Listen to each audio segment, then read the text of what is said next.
don't you show your friends when you're having fun? What if it never ends? I'm lacking sincerity, but you don't care at all. Miss boozeless cigarettes trying to take me home.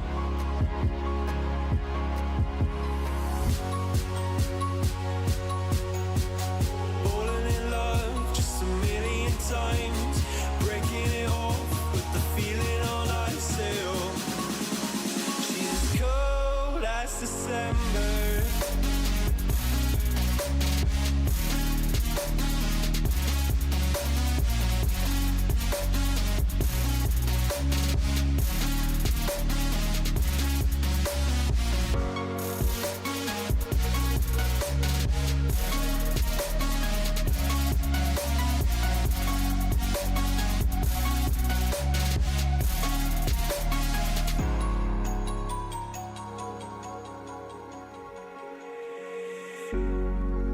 I swear I've seen you before, holding your shoes in your hands, running out that door. And you are nothing, but you say you wanna dance, and you're worrying, oh, you'll end up in the wrong hands.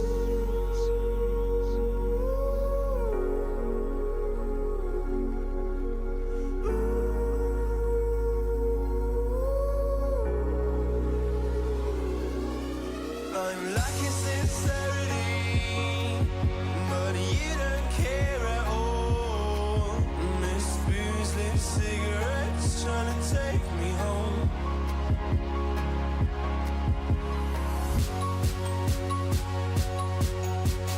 Falling in love just a million times, breaking it off with the feeling on ice. She's as cold as December.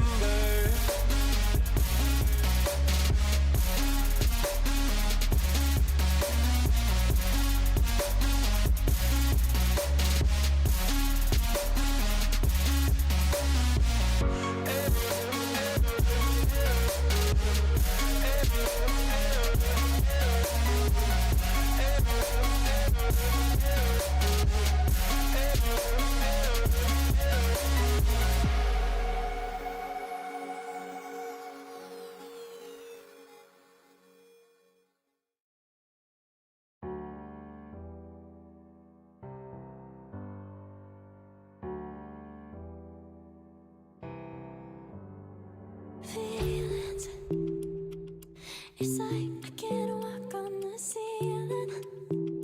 Oh yeah, got me dreaming, dreaming in colors I never dreamed in.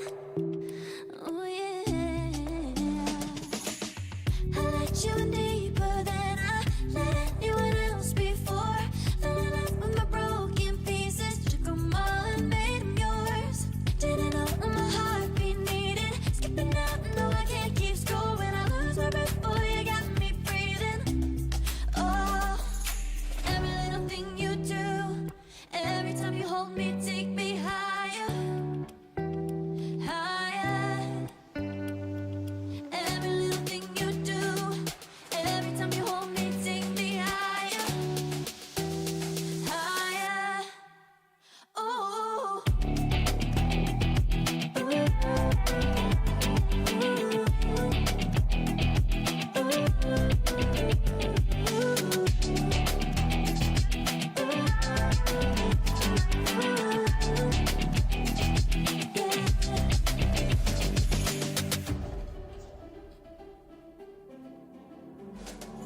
Magic, no, I'm never letting go.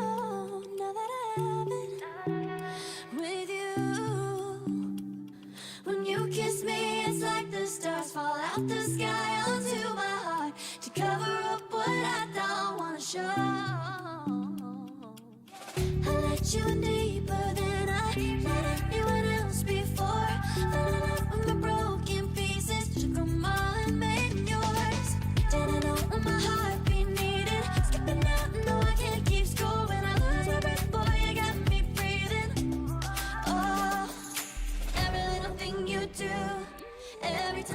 me, take me higher, higher. Every little thing you do, every time you hold me, take me higher, higher. Ooh, you take me higher. You take me higher, baby. You take me higher. You take me higher, baby. You take me higher. You take me higher, baby.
Welcome into the NECC League of Legends Nationals, kicking off early this morning. Fish and Rude Dude here, getting ready to call all of the action here.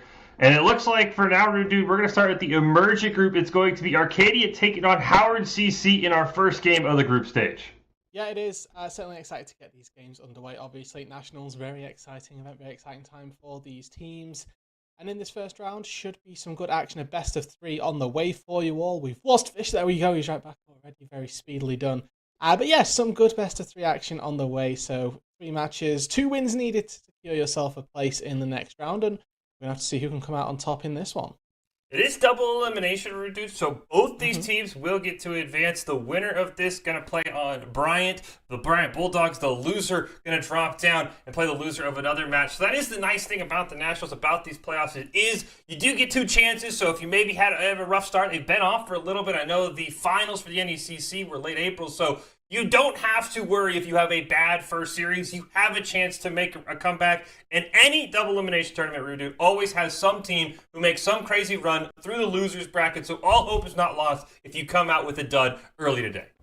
Yeah, exactly. Just look at MSI, right? We had 3 of 4 major regions had lower bracket runs, sending their teams to represent the regions at the international event. So hopefully we get to see something similar here as well, as you mentioned, Fish. Not all done for in the first week, if you do happen to have a bit of a stinker of a first game. But coming into the matchup itself, we can talk a little bit about those expectations, previous forms for the teams that have came in.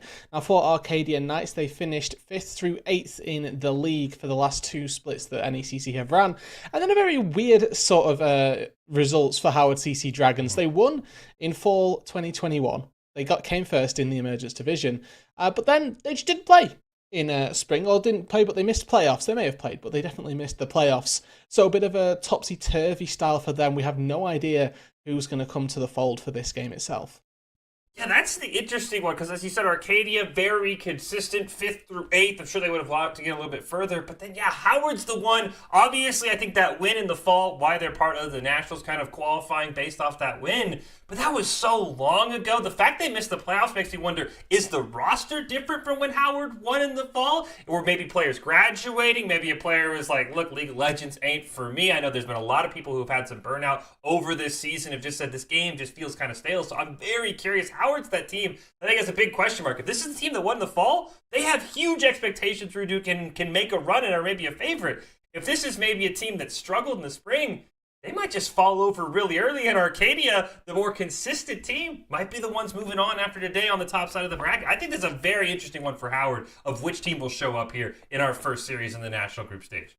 Yeah, there's certainly a large expectation on either of the teams going either way. Now, of course, this is played on the live server, so 12.9 going to be in effect. We've got full reworks in action. Talia, of course, the one that I think has really been dominating quite heavily, as well as the Olaf as well that is thrown in there too. And I think that we're also starting to see finally people pick up Renata. I feel like it really took a long time for Renata to be adopted by players. Of course, you know, as you mentioned, the pros, they're so far behind that they just have also started recently picking her up. And usually when the pros start playing her, other players start playing her. So that's the other thing that I'm very interested in. Again, as we said, Arcadia had success on more recent patches. Howard has not, and I'm very curious to see how this will play out. As you said, Talia, one of the major reworks. I'm curious to see what these players pick. That's kind of the crazy thing for the collegiate side is you don't get to play on a delayed tournament server where you know what patch you're on. You're just like, look, whatever patch we're playing on today, hopefully you've had some practice on 12.9 in the last few days because that's the patch we're playing on. I'm very curious how these teams will adapt to the new meta as it's starting to figure things out, and that's going to kind of get hyped for 12.10 when there's going to be major changes. The League of Legends coming up in the next week. That'll be a fun one as well, but these players got to play on the more damage-heavy patch of 12.9. Yeah, there's some interesting things to come. We don't need to talk about them, fortunately, for this week. They are currently doing a pro draft off stream, and once these guys have performed that draft, we'll be loading it up onto the screen for all of you, and then you'll be able to see what they've all locked in. But we're trying to, we're just streamlining a little bit. You're going to get the pick ban, not necessarily in the order. You're going to get to see all of the champions that have been picked up, that have been locked in. And I can tell you from the draft as well that we've certainly got some new age picks coming through, that's for sure. I don't want to spoil anything just yet, but there's certainly some spice to these drafts so far, and I quite like that. I'm quite excited to see where these teams are going to go, what they're going to be playing around with the teams already, locking in those rosters. Got to be looking for who those star players are as well. Yeah, and speaking of rosters, Richard, it's actually a very interesting point. We'll get the official rosters for both these teams in a little bit, but for Arcadia, it's only a 6-man roster, and you have a pretty good idea, if you're Howard, who is going to be playing in this game. Then you look at Howard's roster, and maybe this is why they struggled in the spring. It is ginormous. I think it's 10 players deep. They have a lot of flexibility on their roster, so I'm very curious who Howard will bring to the table. Maybe the spring, they added some new players in. That was the reason for the decline. They're trying to figure out what combinations work best, but I do think Howard has an advantage, depending on player availability, to mix and match when needed. Arcadia, if a player is struggling, you might not have a backup. You might be the only jungler on that Arcadia roster, and you've just got to push through a bad game. So I'm very curious to see if either of these teams will have any roster swaps now that it is Nationals. But it really favors Howard because I think they have a lot more flexibility in Game 1, where Arcadia, you can pull up the OPGG and you know what they're going to play because there's only 6 people who can even be in this game. Yeah, exactly. Those subs and the depth, I suppose, of that champion pool really does fall down to the individual players themselves. And what they'll be able to pull out, of course, in a best of 3, you don't have the same level of adaptation or anything that you can go for from a best of 5. So moving into this first game, of course, you want to come out the gate strong. You only get 1 defeat before it's, do or die effectively for the series itself. So going into this first game, you need to go out hitting hard and using that diverse champion pool, potentially using your flexible picks that you can take on, and maybe just being able to throw some hands at the enemy team, just get a good little hands check going early as well. Reminder, this is the Emergent National Group Stage. First game of the group stage. It's the Arcadia Knights taking on the Howard CC Dragons here. Winner moves on to play the Bryant Bulldogs Black, while the loser will fall down to the losers bracket, and they'll wait to see who will join them down there. It'll be double elimination. There'll be, I believe, 4 total teams, 2 from the Group A in the Emergence, 2 from the Group B that'll qualify for the bracket stage to eventually be crowned the Emergent Champion of the NECC for this past year. So there is a lot of pressure on all these teams. Of course, you survived the fall, you survived the spring route, dude, and now you're one of the, looks like maybe 10 to 12 teams that has to try and survive to make it to that 4-man bracket stage. There's so much pressure on these teams, and it really is curious, as I know school years have kind of been ending across North America, how much these players have been practicing. You might not have your fancy practice facilities. You might not be able to work with your teams as much. I'm curious how much these players have been playing together now that they're not forced to see each other every day of the week, and as they kind of go back home for the summer. Might be a couple of rusty teams here. I'm very curious to see if there's some rust that we see get shaken off in the first 10-15 minutes of game number 1.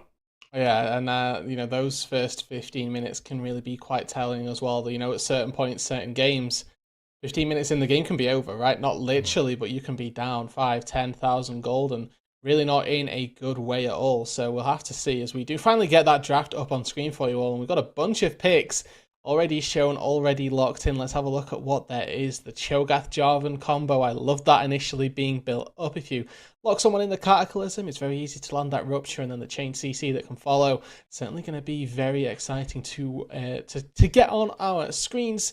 But then we've got a very good teamfight composition being pulled out on the flip side. Ornn, Lissandra, Viego. Late game power over Viego, getting those resets, getting those skirmishes going. Really can't be understated as to how powerful that truly is. Yeah, I'm excited to see, as you said, Arcadia, the team on the right with that team fight comp, with that Orn, with that Lysandra, Howard, going for more of that brawl comp. I'm curious. I really like the Orn over the Cho'Gath, especially in the top lane. If Master Coolbean's able to keep that lane even, Orn is just going to make his team so much stronger once he hits those late game levels. So I'm very curious to see what the bot lanes will look like for both of these teams as we do wrap up the bans. Of course, as Rude Dude said, they did do the pro draft off screen, so that's why they are picking in order. And you might say, wait, why are they banning Vigar if there's already a Lysandra pick? They're just picking them in order for us. And we get the Twitch versus the Lucian Nami, which has been a very, very strong lane for a majority of this year, Rude Dude. That is going to be brutal for the Arcadia bot lane to deal with. Yeah, it really has shot to prevalence once again come the international tournament. I feel like Lucian always tends to find some sort of presence in internationals. It's kind of the rise of bot lane, effectively. But we get to see Twitch locked in. That's certainly an exciting pick as well. Not something that you very frequently see. Paired up with the Renata, the late game hyperscaling potential certainly there for Ziggs 4-4-4-1-1.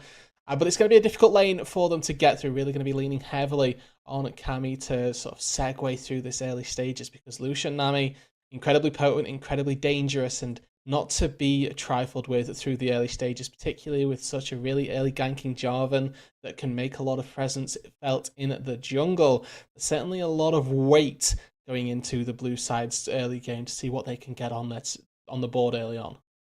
Yeah, I think there's a lot of pressure on King Moron, on that Viego, to get his team ahead, because for Arcadia, there's not a lot of damage. You have the Orn, who's going to have a ton of CC. You have the Lysandra, who's going to have a ton of CC. Outside of Ziggs, there's not damage on this team, and Viego's going to have to look for resets. So I think King Moron has got to find lanes he can gank early. He's got to get ahead, because if these lanes just trade even, I think the later we get in the game, I'm going to favor Howard, just because they have a comp that can do more consistent damage. The Jarvan's going to have some decent damage. Talia will have some. Of course, Cho'Gath had the execute with that Feast.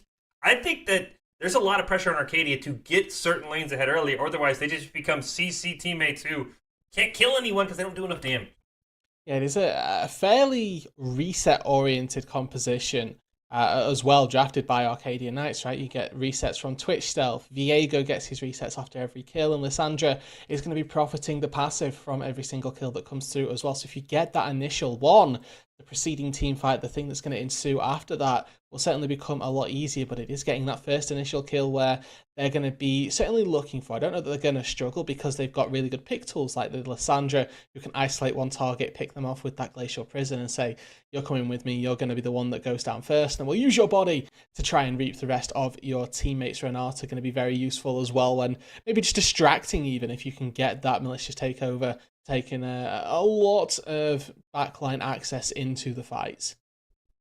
I'm curious to see where the junglers will go, because I think top lane is going to be kind of a lost cause. It's just going to be a Cho'Gath and an Ornn. They're just going to be beating each other. So will it be looking mid? I mean, it's a Talia and a Lysandra. Both could be very difficult champions to gank. Of course, Jarvan does have a little bit of an easier time catching up to Lysandra with the flag and drag. Or if this might just be a fight around of objective comp, because as much as I want to see King Moron gank, it just, you look at that lineup for Howard, it says, where do you gank? Are you going to try and gank Lucian Nami with Twitch Renata on your side, where there's not a lot of lockdown on your ganking for the bot lane? It's I think, very tough for Arcadia to find ways into these lanes. I think this could just turn into a farm fest routine, and we'll see which jungler has more efficient pathing, and which jungler can be level 6 when there's a dragon fight, or level 11 when they're going for that first or second Rift Herald, because I don't know if there's a lot of ways to get ahead for either of these junglers when you look at these lanes. It's really going to rely around, as you say, those skirmishes, if they can weave their way into any lanes with some creative pathing as well, or if they can just find a bit of a lapse in vision. You know, it can be sometimes in those longer lanes, the top and the bot lane, you don't really need any CC to walk in behind a bot lane that's very overextended. I know Twitch Renata, their escape potential, you know, you have got a stealth to get away, a slow as well to maybe try and help you, but sometimes with the lack of things like an innate mobility spell in your kit, you are going to have to burn those summoner spells to really get away. And then, of course, if you get caught lacking a second time, you really can't feel the pressure. So looking at that vision, seeing where our junglers end up going, because if we look at Viego and we look at Jarvan, I think they have two sort of different ideologies. Jarvan wants to get going from pretty much level 2 onwards, can make that impact happen, where Viego probably wants an item, probably wants to hit level 6, really start reaping the rewards of the full Heartbreaker that he can utilize. And can get there, you can get to level 6, then you start to have better mid-jungle skirmishes, because for Mons and Just Brand, they are going to have that fairly easy time early on with just the notion of a Jarvan Talia. If you hit that knock-up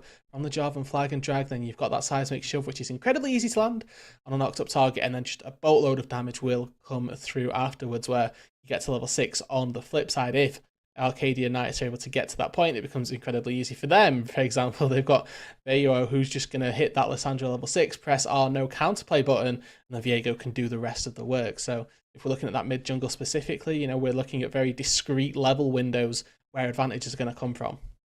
And maybe I'd like to see, you mentioned the Jarvan, he can get going from level 2. Maybe you try a little cheese gank. You don't wrap red buff, either you go bot or you go mid, and you just try and burn a summoner spell. Because as you mentioned before, that Lissandra hit 6, that summoner spell is so important. That bot lane, that's really their only escapability, is that flash on the Ziggs and the Renata outside of a very minor slow in the stealth. So maybe we see Mons try and go bot lane, blow a Twitch flash, then he knows he can come back sometime in the next 4 or 5 minutes, and it's going to be an easier kill. That is, as you mentioned, the one-up that I think Jarvan will have is you can make plays starting at level 2.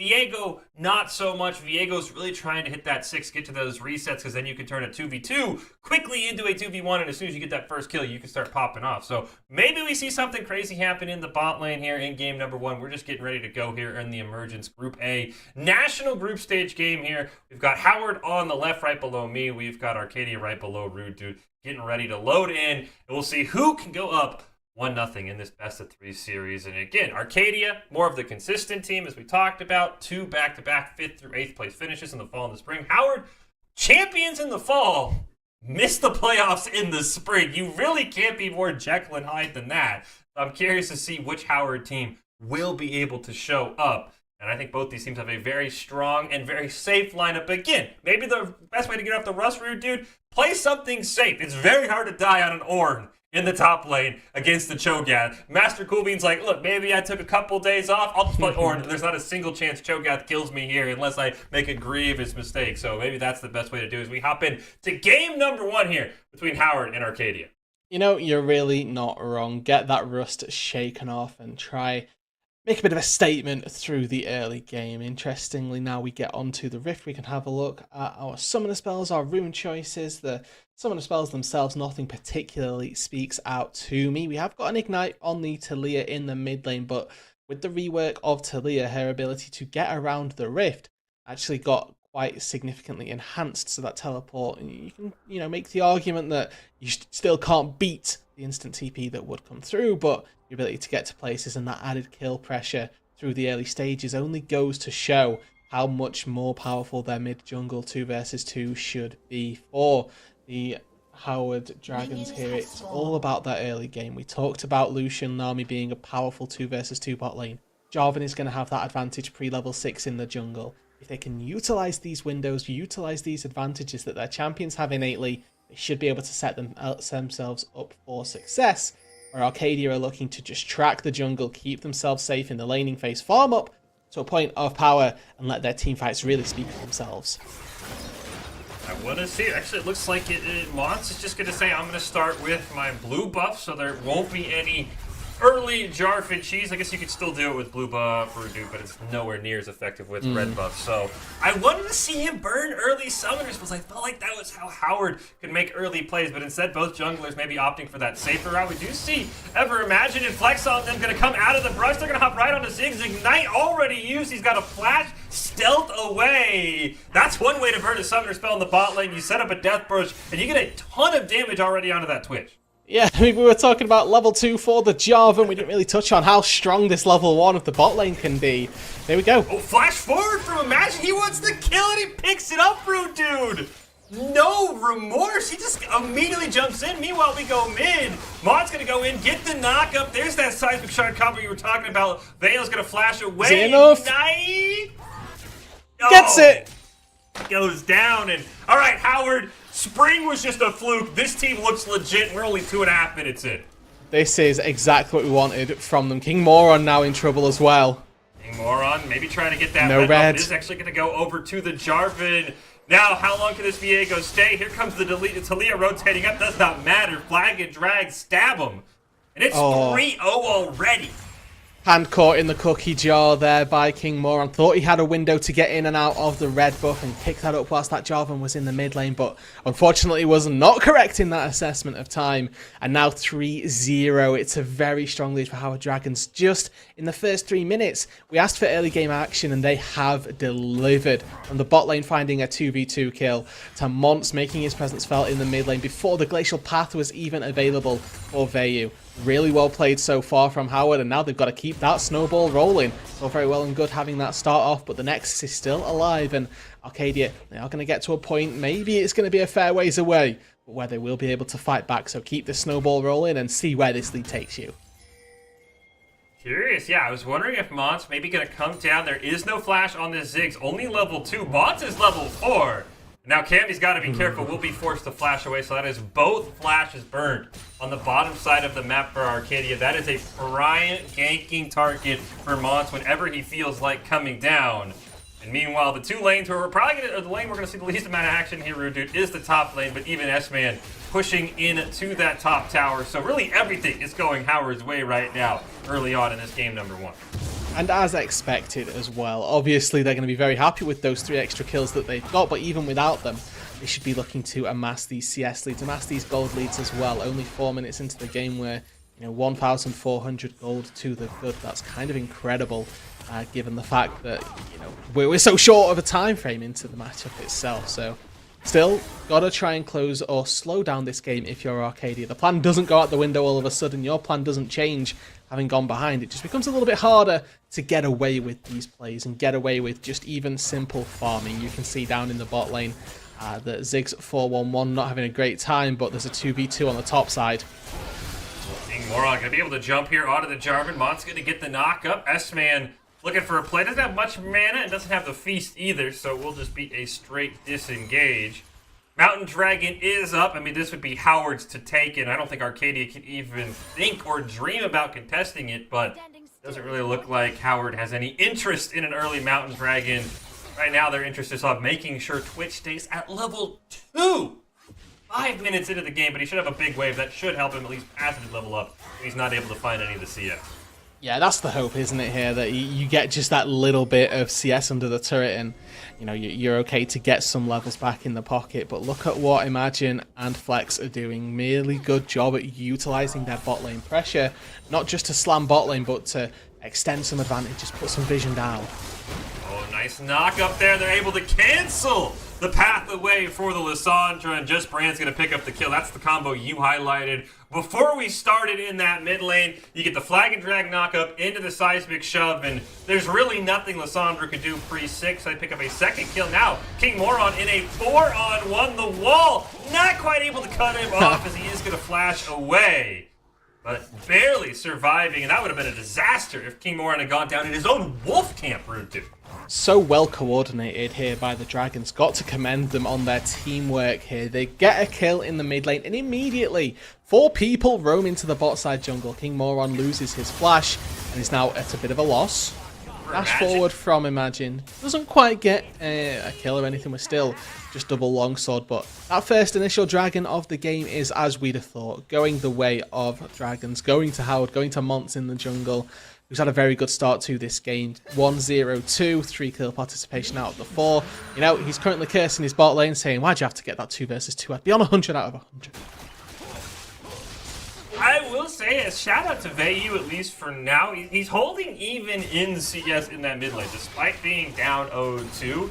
I mean, Brand has been rotating quite a bit, but being able to at least keep that matchup close. Meanwhile, you look at the bot lane, it's 20 CS difference between Ever Imagine and Ziggs 4-1-1. So I will say, Lissandra doing their best to keep her mid lane at least in a state of contention, not just throwing it away after 2 early deaths. Because that's what Arcadia needs. As he pointed out, Rude, this game's not over by a long shot, but you can't just give up after a slow start. You've got to make sure you're still CSing. You cannot let a 2-kill lead all of a sudden balloon into a 15-20 CS lead like we've seen in other games where players are like, look, I can't do it today. So a big shout out to Vayu, at least keeping it close in that mid lane on CS turn.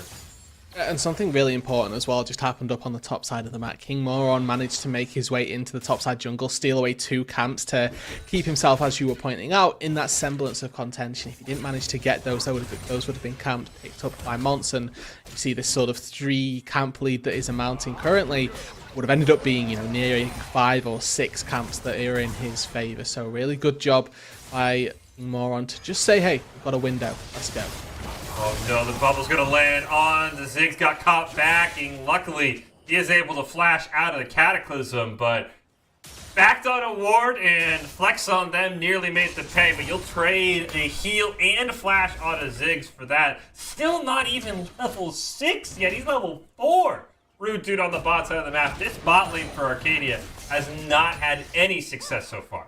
This is that window as a mid laner where you're licking your lips and you're going, hold on, I'm level 6 here. Granted, Talia ulti isn't great for combat, but you have just a raw amount of damage coming from just base levels, base statistics that you get with them, and you can just whack down a Twitch who's level 4 if you're Talia, you know, skill shots be darned because you have that advantage in those base statistics. Currently level 8 versus level 4, like that's what we're talking about here.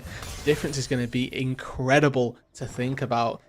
And the CS lead is also nearing double as well. Ziggs just ticking over, getting a few scraps before the wave crashes into the enemy's turret. And in a sort of last-ditch effort, really, to break this freeze, it should be able to get there. And you can see that Imagine, with the very well-maintained wave control, has just really had his way with this bot lane. That extra gank as well. Really going to help on out, because Ziggs currently, as we can sort of tell, not in a great spot. Imagine just hit 6. I'm assuming once flex on them hits it, you maybe have the tidal wave into the Coaling and you just try and burn down this Ziggs Renata before they're able to hit 6. They are both level 6 on the bot lane now for Howard.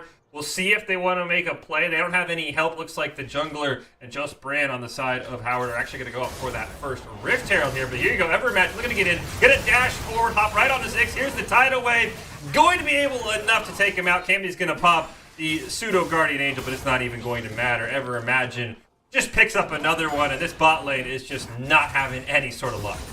No, and just a little bit of disrespect from Ziggs and Cammy there on that bot side. You can't be stepping up to Illusion Nami, who have an item lead, have a level lead, have the CS lead. There's literally everything going in their favor, and even being in range of Illusion Dash is cause for death, and very well played by Imagine and Flex to recognize that and put the foot to the floor and not give them that experience, not give them really anything, and capitalizing on the misstep that gets them an extra kill. And that now means that at bot side, where King Moran actually found a bit of counter jungling once again, wasn't able to be collapsed on, right? If you have Ziggs and Cammy still alive in that bot lane, then maybe all of a sudden King Moran can move his way down after he's taken away those raptors, get a 3v2 and potentially claim that shutdown, but it's unfortunately not going to be the case, and the lead continues to snowball. We're up to 3,000 gold now inside just 11 minutes of time.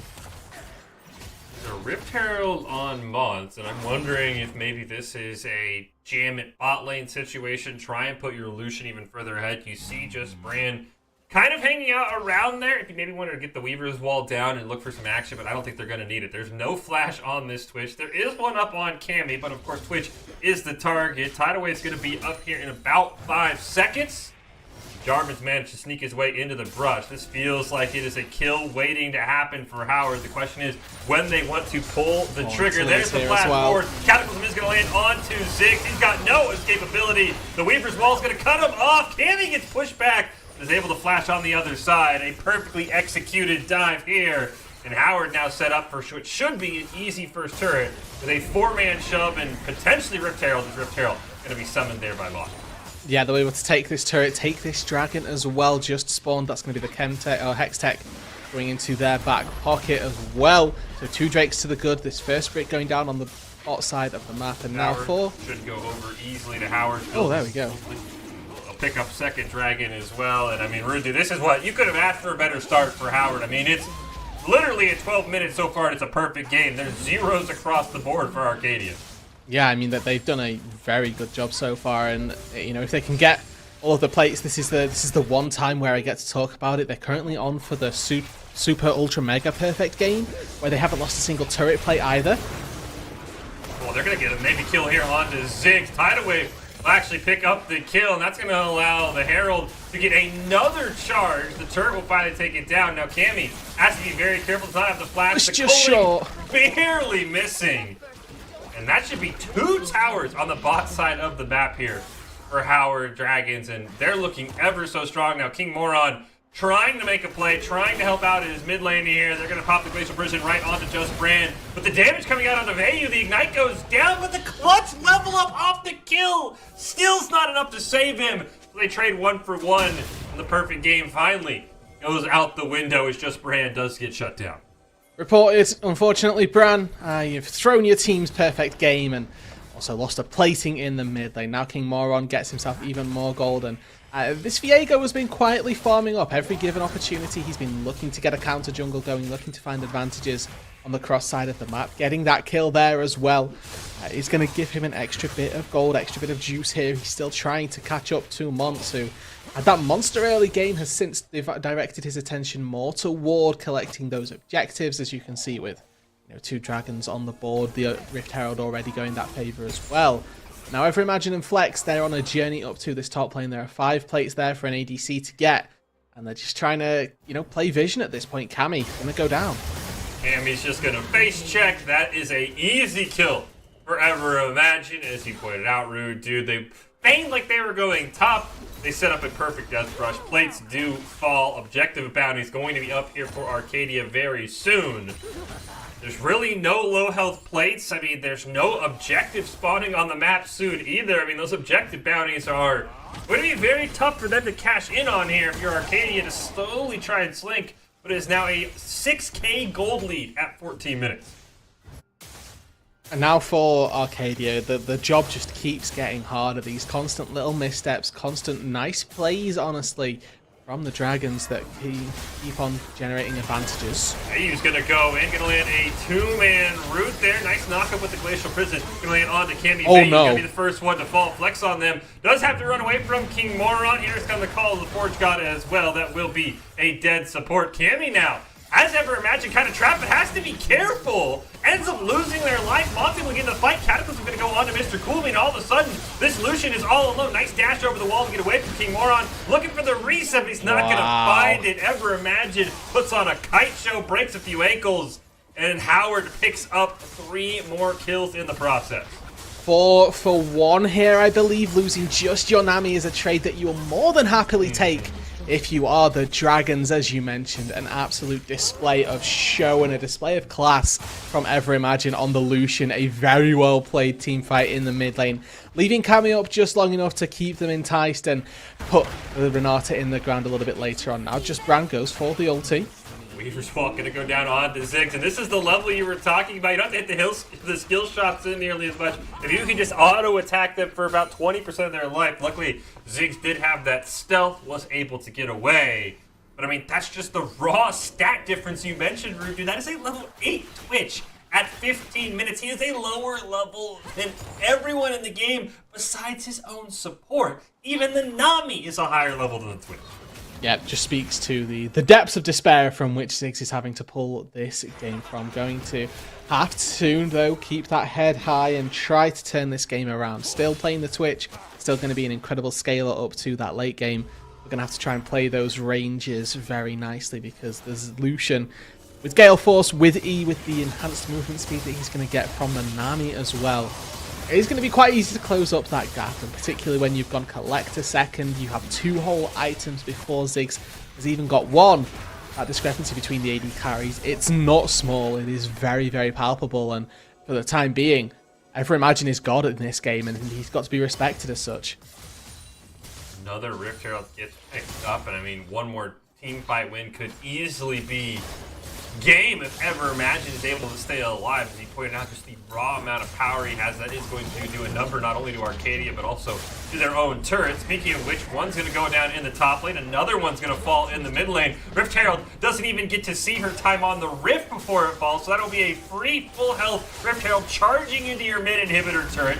Probably going to get a charge onto the inhibitor as well. King Moron and Master Coolbeam are behind. This is a last chance potentially for Arcadia. The mid inhibitor is going to go down. Two-man knockup is going to happen for Monty. He's going to get hit by the Glacial Prison Call. The Forge God called in from Master Coolbeam. Does get one knocked up in the air. Ever Imagine is the target. A double knockup for the Orn is exactly what Arcadia needed. Flex on them going to go down as well. And finally a bit of a comeback though. Just Brand eliminates Vayu in the mid lane. Not quite what you wanted to see. It ends up being 3 for 2, Root Dude. There's also an inhibitor down as well.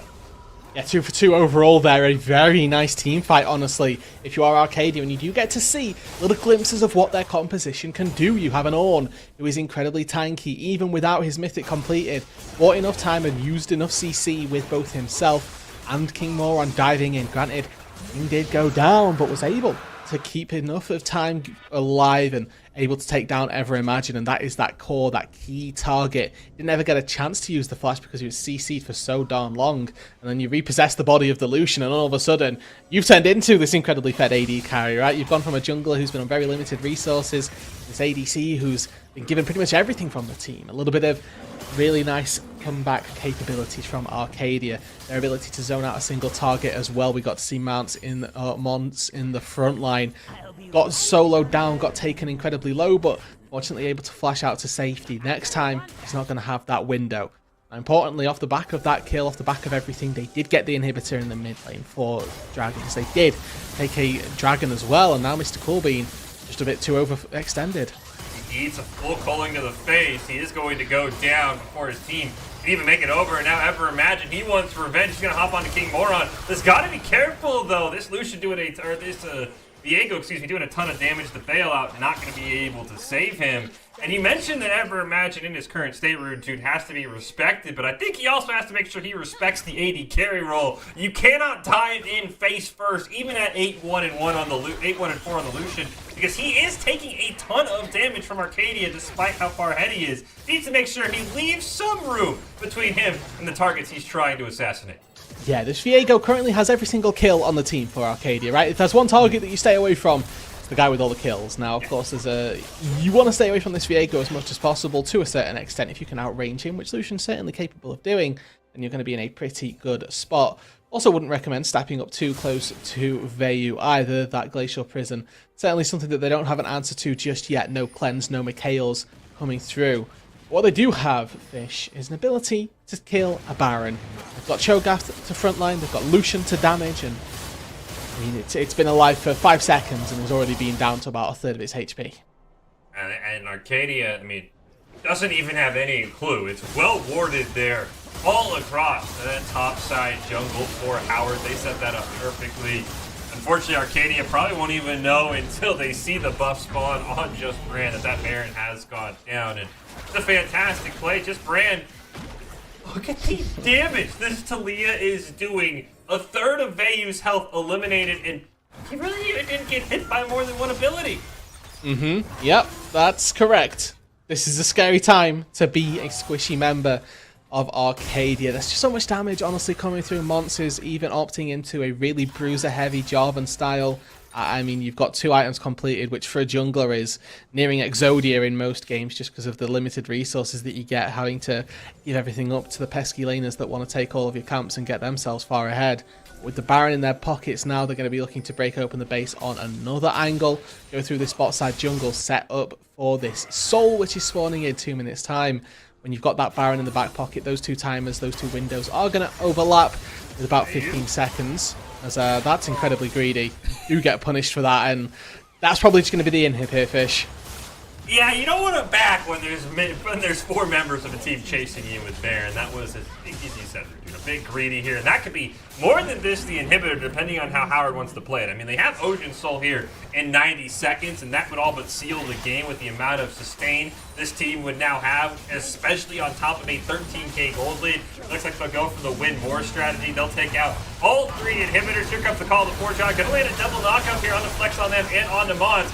Glacial Tide is going to come through. A nice ult from Renata there is able to eliminate at least the Nami, but none of that matters whenever Imagine has this much space between him and everyone else. The Weaver's Wall not quite able to cut anybody off. Rose Tomb is going to be used on Vayu himself, and he will fall immediately. The bailout not going to be able to land, and it looks like the Baron-empowered minions will do the rest of the work as they pad the KDs. Ever Imagine will go down, but it does not matter, Rude Dude. This is game 1 in dominant fashion, going over to the Howard Dragons here. A really well played game from start to finish. They close it out in 22.5 minutes, about as clean as you could hope for. Using that Lucian Nami bot lane to complete success, the Jarvan in the jungle, a similar story. And game number 1 goes over, as you said, in commanding fashion, with not even a soul being taken. They didn't need it in the end. They were just too far ahead once they found one fight around that top inhib that was honestly engaged by the other side. So really just good team fighting throughout, as you mentioned. That hostile takeover gave them a bit of a fright, but fortunately enough, we got to see Ever Imagine call his support down. Not too nice if you were the Nami, but ultimately it was for the greater good, let's say. Yeah, there's a ton of times where, just flex on them. Sorry, you're the support. We'll take that trade any day. You go down, we'll wrap up the team. And I really think if you're Arcadia, game 2 has to start and be fixed in that bot side. You've got to pick something safer. That Twitch Renata got eliminated from level 1. They had to both use Flash, and from then, Ever Imagine it just flex on them. They ran that Lucian Nami to perfection. I think Arcadia, if bot lane gets fixed, the rest of the lanes felt fine, but Ever Imagine was just so far ahead that Vayu being even didn't matter. The Ornn didn't matter. We saw a Culling took out 75% of his health, Rude Dude. If you can slow down that bot lane, Arcadia, I like their chances in game 2. Yeah, and it does come down to that draft, as you mentioned. The Twitch was just blind picked in the bot lane. I think that's something that they'll probably go back to the drawing board and say, hey, maybe we'll have a bit more of a think about what we go for in the AD carry role this time round. They could have opted into that Viego blind and still had a pretty good time of things. And maybe they want to ban out the Lucian, ban out the Nami, because that was a very powerful bot lane duo. We will take a quick break. We'll see what Arcadia can figure out here. Howard looking like they are the team from the fall that won it all in their emergent division, not the team that missed the playoffs. We'll be back with game number 2 here in the emerging Group A Nationals. It's the group stage. Both these teams move on because it's double elimination, but you never want to be in loser's bracket after one game. Can Arcadia turn it around? We'll find out right after this short break.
I am here in the middle of nowhere.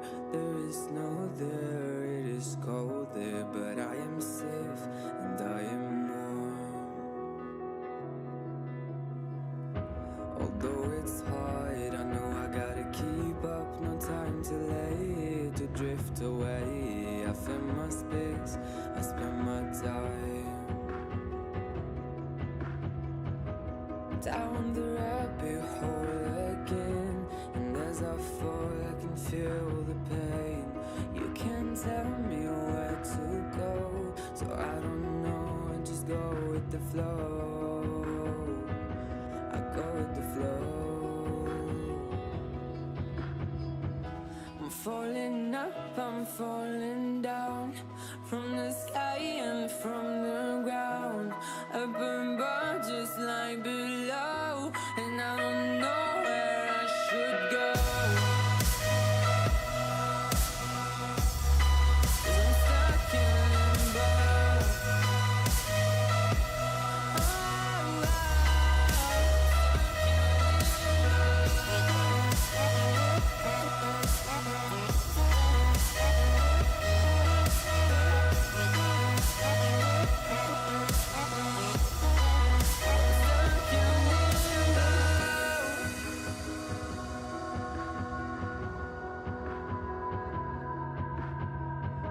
I'm out of love, but I guess I deserved it. Trying to hide, to pass you by. I'm getting down, I'm feeling fine.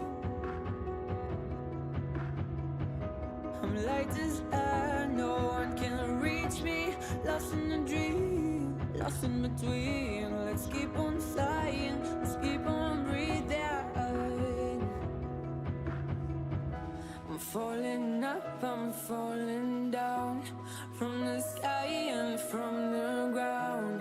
Up above just like below, and I don't know where I should go. 'Cause I'm stuck in limbo.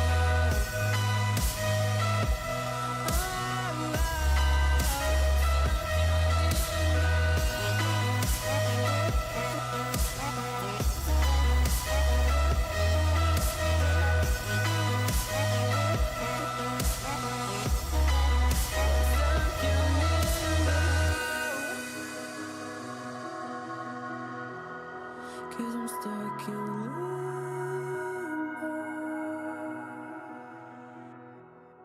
Cause I'm stuck in limbo.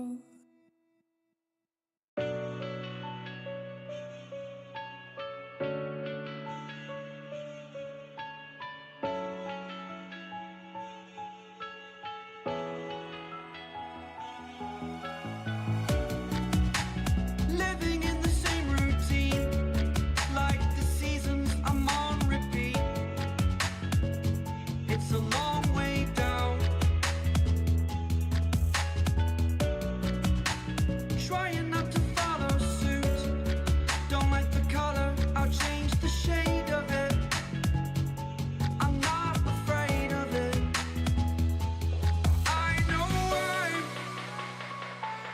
I know I'm holding on to this, holding on.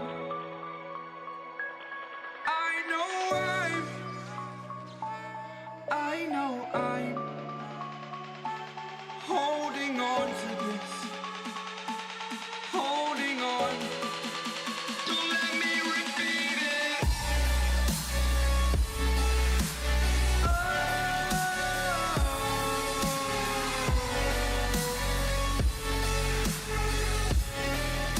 Don't let me repeat it.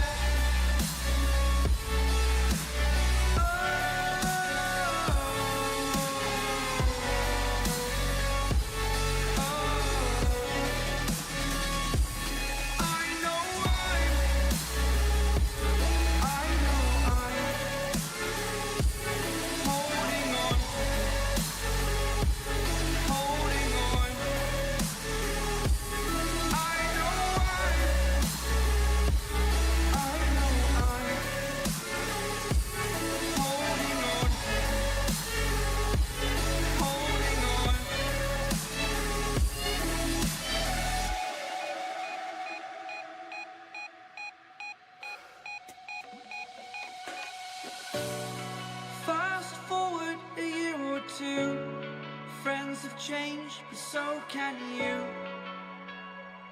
So can you. For too long about the mistakes, while I resent, I learned to hate. Forgot your names. Fear the struggle to follow on. Need to focus to prove you're wrong. I'm not wrong.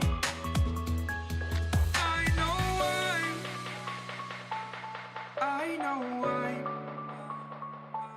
holding on to this. Holding on. I know I'm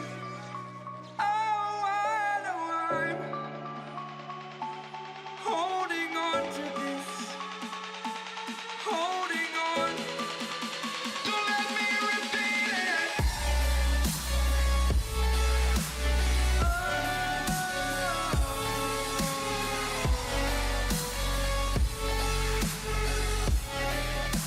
Don't let me repeat it.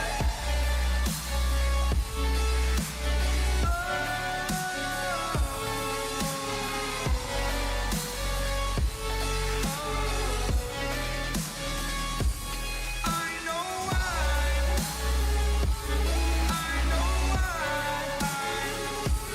holding on to this. Holding on. Holding on. Holding on. Holding on. Holding on.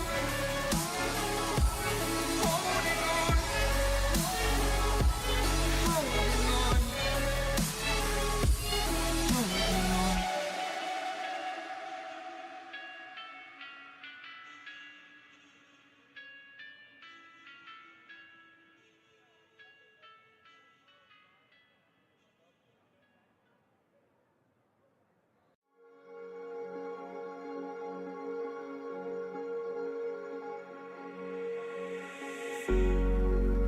Cigarette ash, it looks like snow when it falls in the wind, you know. And you say you wanna dance. You're worried, you know, you'll end up in the wrong hands. And you're having fun. Why don't you show your friends? And you're having fun. What if it never ends? I'm lacking sincerity, but you don't care at all. And this booze, this cigarette's trying to take me home.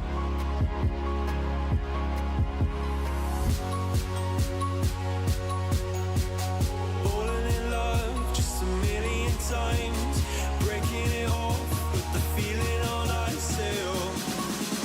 She's as cold as December. Welcome back into the NECC League of Legends Nationals. It is the group stage here in Emergence Group A. Is are the Arcadia Knights taking on the Howard Dragons. Fish and Rude Dude here getting ready to call the Game 2 action. And Rude Dude, for as dominant as Howard was in game number 1, as we talked about before the break, a lot of the problems just stemmed from a very oppressive bot lane doing very oppressive bot lane things to the side of Arcadia. If Arcadia can fix that, not saying they can win, but I feel like game 2 can be a lot closer. So either don't let don't let Lucian knock me through, or don't play Twitch, or a combination of the two is what I want to see from this draft. Same sides. Howard's going to be right below me. Arcadia will be right below Rude Dude, and we'll see what comes through in this game 2 draft.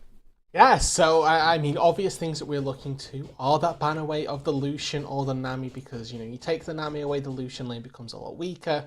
Similar sort of thing, if you ban away the Lucian itself, it's not going to be tearing you from bot lane start to finish. So good on either end there. We've got currently neither of those having come to fruition at present, though. So maybe they know something that we don't, and they've got a plan here to maybe try and take away the Lucian later on.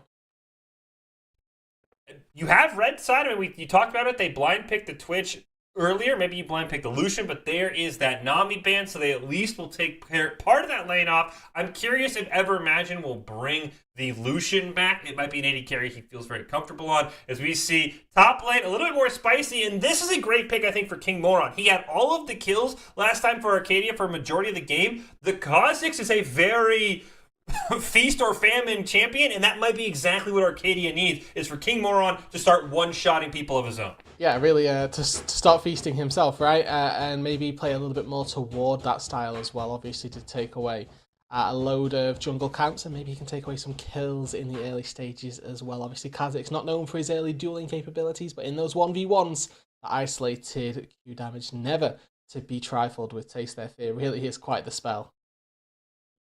I like the Talia rerun for Just Brand. I thought he was phenomenal on it. I'm not really sold there on the Vladimir. I think that kind of fits that Lissandra sort of safe pick. And interestingly enough, Howard bans the Twitch. I mean, the Twitch was almost their MVP last game because of how squishy it was. So the fact they forced Ziggs onto the Kog'Maw is going to be something very interesting. But again, that's another low mobility AD carry. And this time, dude, there's no stealth. If Ziggs gets caught, he's just dead. It is. But what I will say is, okay, there was some good pairings to go with it. You know, you've got things like the Lulu. You could also opt into something like the Thresh just to keep it with a little bit more safety. But I think this Lulu gets locked in here, and then you've got what is in its own right a fairly powerful bot lane 2v2 as well. Yeah, I like if Cammy's going to lock that in, you're right. I like that pairing there. I think that is a lot more of a competent bot lane. That's exactly what Arcadia needed with Ziggs and Cammy. I look at Howard, though, and I like the comp. I think that, you know, Karma can do some of the things that you wanted from the Nami, which is enable your Lucian to get in if you want to Mantra Shield for the movement speed.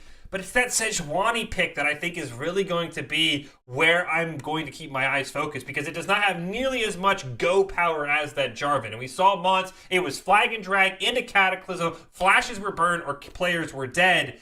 You've got to land your Glacial Prison on that Sejuani, or you're just kind of auto-attacking, hoping for a stun. I think that I'm very curious if Mons can't have as successful of an early game, this Kha'Zix might run rampant, because I am not a big fan personally of Sejuani in the jungle. I feel like having a tank in that role sometimes, it's just a little bit too little damage and too much power, or too little power on that side. I'm curious what he'll do on that Sejuani. Yeah, I mean, the sort of thing that you look at in that case is how good is the tank shred capability? Right, unfortunately enough, in this game round, Arcadia, they've got a fair amount of it. They've got Kog'Maw that can really go through a tank quite fast. If you go for that on-hit build, you can start to shred both armor and MR, because this is a very magic damage-centric composition from Arcadia. Yes, you've got King Moron in the jungle, who's going to be that lethal AD threat, but he doesn't want to be focusing on Mons. That's not the target that he wants to go for. So I'm looking at Mons, hoping for a Force of Nature pretty quickly.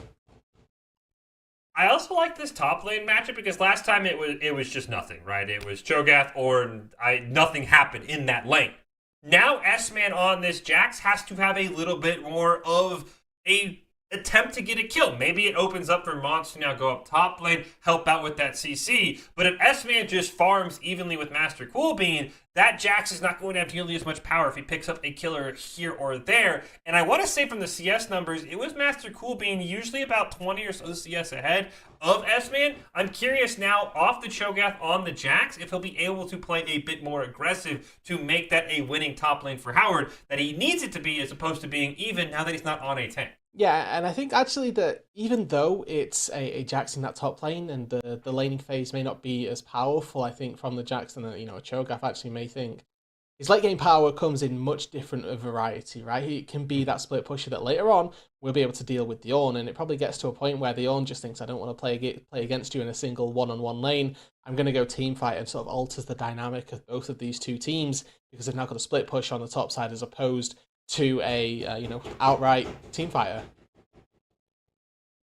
I think if you're Arcadia, you're really hoping you have exactly the game one that Mons had for King Moron, right? You're hoping for maybe you get the first 3 kills of the game, the first 2 kills of the game. You need to get this Kha'Zix ahead, because I think Just Brand should be able to maintain here pretty well against that Vladimir. I do think it's a great sort of Lissandra-esque pick from Vayu. It's going to be a champion that's very hard to gank, has that most escapability in the pool, and also has a chance to turn around and do some damage. And I think this bot lane is going to be, again, the thing I want to keep my eye on. How can Ever Imagine and Ziggs play when it should, I'll say should be even? We never know if maybe Ziggs and Cammy get caught again level 1. They won't be Lucian Nami, but maybe they get the root onto Ziggs. He has to flash away from the karma. But I'm curious how this even playing field bot lane will go, because this I think will tell me a lot. If Howard still dominates bot lane, I think this is Howard's series to lose. If Ziggs makes it close, this game could be a lot more competitive than we saw in the last game, where it was basically people just started getting one shot because of how far ahead Howard was.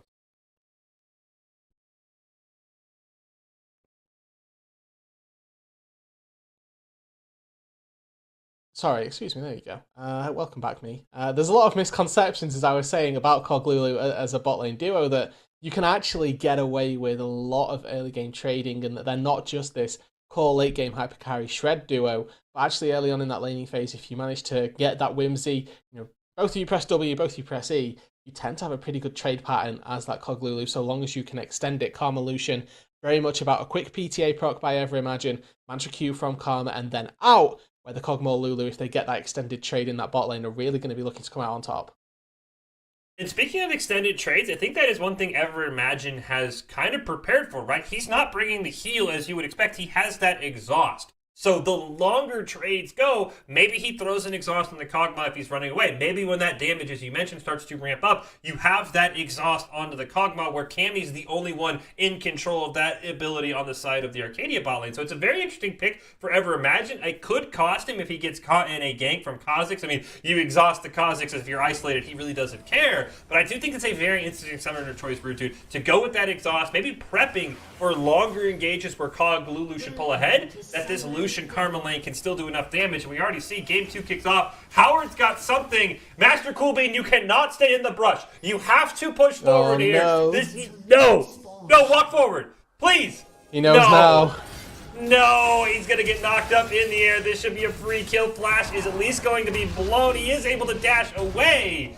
Luckily, the Aura Mobility pays off, but Rooted, I'll say it, if you're watching and you're ever a top lane or a bot lane player, you cannot stand in the brush early on. You've got to push forward so you get river vision and you don't just get run up on. Are you trying to steal my thing here, Fish? The Voodoo Tri-Brush is a well-known talking point throughout the early stages when top laners and bot laners alike certainly misstep. Now, we can roast Master Coolbean, he'll look back at the VOD, and now you'll know you got to stand out in the river or you stick a ward in the Tri-Brush and walk back. We can harp on that all day, but what's important is what the rest of Arcadia get. King Moran has got a ward on the Raptors. He's going to just barely see the edge of Mons there, I think. And they also got a ward on this top side. Oh no, he didn't see them. Ooh, King Moran, he thought he had a play. He's going to get knocked into the air. Ignite is going to land. He will flash away as well. Oh, so it's 2 disaster. flashes blown. And now he's not going to have a leash for his blue buff. Now he is going to have the decent healing that Kha'Zix has. You can see he already had to blow that smite on blue buff for that healing. And you pointed out, Root Dude, it looked great, but he didn't see the rest of the team when he tried for a 1v1 on the Sejuani. Yeah, and ultimately, this is a little bit reminiscent of game number 1, right? Hand in the cookie jar once again, going for the same exact buff at the end of the day. A little bit of a lack in vision, just because you put a ward on the Raptors and you expect maybe one person to come through from that try, or from the river at least on Mons. Very well played. Exactly what you want to do. Punishing. You get invaded as a Sejuani, like that just feels bad. And that's the thing, I mean, you have to think King Moran would have said it's a Sejuani, they've got to be leashing for her. Maybe you try and meet her at Raptors on a rotation over to the top side of the map. The fact he tried to go 1v3 on the Kha'Zix, this is not what you wanted. Kha'Zix, you have to get those early kills so you can get those quick evolutions so you can make your isolated Q start to hit an 80 carry for 60-70% of their damage. Now you're behind. You've lost your blue buff.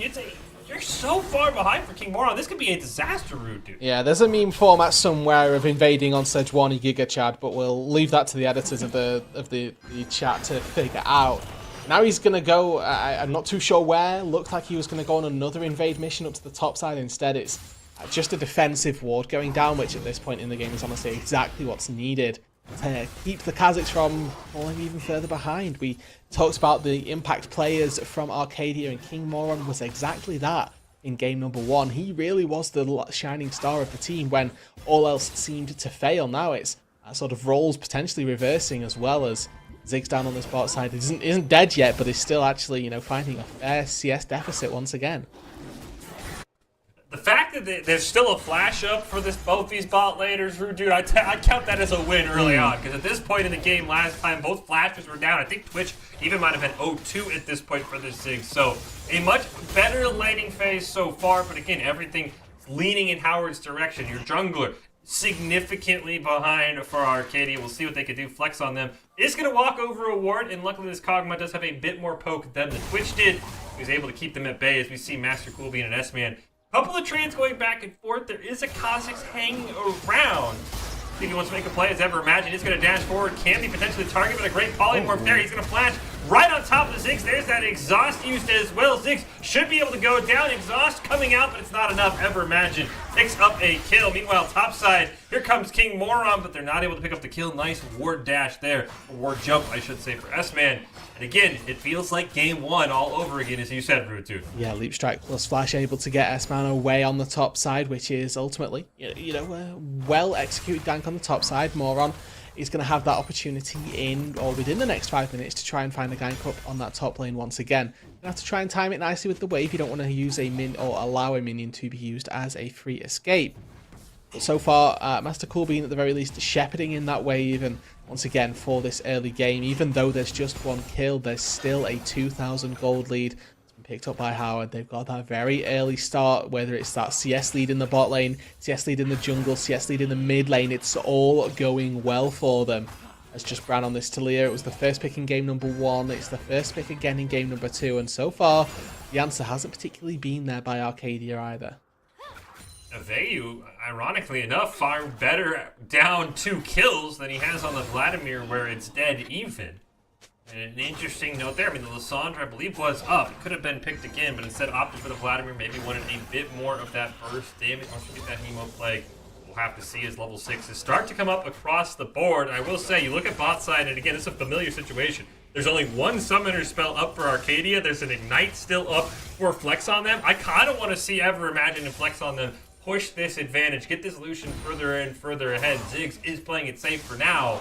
We saw a couple times, didn't quite respect how far ahead Ever Imagine was on that Lucian. This is a bot lane for Arcadia that has to be very, very careful they don't throw away the closest they've been in this bot lane. And here comes Sejuani, by the way, for a potential dive. Yeah, you can see it's actually just a sort of invade by Mons, and I was going to talk about the way that Ever Imagine was holding the wave, making sure that it wasn't getting or wasn't allowing a free crash for Ziggs, but instead they're going to look for this dragon. They're going to look to use the bot lane priority, their manipulation of the wave, their ability to do what they want with it, essentially, to roam up, get this Drake uncontested. There's nothing really that King Moron can do, and they're going to get themselves this first dragon of the game. Now, it does obviously come at a bit of a cost. You can see that King Moron has actually done a very good job at just power farming his way back to some semblance of relevancy, got to the same level as Mons, and now down on the spot side, Mons, who could be looking to try and find a gank angle. You said no flash on Ziggs. It's very important to realise that, because this Sejuani is certainly going to be looking to use theirs. Like the Jarvan, there's no hard CC. You're maybe looking for the root from the Karma, or maybe getting in range of a charge, which Ziggs and Cammy are flirting with right now. There's a flash charge up potentially for Mons. Ever Magic gonna dash in. There's a flash from Cammy, and there is the flashless Kog'Maw, dead in an instant. They did a great job of forcing them over to the riverside, Rudu, to avoid all the poke. And that allowed Mons to pick up a free assist, and another kill goes over to Ever Imagine. Yeah, just another well-executed gank by Howard. Nothing more to say. They just bait Ziggs and Cammy out far enough into the lane, but now King Moron didn't find anything. Be careful here if you're Ever Imagine. Cammy nearly gets obliterated. Depending on how close Ever Imagine is to 6, the culling would kill this Lulu. Now Ziggs is back here. I don't think you want to turn on them if you're Arcadia. You just want to try and sustain, try and keep as many plates alive as possible. Because it is a 30 CS and 2 kill lead for Ever Imagine on the bottom side of the map. Yeah, now in fairness, I can see the eagerness there from Ziggs to try and find the fight. This is that window where Ever Imagine and Flex haven't actually based yet. They haven't spent that gold, haven't utilised the advantage that they're going to have obtained from all of that gold they got down on the bot side, but unable to find a angle to find a fight. You know, it's at the end of the day, as we mentioned, Kha'Zix trying to gank isn't as easy necessarily as we've seen the Sejuani. There's no, not necessarily gap close, but no CC to lock up the Lucian there to get him set up for Ziggs to really go ham. So the gank not really going to yield all that much. A bit of CS gained, a couple of plates survived potentially, but already you can see actually if we look on the minimap that Cammy has abandoned this bot lane, knows that it's a lost cause, and was just about on a bit of a warding adventure on that top side to potentially alleviate any Herald pressure that's going to come through.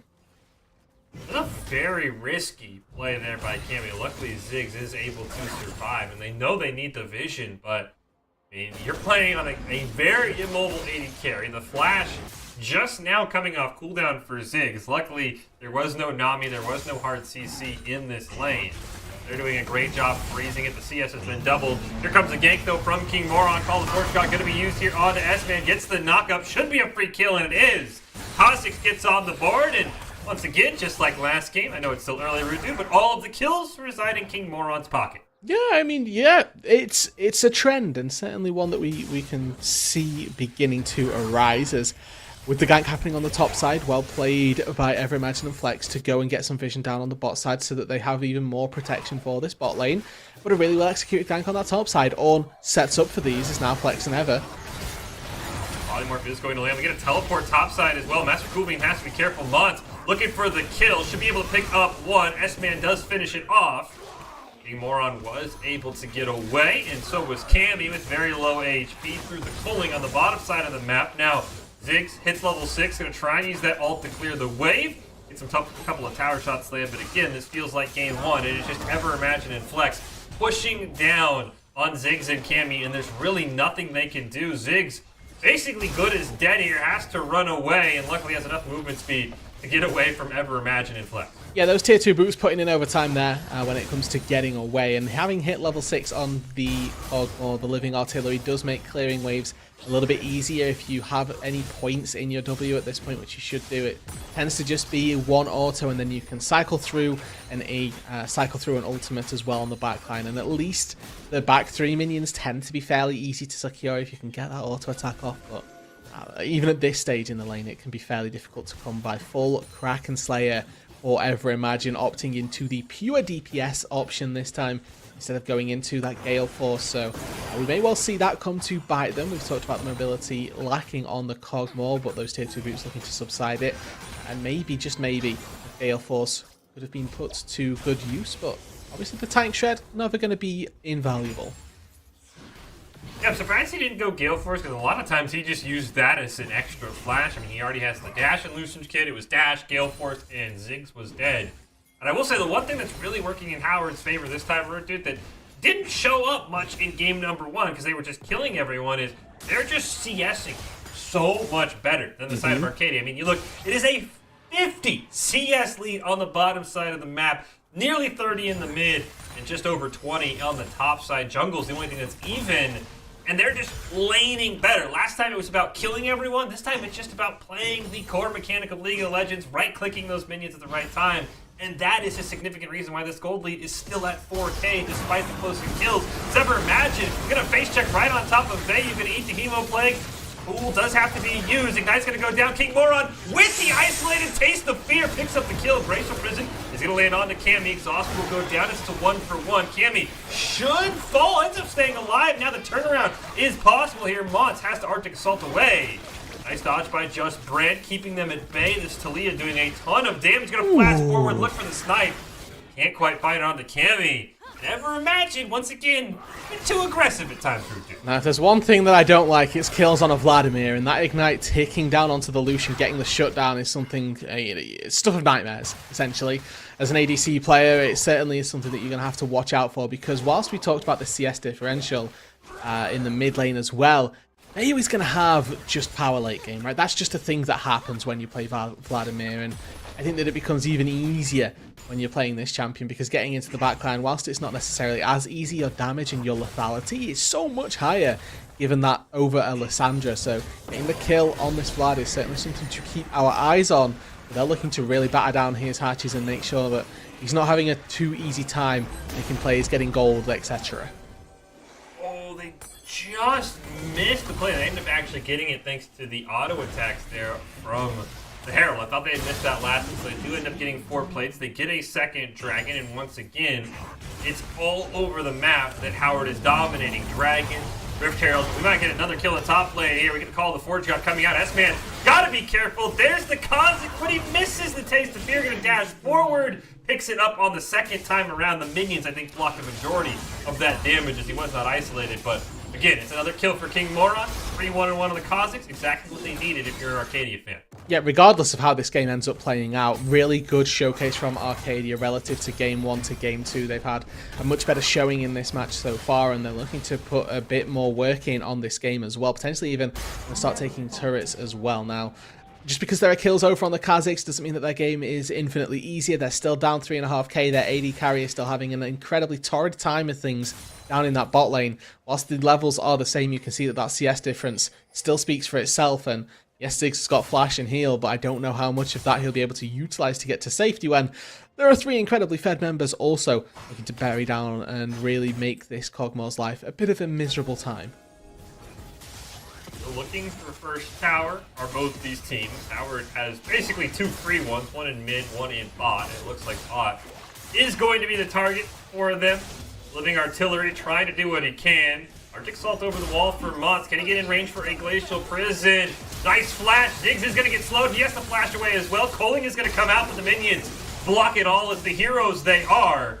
Tower will go down, but that's a lot better to lose a tower than to lose your life. Is Ziggs in a very precarious position. Now, I will say that's a value Sejuani ulti. Moron will be able to dash over the wall as well, get out to safety. But overall, a very good play down on the bot side for Howard. They get 2 flashes, they get the turret, they're likely going to be able to rotate this, translate their lead into the mid lane as well. And I don't think Value's got anything to say about this as, yep, second turret now falls. They're just on a bit of a sweep here. They can go up to this top lane, try and take that one down as well. Master Coolbean certainly needs to be a bit careful here because there's a death squad roaming up to the top side of the map. Kraken Slayer, this is where it has that value, trying to take down the tank. But you can see he respectfully backs away to underneath his turret, and whether or not they try and make a defense of this one certainly remains to be seen. Taking down an Ornn is certainly a very different story than trying to take down a Kog'Maw. And you can see, look at the map as well. Lulu roaming up as well, so Kami going to be there to try and defend. And if they can get this one too easily.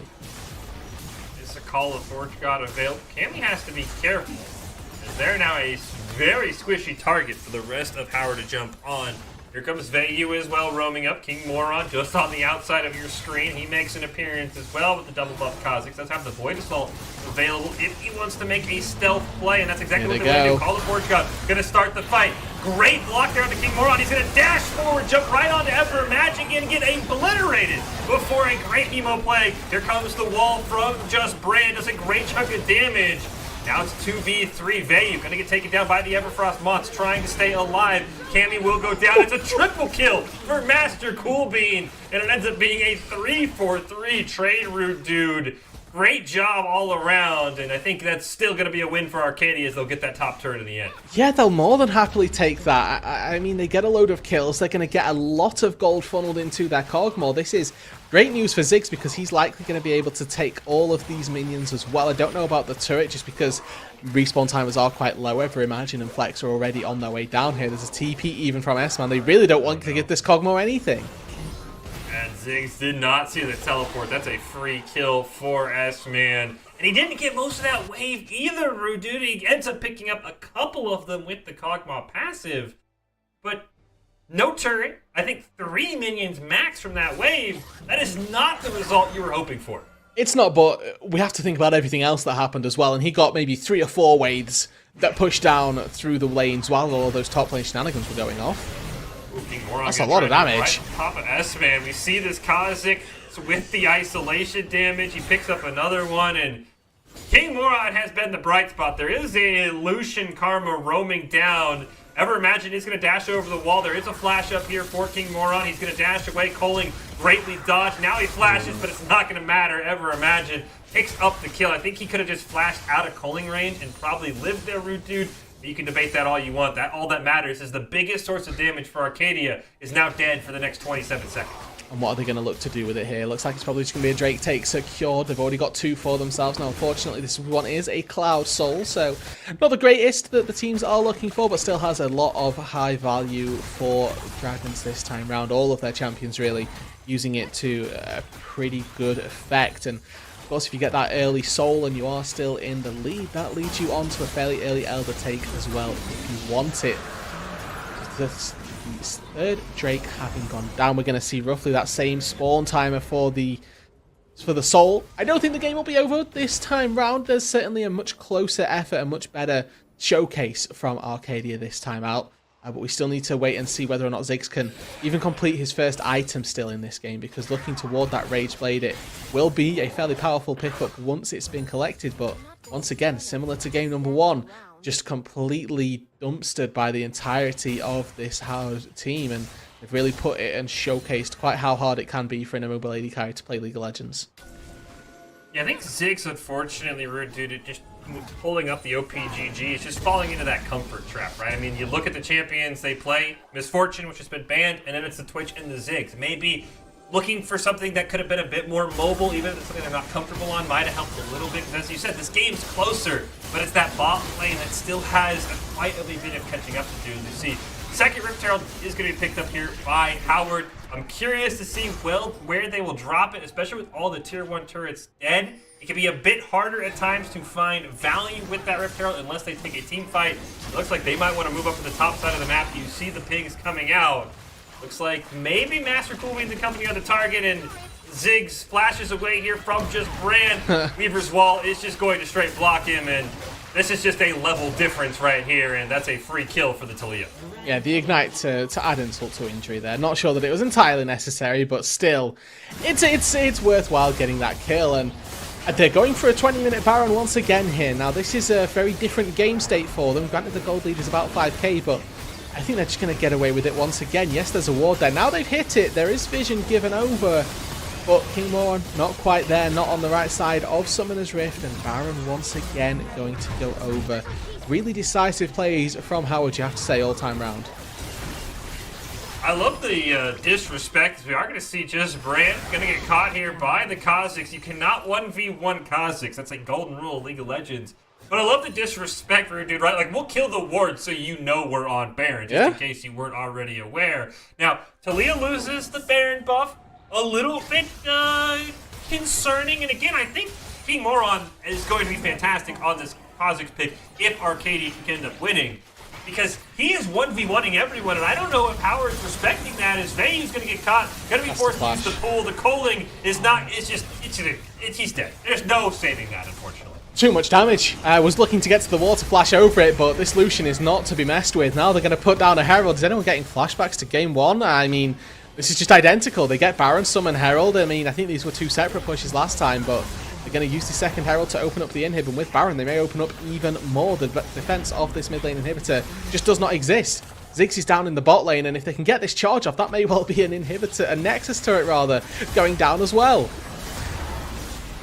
Damage to the first Nexus card. King Moran has nearly everything up. He's got Void Assault. Ziggs isn't basing. And he needs to find a pick on Ever Imagine, because you said the back is just now starting. Call of Forge God gonna land a huge knockup. Here comes King Moran. The Nexus is fully exposed. Ever Imagine kiting back perfectly, but it's a 2-for-2 trade with a great emo play. Just Brand is rejoining the fight. Triple kill. Will go down. It looks like Arcadia will survive this push. But at what cost? The flex on them will fall. Master Coolbeans trades his life as well. Overall, a 4-for-2.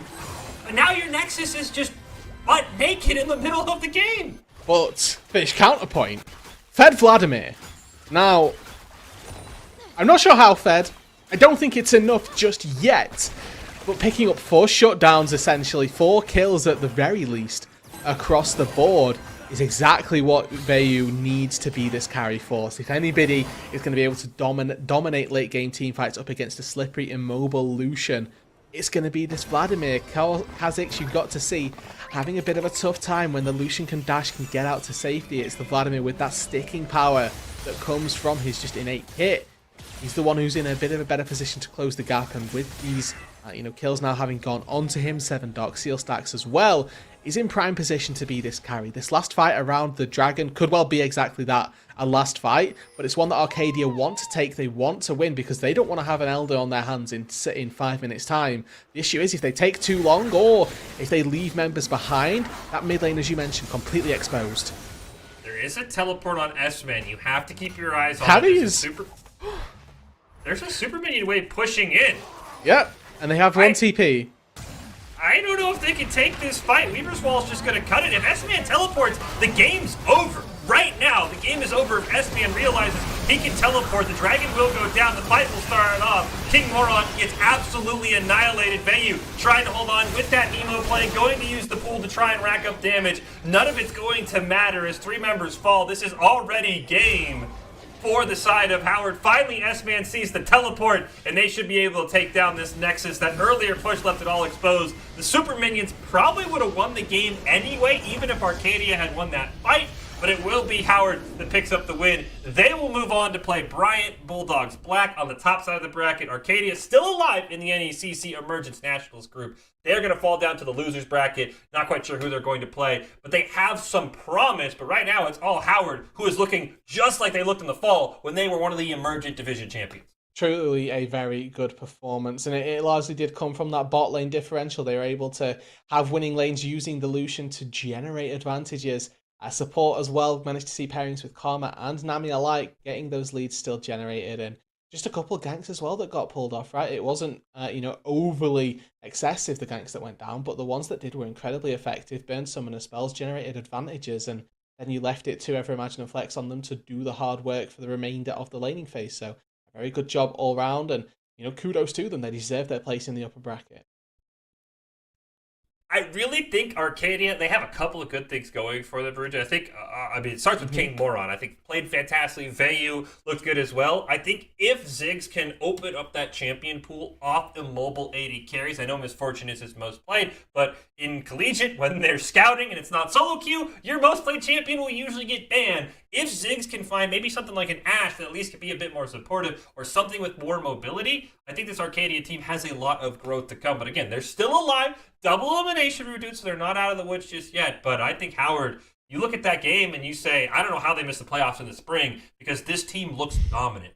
Yeah, they do. They look absolutely terrifying, and without all of the top lane priority, or without all the bot side priority, both of their solo laners were able to pretty much hold their own as well. I know that last game maybe doesn't showcase the best things from their top laner, but he still had a phenomenal game number 1 performance. They were incredibly well versed in, showing us not just the ability to play Cho'Gath, but Jax as well certainly had a dominant performance. So credit where credit's due. The entirety of this Howard squad certainly were able to show up and make a case for themselves. We are not done yet for the group stage of the NECC Nationals. Coming up next, it'll be a challenger group stage matchup. It'll be Mount Union taking on the Ottawa Braves here on the main channel. Of course, if you're just joining us, the way the Nationals will work, there'll be a group stage today, there'll be a bracket stage tomorrow, and then our finals to crown our national champion and division champions will take place on Friday. But that'll do it for myself and Rude Dude. Coming up next, it's Mount Union and the Ottawa Braves playing in a challenger group stage matchup. You don't want to miss it. It's coming up right here next on the NECC.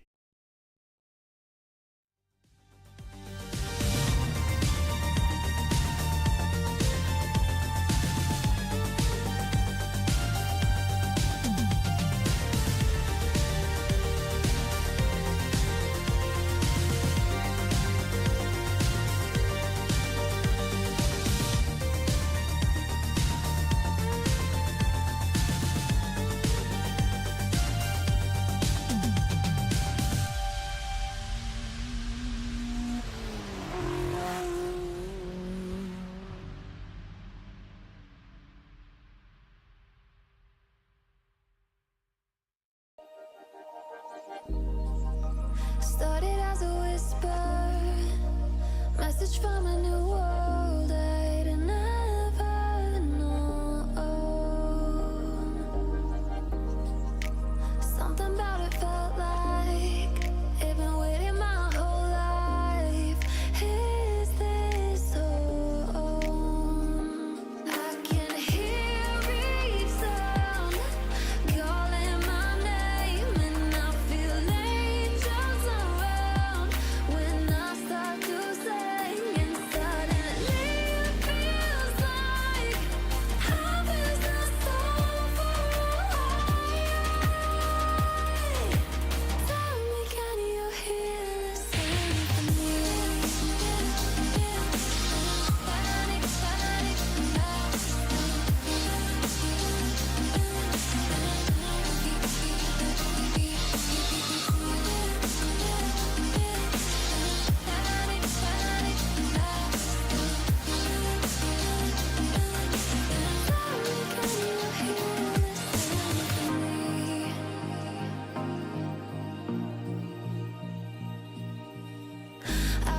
ever think that it's meant to be, that I'm finally right where I'm supposed to?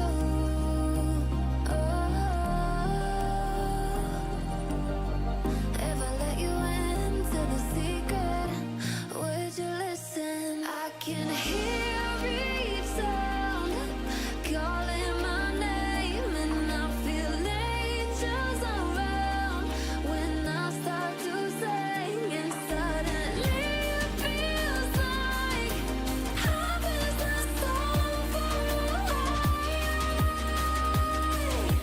Tell me, can you hear the symphony?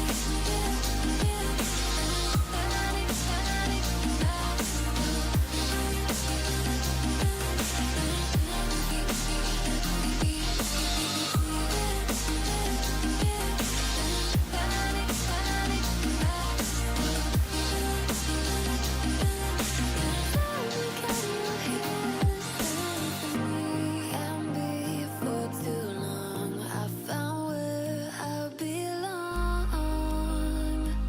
I can hear it, I can hear it, oh, I can't stop the rush. Every note I touch, I can feel it saving me.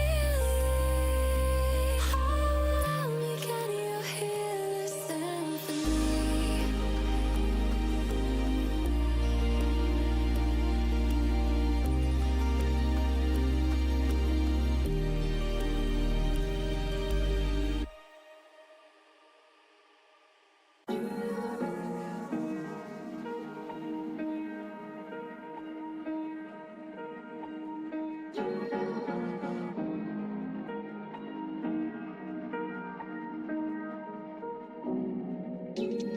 Where you look, where you touch, where you feel, yeah.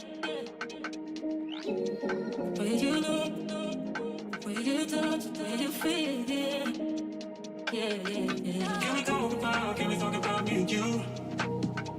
Can we talk about the truth? I wanna know, I wanna know. Can we talk about me and you? Can we talk about me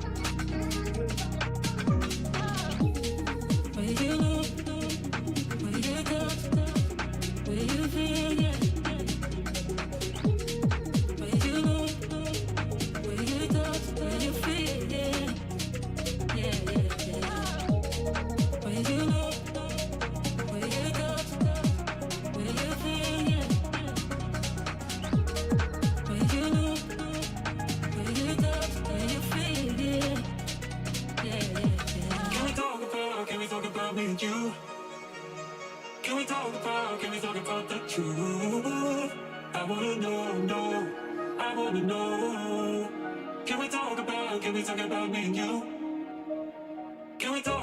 Can we talk about the truth? I wanna know, I wanna know. Can we talk about me and you?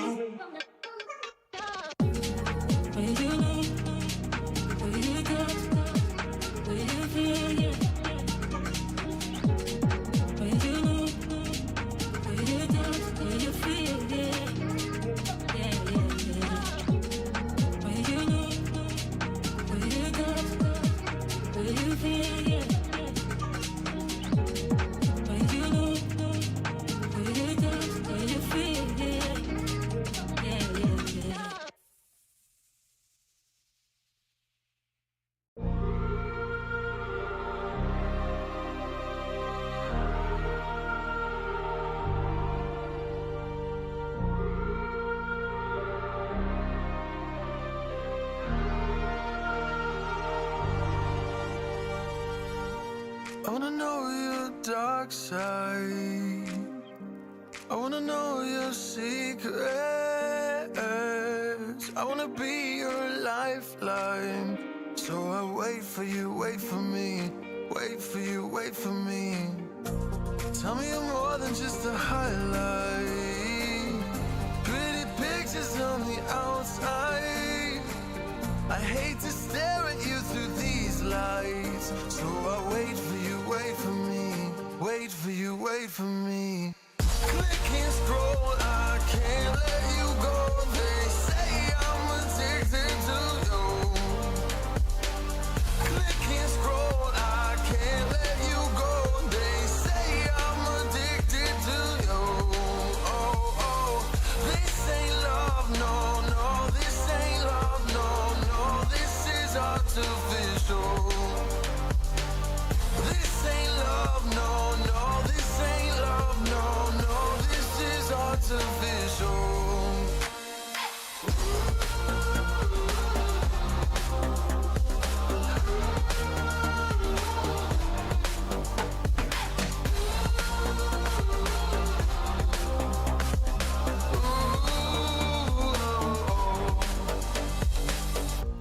I wanna know you inside and out.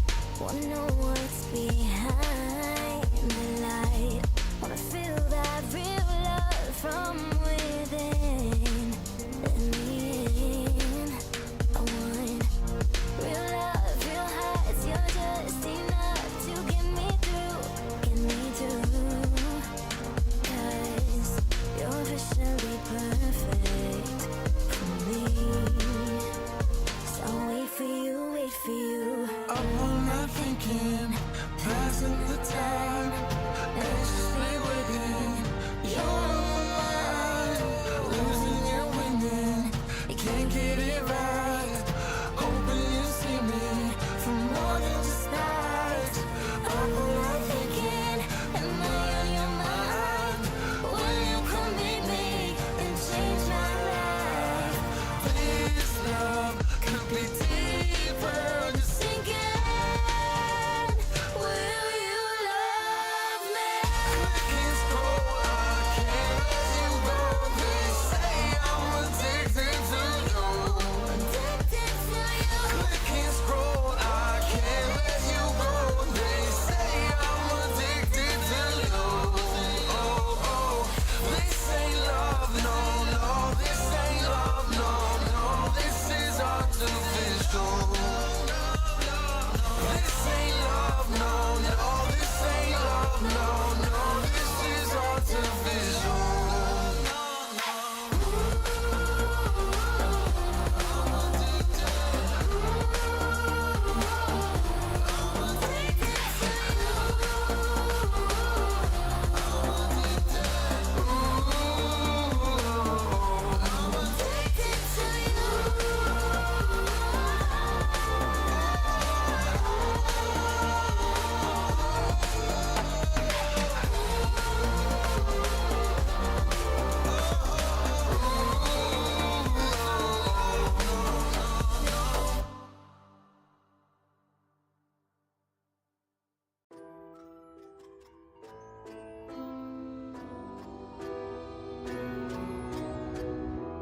I need a scarecrow after what you did. 'Cause all of the birds know that I'm almost dead.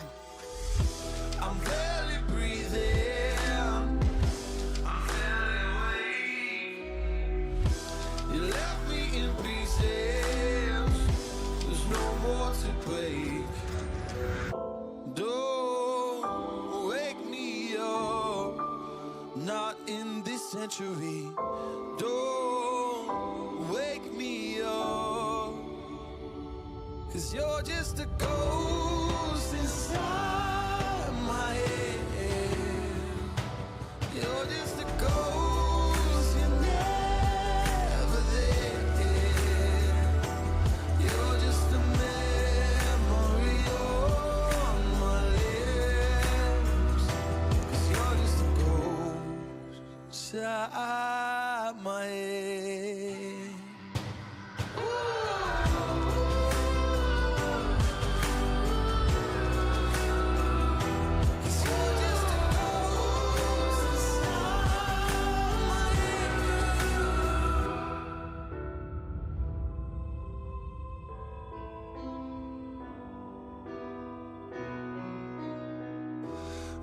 need an angel after what you did. 'Cause you were the devil, you messed with my head. You lied to my mother, you lied to my friends.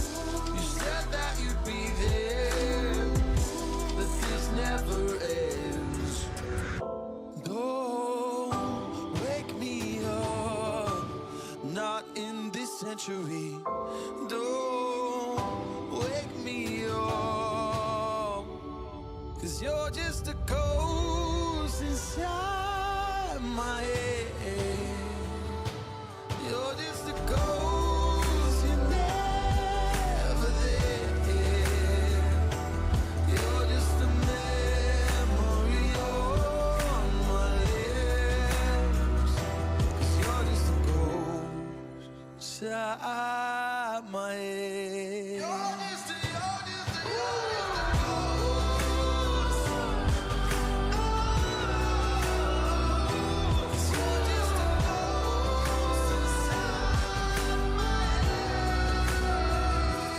You're just a ghost inside my head. You're just a ghost, you're never there. 'Cause you're just a ghost inside my head. You're just a ghost, you're never there. You're just a memory on my lips.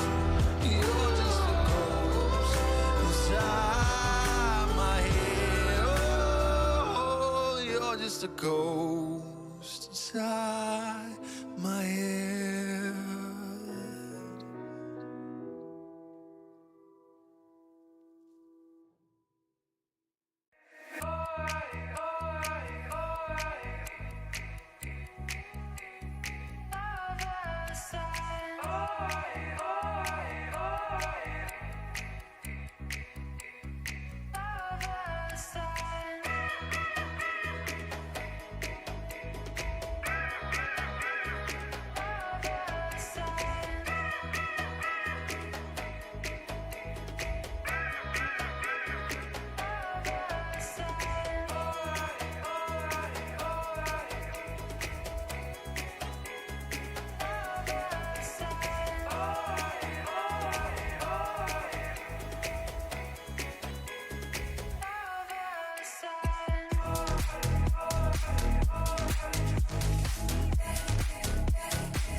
I am here in the middle of nowhere.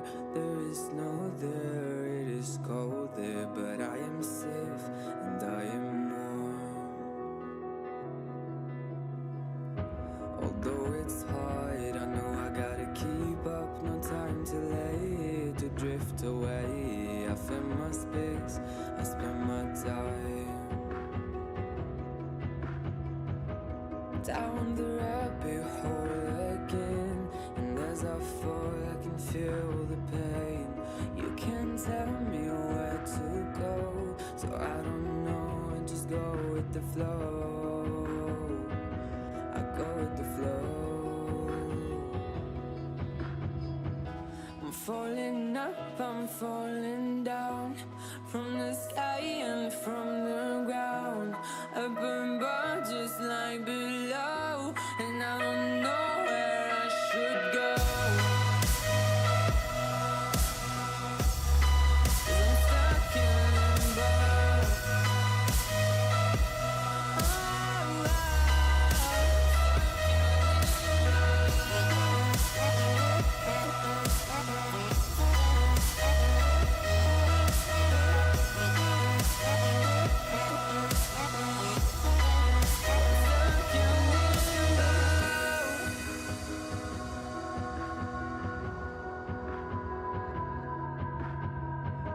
I'm out of love, but I guess I deserved it. Trying to hide, to pass you by. I'm getting tired, feeling fine. I'm light as air, no one can reach me. Lost in a dream, lost in between. Let's keep on flying, let's keep on breathing. I'm falling up, I'm falling down, from the sky and from the ground. Up above just like below, and I don't know where I should go. 'Cause I'm stuck in limbo.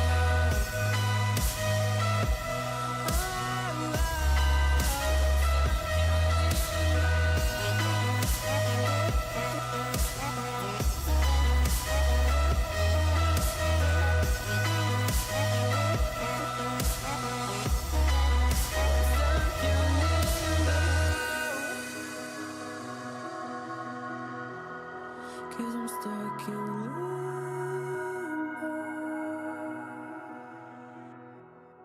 Cause I'm stuck in limbo.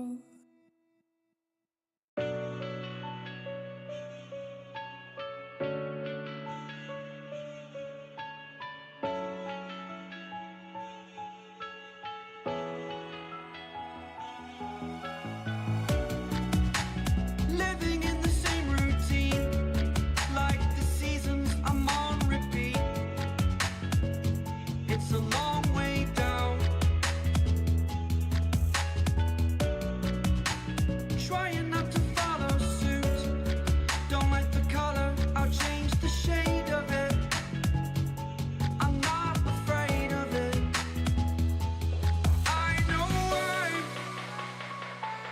I know I'm holding on to this, holding on.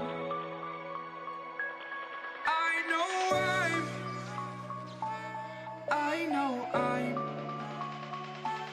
holding on to this, holding on. Don't let me repeat it.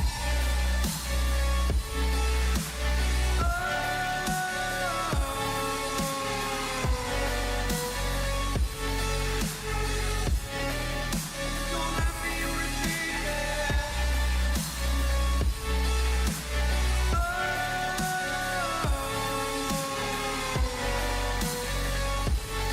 Oh.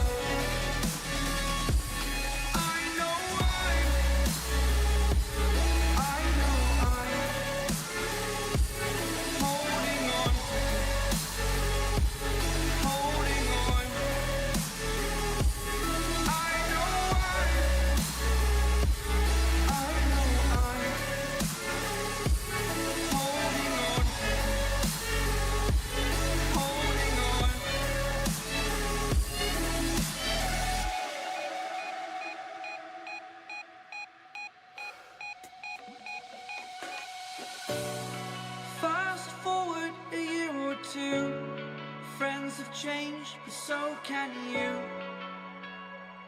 So can you. For too long about the mistakes, while I resent, I learned to hate. Forgot your names. Fear the struggle to follow on. Need to focus to prove you're wrong. I'm not wrong. I know I'm holding on to this. Holding on. I know I know I'm holding on to this. Holding on. Don't let me repeat it.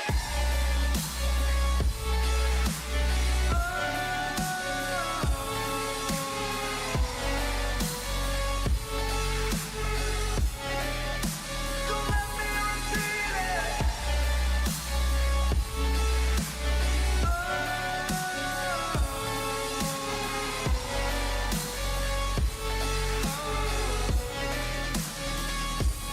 I know I'm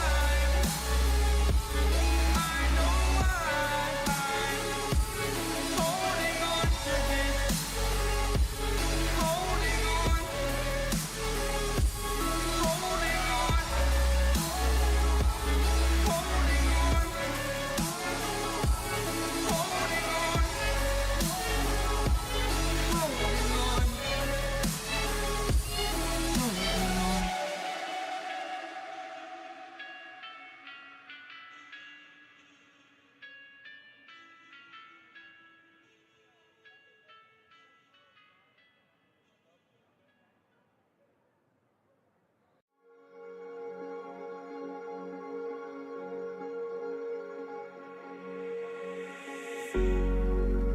Cigarette ash, it looks like snow.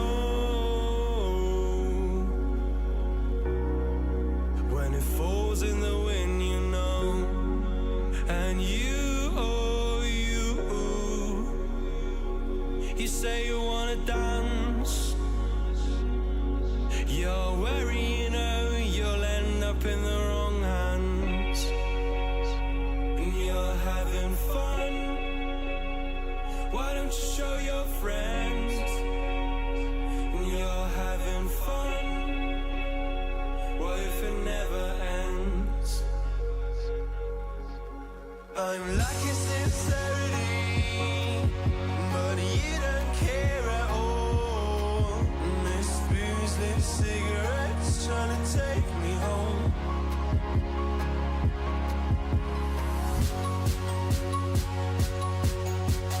Falling in love just a million times, breaking it off with the feeling on ice still.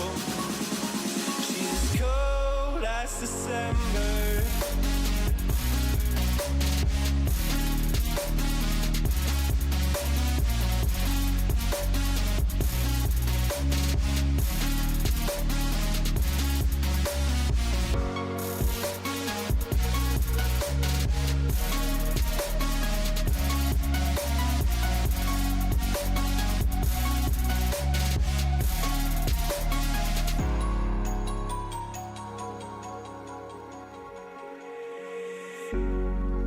I swear I've seen you before, holding your shoes in your hands, running out that door.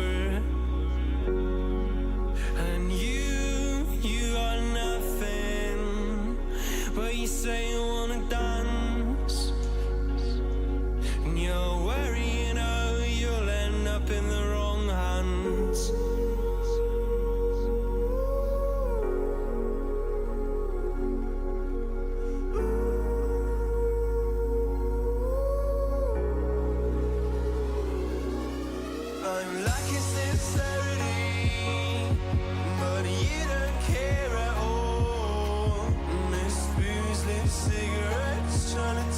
me home.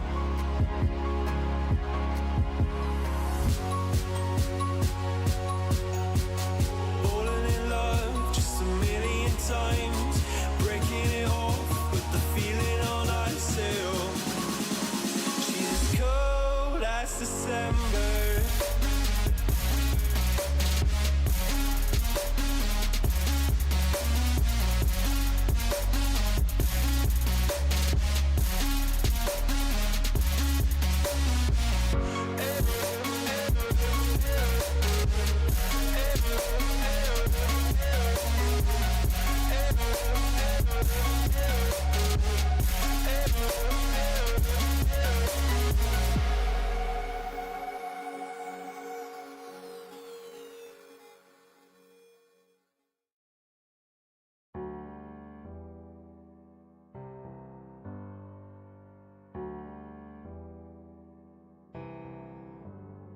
Feelings, it's like I can't walk on the ceiling. Oh yeah, got me dreaming, dreaming in colors I never dreamed. Oh yeah, I let you in deeper than I let anyone else before. Fell in love with my broken pieces, took 'em all and made 'em yours. Didn't know what my heartbeat needed, skipping out, no I can't keep score. When I lose my breath, boy, you got me breathing. Oh, every little thing you do, every time you hold me, take me higher, higher. Every little thing you do, every time you hold me, take me higher, higher. Oh.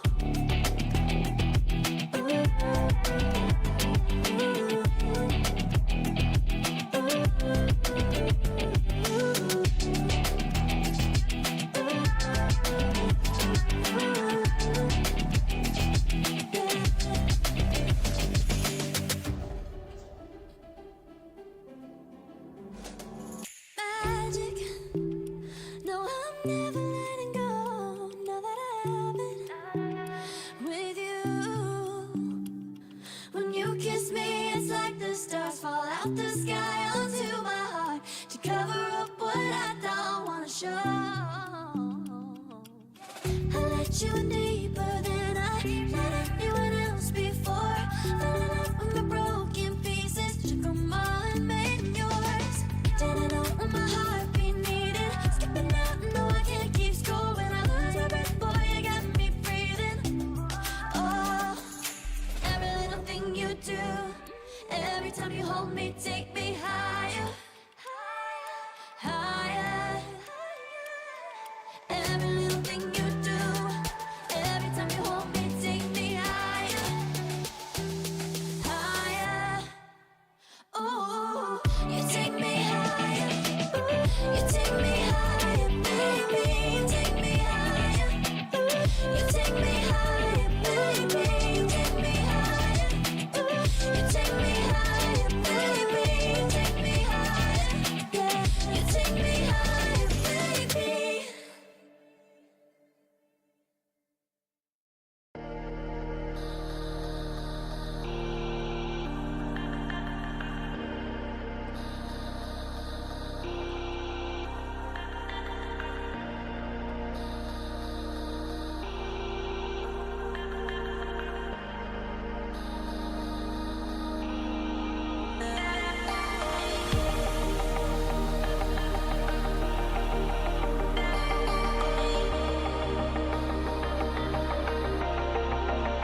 Falling to you.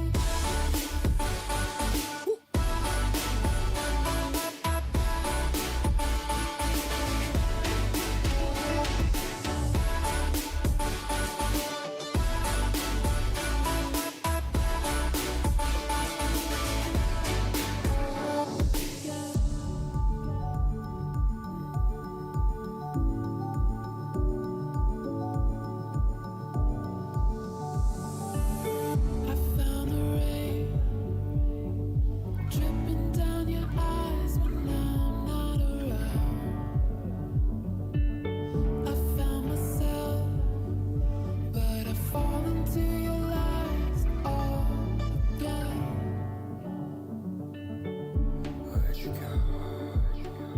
Where'd you go? Where'd you go? Let me feel it. Let me feel it.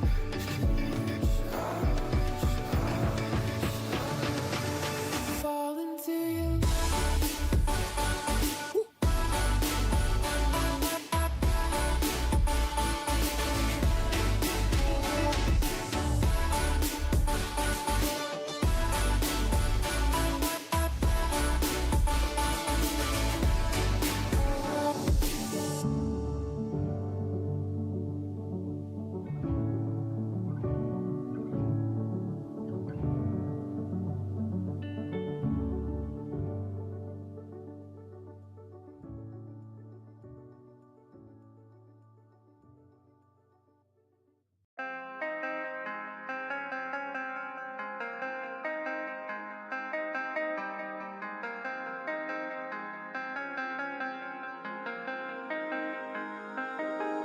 When I'm with you, I am able to keep pushing my limits, and all the drive that I have, well, I'm going the distance with you. I didn't know what I had till I knew what was missing, and everything that I dread, well, I built a resistance with you. Catch me when I fall, and I'll keep you on the ground.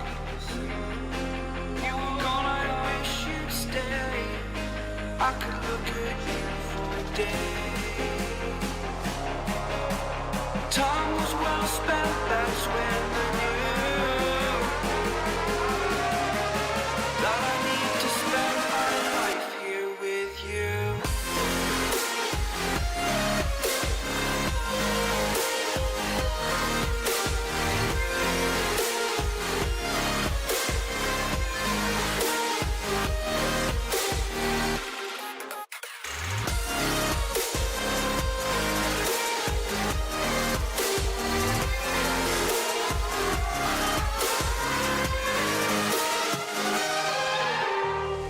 Take your time, not in the fast lane. I understand that you've been broken too many times, but I'll be waiting to make you lose from all you've taken. But if we listen to each other and admit our mistakes, then I can show you who I am, because I'm not the same. I'm better with you.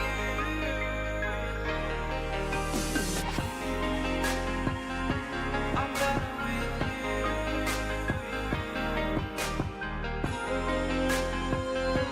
I'm better with you.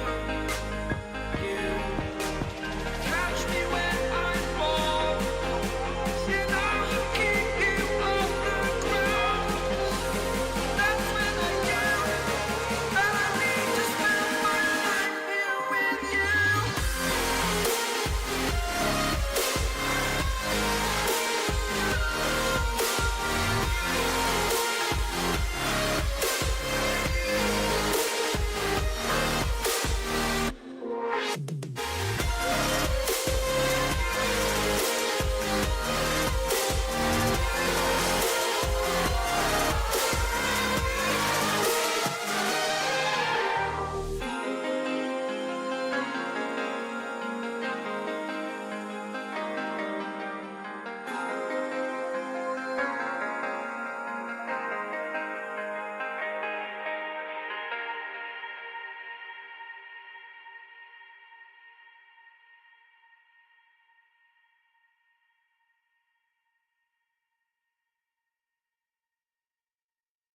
The seasons come and go like thoughts of you. Like a wave returns to the sea, into the blue.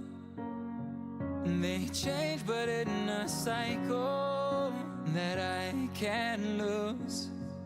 Each painful but delightful to live through. You came into my life just like another season. Not for long, just a time, just like another season. Maybe this time next year you'll reap me for no reason, but I'll cherish every day until you come my way this season.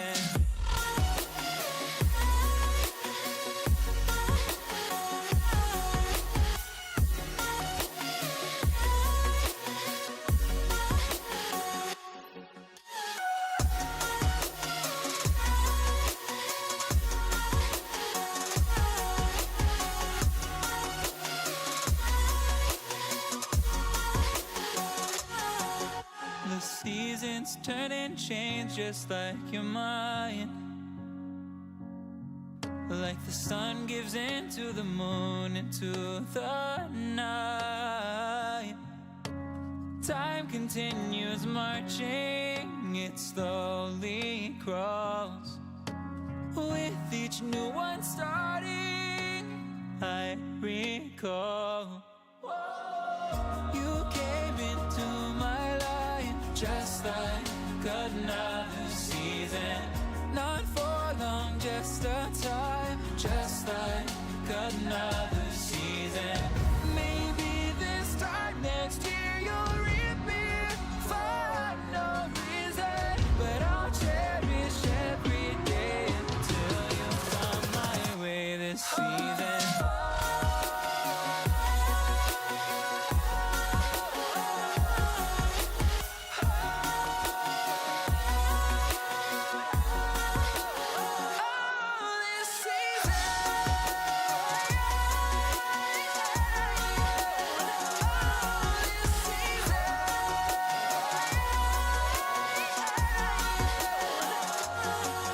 Each time of year carries memories,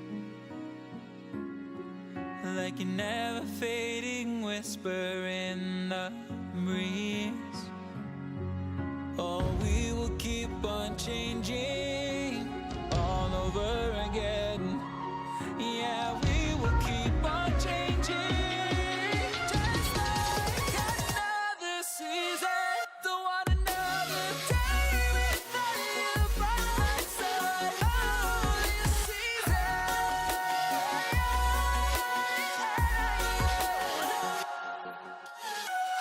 You came into my life just like another season.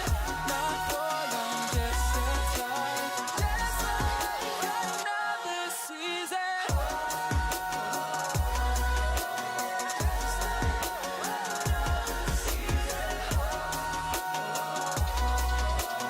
Just like another season.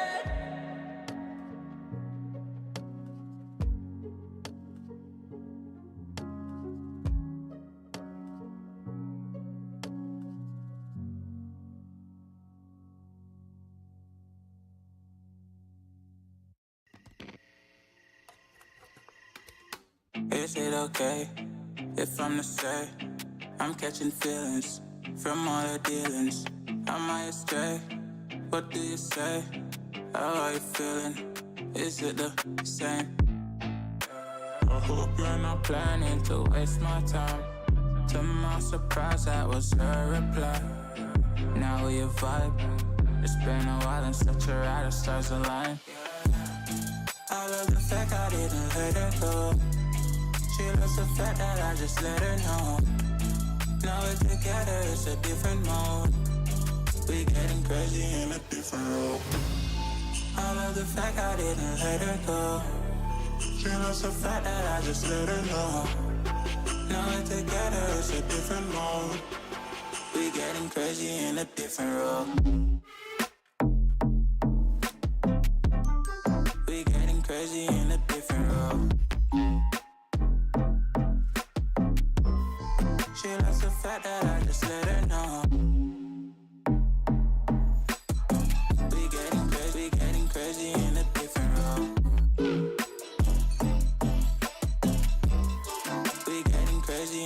different role.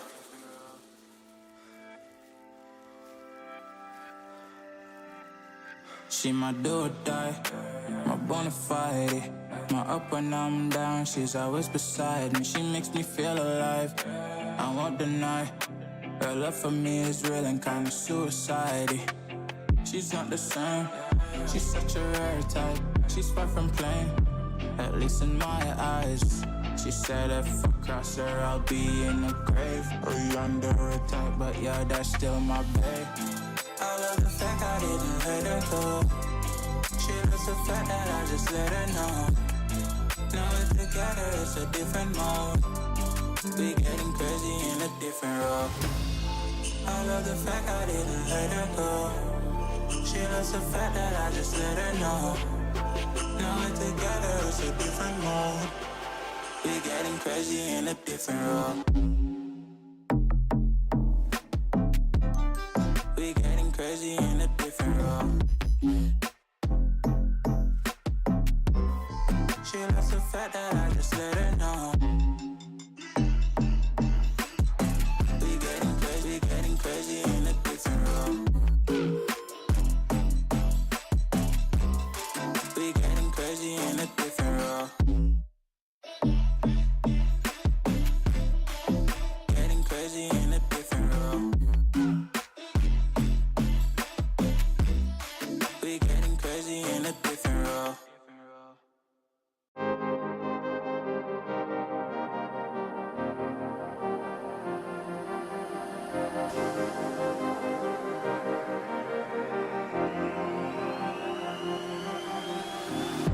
I'm cutting dice. Look at these eyes. They're not here to please you. There was a time you could be mine. Before all that you put me through, I knew that you were trouble, but I let that you were bad.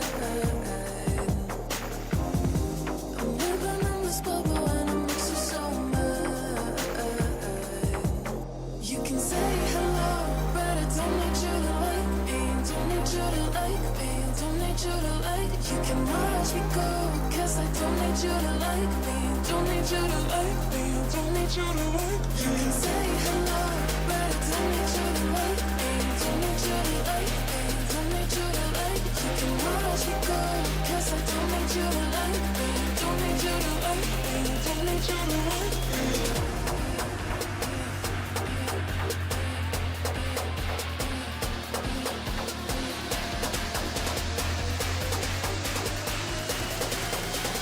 Don't need you to like.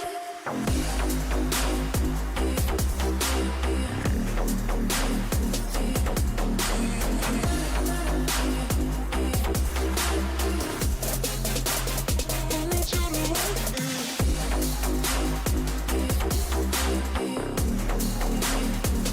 to like. Don't need you to like. You can say hello, but I don't need you to like me.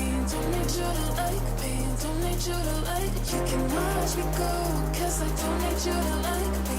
Don't need you to like me. Don't need you to like. You can say hello, but I don't need you to like me. Don't need you to like me. Don't need you to like. You can watch me go, 'cause I don't need you to like me. Don't need you to like me. Don't need you to like me.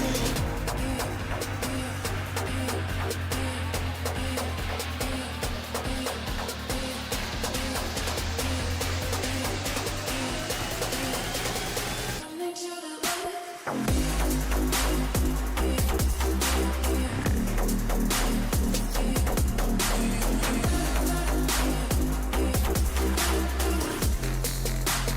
Don't need you to like.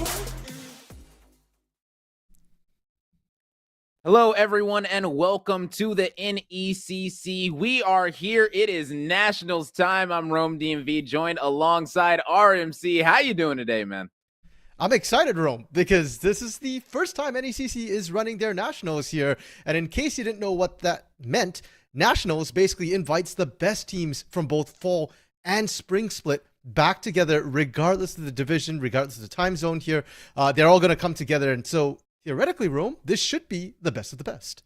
Exactly. I mean, listen, anytime you're able to, sift out, pretty much sift through the weeds and be able to really find those beautiful, beautiful blooming flowers that are these teams that we still have left here. I mean, it's going to be a great garden to look at, and I can't wait for it, man. I mean, we're already seeing the average ranks of these players is pretty high compared to, some of the other casts that I've had for NECC. So, I'm extremely excited to get into this one, see what picks are going to be coming out, see what metas they're going to be deciding to go with, because, I mean, honestly, at this level, they can pull out anything. Comfort picks are aplenty.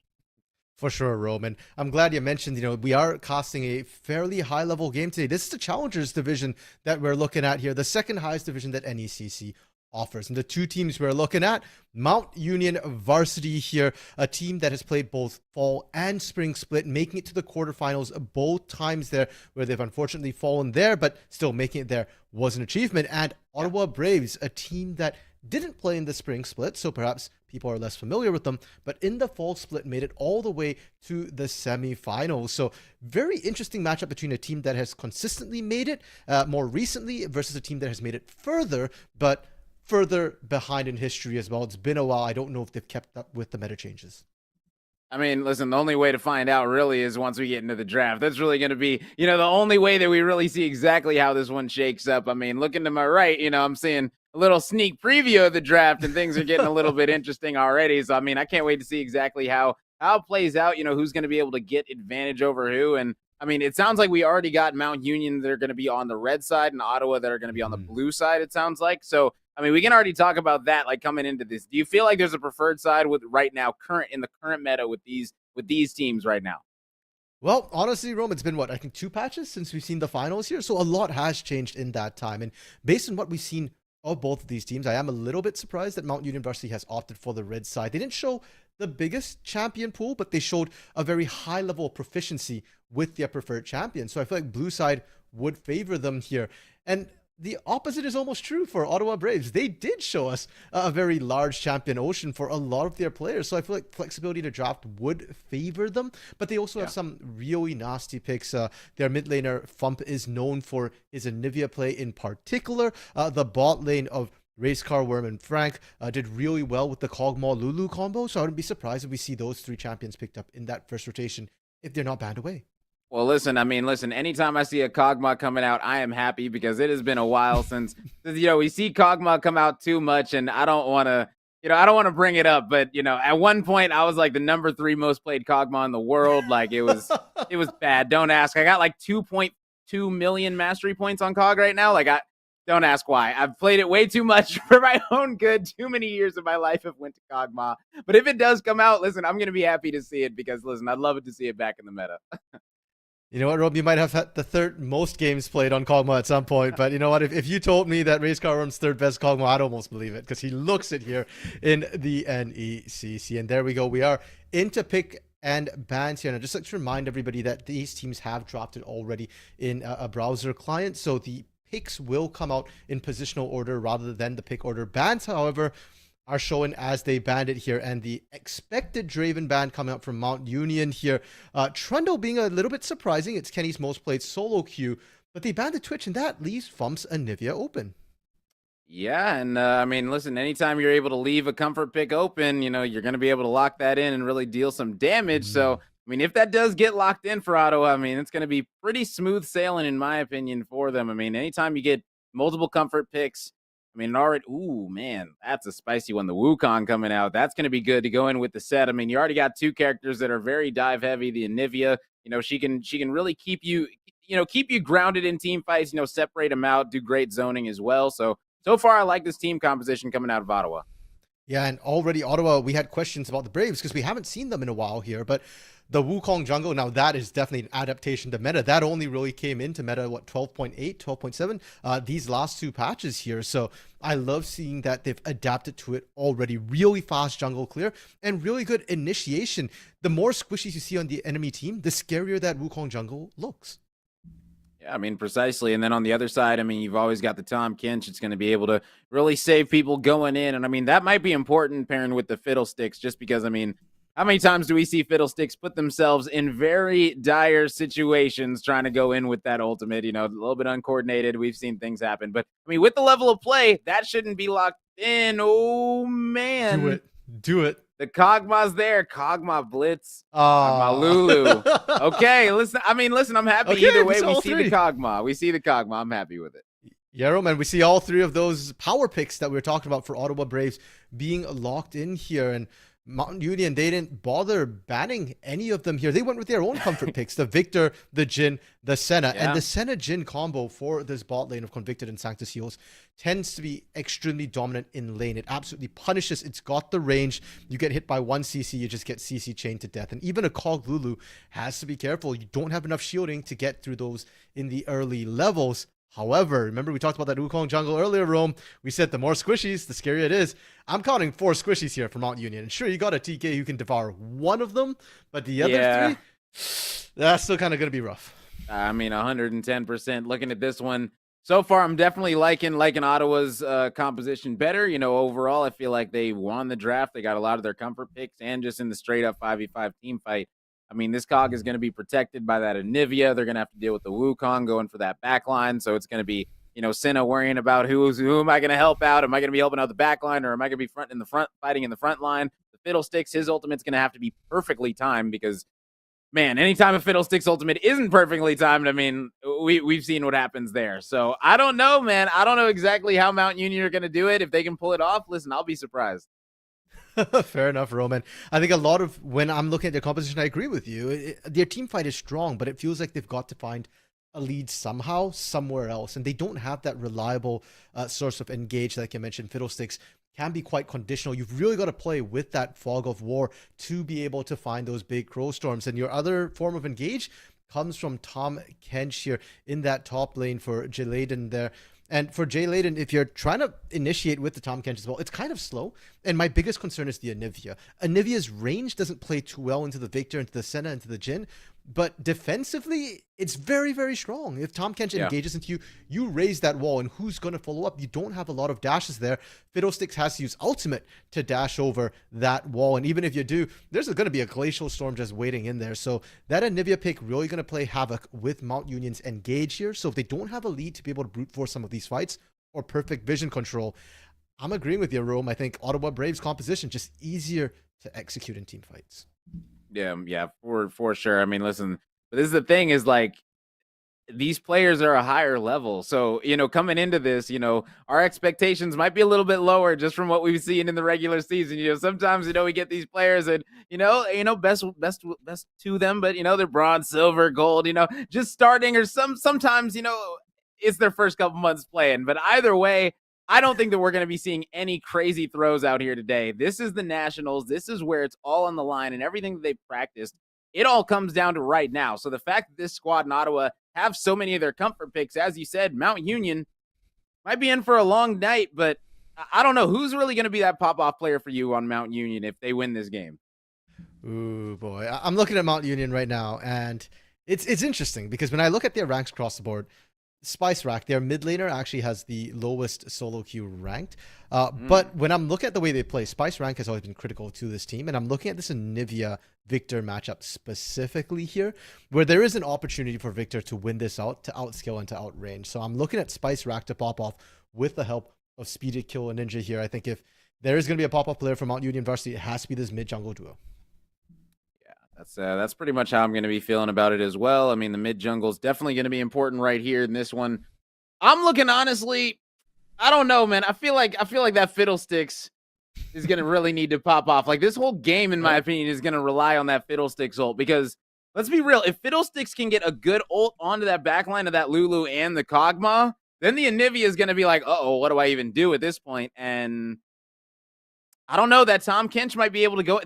Now that I'm thinking about it, Mount Union might be able to make something happen, but it's really going to be on the back of that Fiddlesticks, as you said. You said it's the jungle mid combo. I'm saying it's all on the jungle this time. Fair enough, and I think there is potential here in that mid lane, especially to punish early on against that Anivia. Anivia doesn't fare terribly well against all the CC that Fiddlesticks does bring to the table along with Victor. There are some nice combos to come through here. But Rome, we're talking a lot about Mount Union's varsity here. Ottawa Braves, I mean, they've got pop-up players of their own as well here. And my eyes drawn to Fump, especially on this Anivia, because for the same reasons we're talking about on the other side, right? Anivia really strong defensively, but also Fump throughout the regular season had the Anivia banned at least 23 times, and there were some games that couldn't pull up their ban histories, but as far as I know, 23 times Anivia got banned. It got through, and I want to see why every team was so terrified by this pick. I'm gonna be honest. If you get it banned 27 times in one season,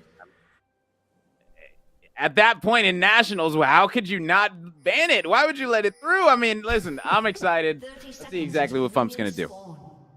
For sure, and right off the bat, we're just seeing defensive starts for both of these teams. We're not looking for aggressive invades. Neither Wukong nor Fiddlesticks are that great at that level 1, and the only signs of aggression we're really seeing is Fump in that mid lane, posturing aggressively here. Honestly, not what I was expecting to see, because Victor can always just Q you and just keep walking into you and win that trade against an Anivia.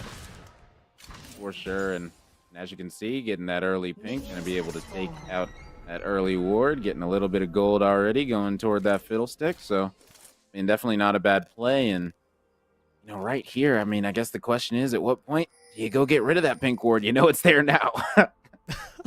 Not for a while, Rome. Not for quite a while. And I'm hoping that the Braves remember it's there later when they start looking for ganks. So many times. Listen, I'm saying this right now. If we are at 5 minutes and that pink ward is still there, there's an issue. That's all I'm saying. I mean, Kenny's starting bot side, so he actually might not path to that bot side anytime soon. And hey, if you aren't going for a gank, if you aren't going for that scuttle, I could see him just leaving it up here. But I agree. If you're going for that first gank and you don't get it in that bot side, I want to see that ward cleared. And that's one of the things you can do as Fiddlesticks, because Fiddles has such a healthy, safe clear with that drain that you can just buy an early pink, don't have to worry about pots. Oh, yeah, for sure. And, I mean, right now it's going to be a pretty slow top lane, in my opinion. You know, I mean, the set might try to do something once he's 6, but really, I mean, this is going to be pretty much a farming lane. So he's going to be able to see us better. And really looking at it, I mean, if you're Wukong, what lane are you really looking to gank right here? Well, as the Wukong here, I just want to power farm as much as possible, to be honest here. Okay. And I'd only really be looking for ganks if my laners can put down that damage here. Top side, Set and Tom can sometimes do duel very actively in the early levels. They're trying to establish dominance. But if that doesn't happen, it's such a hard lane to gank because they're both so tanky. So Kenny, I don't really want to see that top lane gank when Dionysus here is just shoving in. So maybe to that mid lane here, because as much as we're harping that Anivia is vulnerable, so is Victor. Victor doesn't really have an escape other than that flush. Yeah, and I mean, looking at this one, I mean, this bot lane getting pushed in pretty heavily, but at least the Cog is able to, you know, keep up somewhat in CS. Should be pretty close after that wave fully clears. And as you stated, it's going to be a pretty standard full clear coming out of this Wukong. Oh, actually didn't get the Krugs, but going to be moving past that into the river, and going to be a little bit of mischief going on up here in the top side. They're trying. I mean, that's one of the things with Wukong with the changes that he can dash over walls, is that he can get a little bit more creative with the sort of jungle steals. And Fiddle is a safe clear in that he doesn't get very low, but he's not very good at fending off the invade. So you could see they were trying to shove and maybe try and punish Speedy Kill a little bit. Unfortunately, Speedy Kill clear was fast enough, and now Dionysus has to be careful because this is a 2v1. He won't die if he's careful with it, but he's not going to win a 2v1 either. Yeah, and overall, this is just going to be great for this Wukong. Going to be able to get both scuttles early, and that's going to be massive for this Wukong right now. Just trying to stay ahead of this Fiddle in every way, shape, and form. Having an early level lead is going to be big, so trying to get that 6 before that Fiddle gets that 6 this is going to be big, because we all know once Fiddle gets that 6, he's not looking to do anything else but gank. Fair enough. And hey, Rome, it's pre-5 minutes, and Kenny did clear that pink ward. So oh, yeah. Yeah, I saw that. Yeah, that was nice. Yep. Yeah, the vision control coming from the Braves is quite nice here. They've actually actively cleared out quite a bit, so Kenny can now look to gank this bot side. There are traps set up in the river here, but you could potentially look to brute force into the lane if they can just shove it past and sneak him into a bush.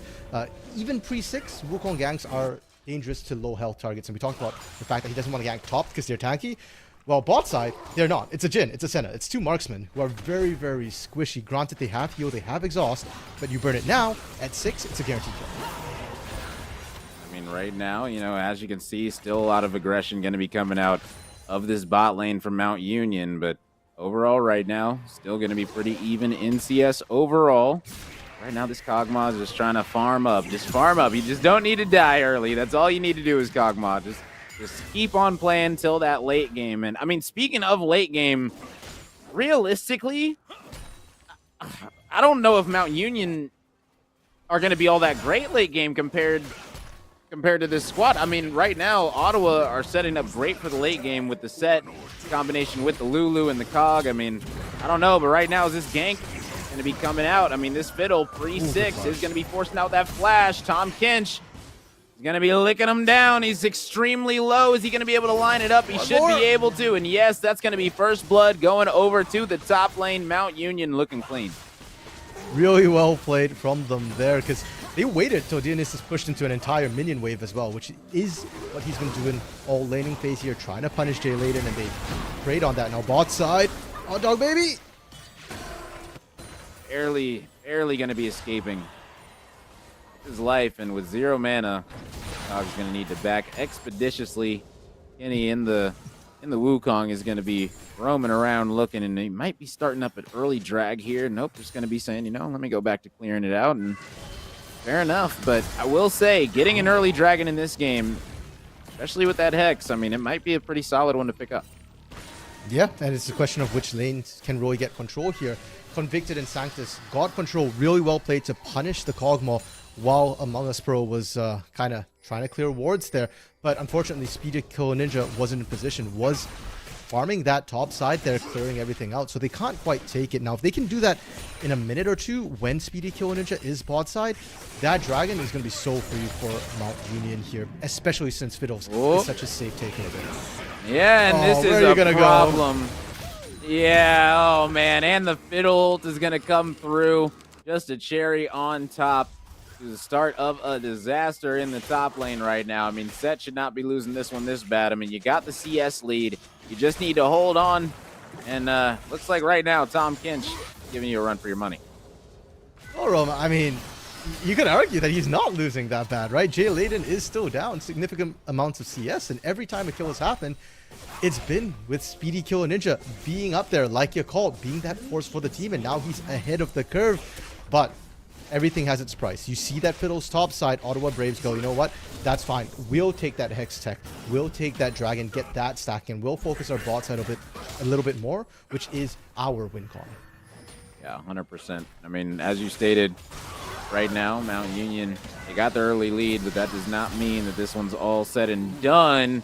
The Nivea is going to be able to put out a lot of damage right now onto this Victor. You don't want to get turned around on.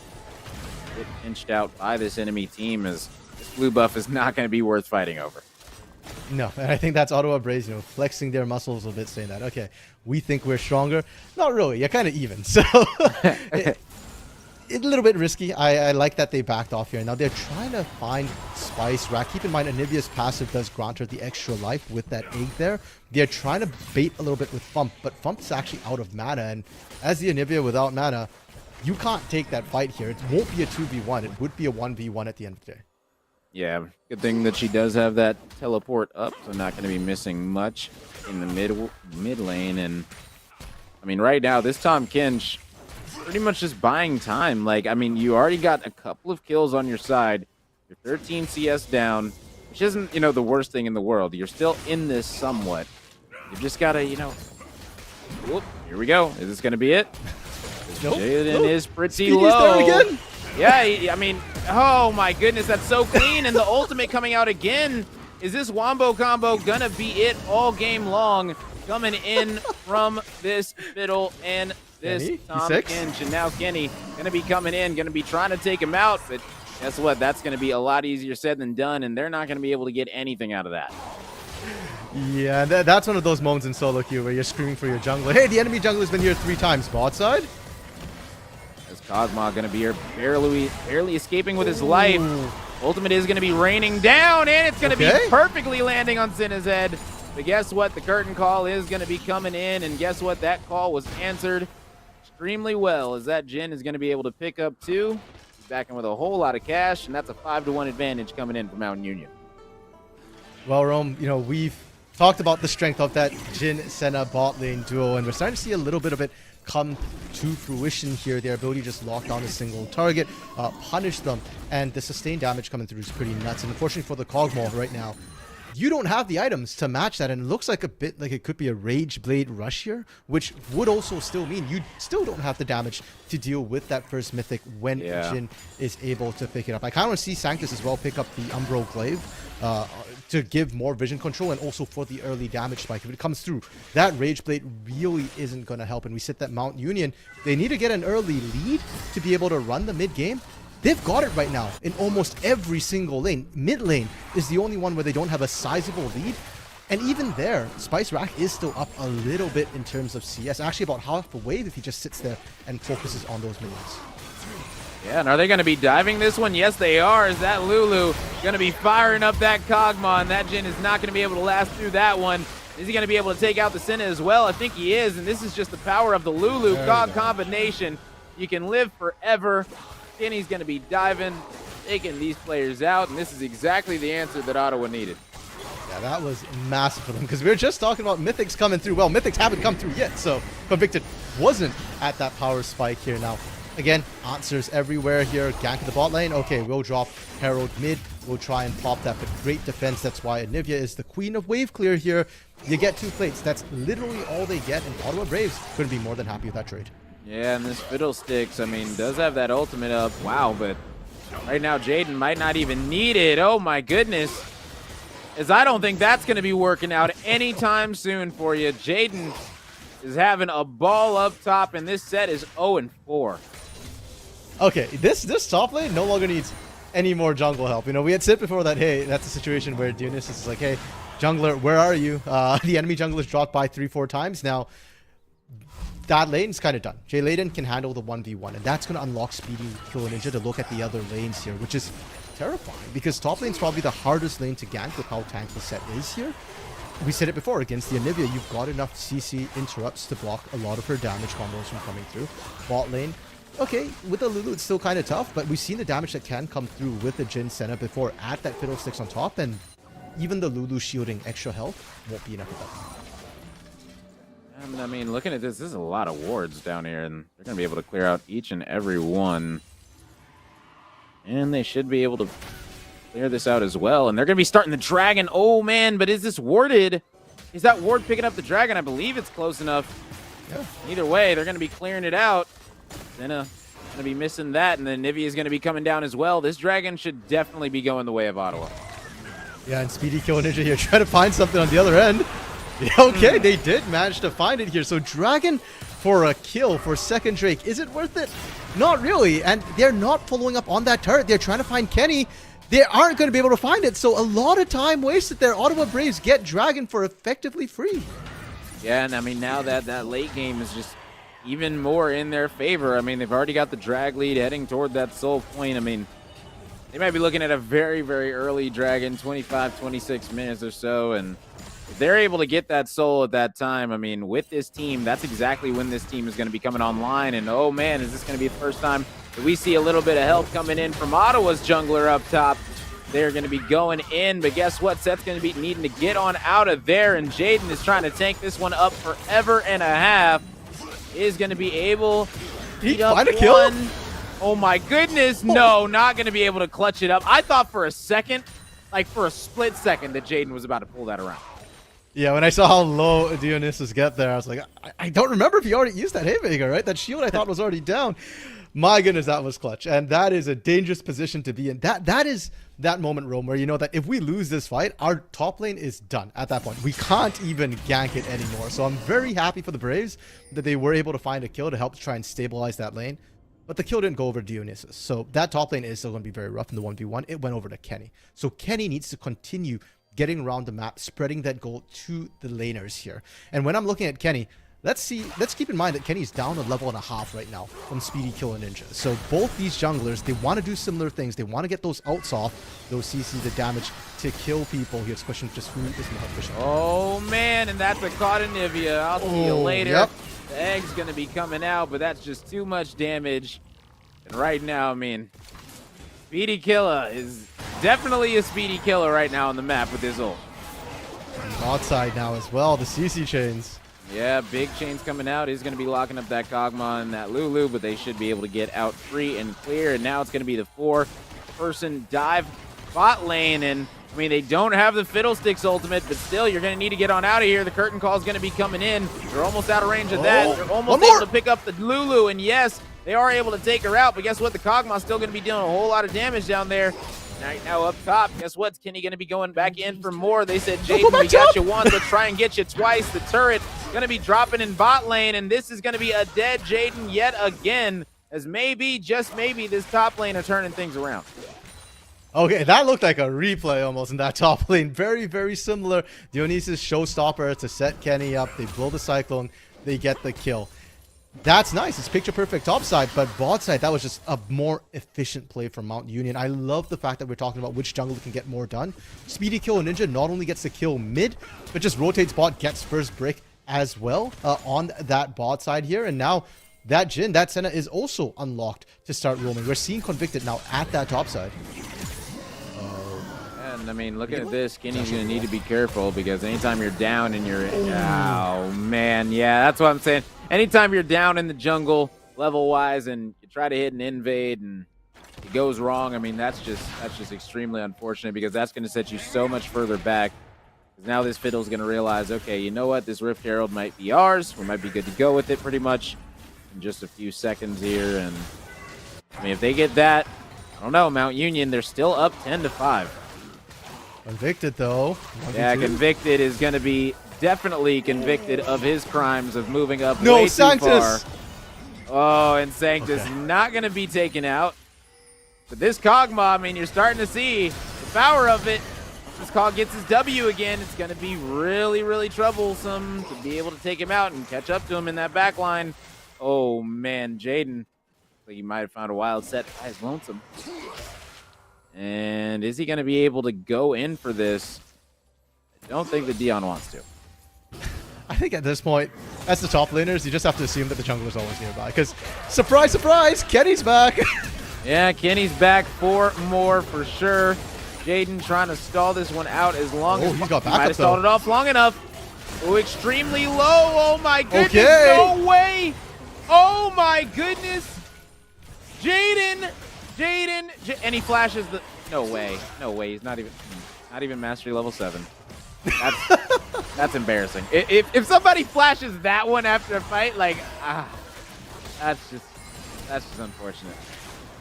Yeah, come on, the mastery emotes aren't accurate because you could have a ton of mastery points and just never upgraded it. So I don't believe that Jay Layden doesn't have enough mastery. Come on, man.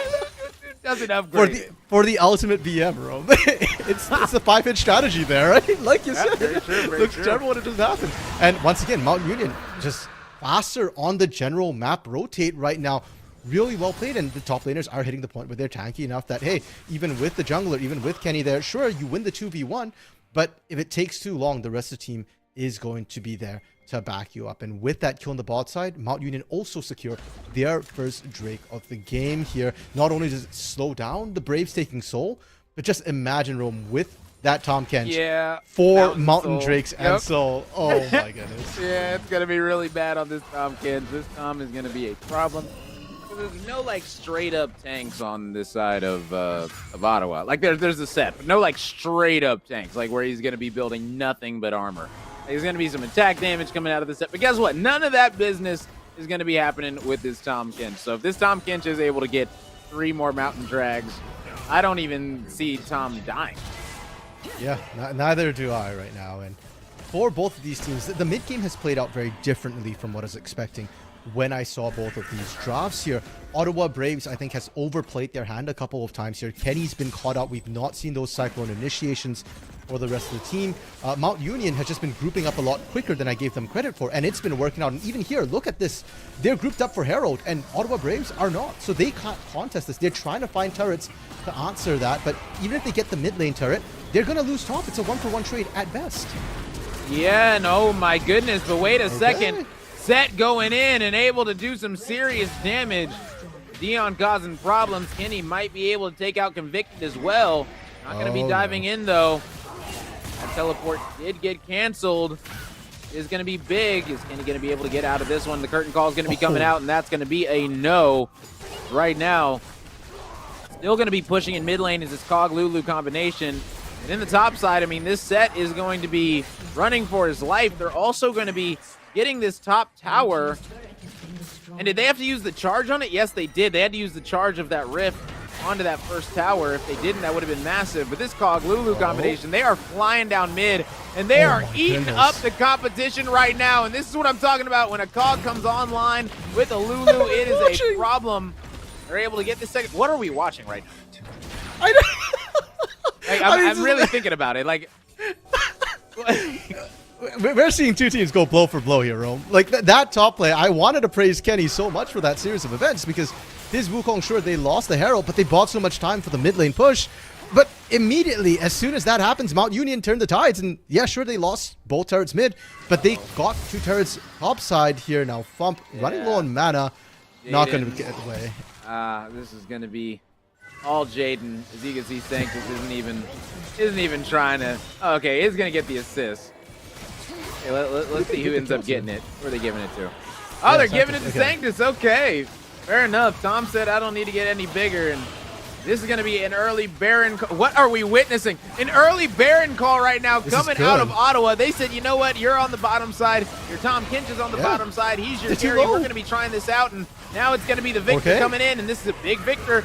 Guess what? Already 2-0-2. Level 13. Fiddlesticks is going to be going in. And that's going to be massive. But who's going to be able to win this one out?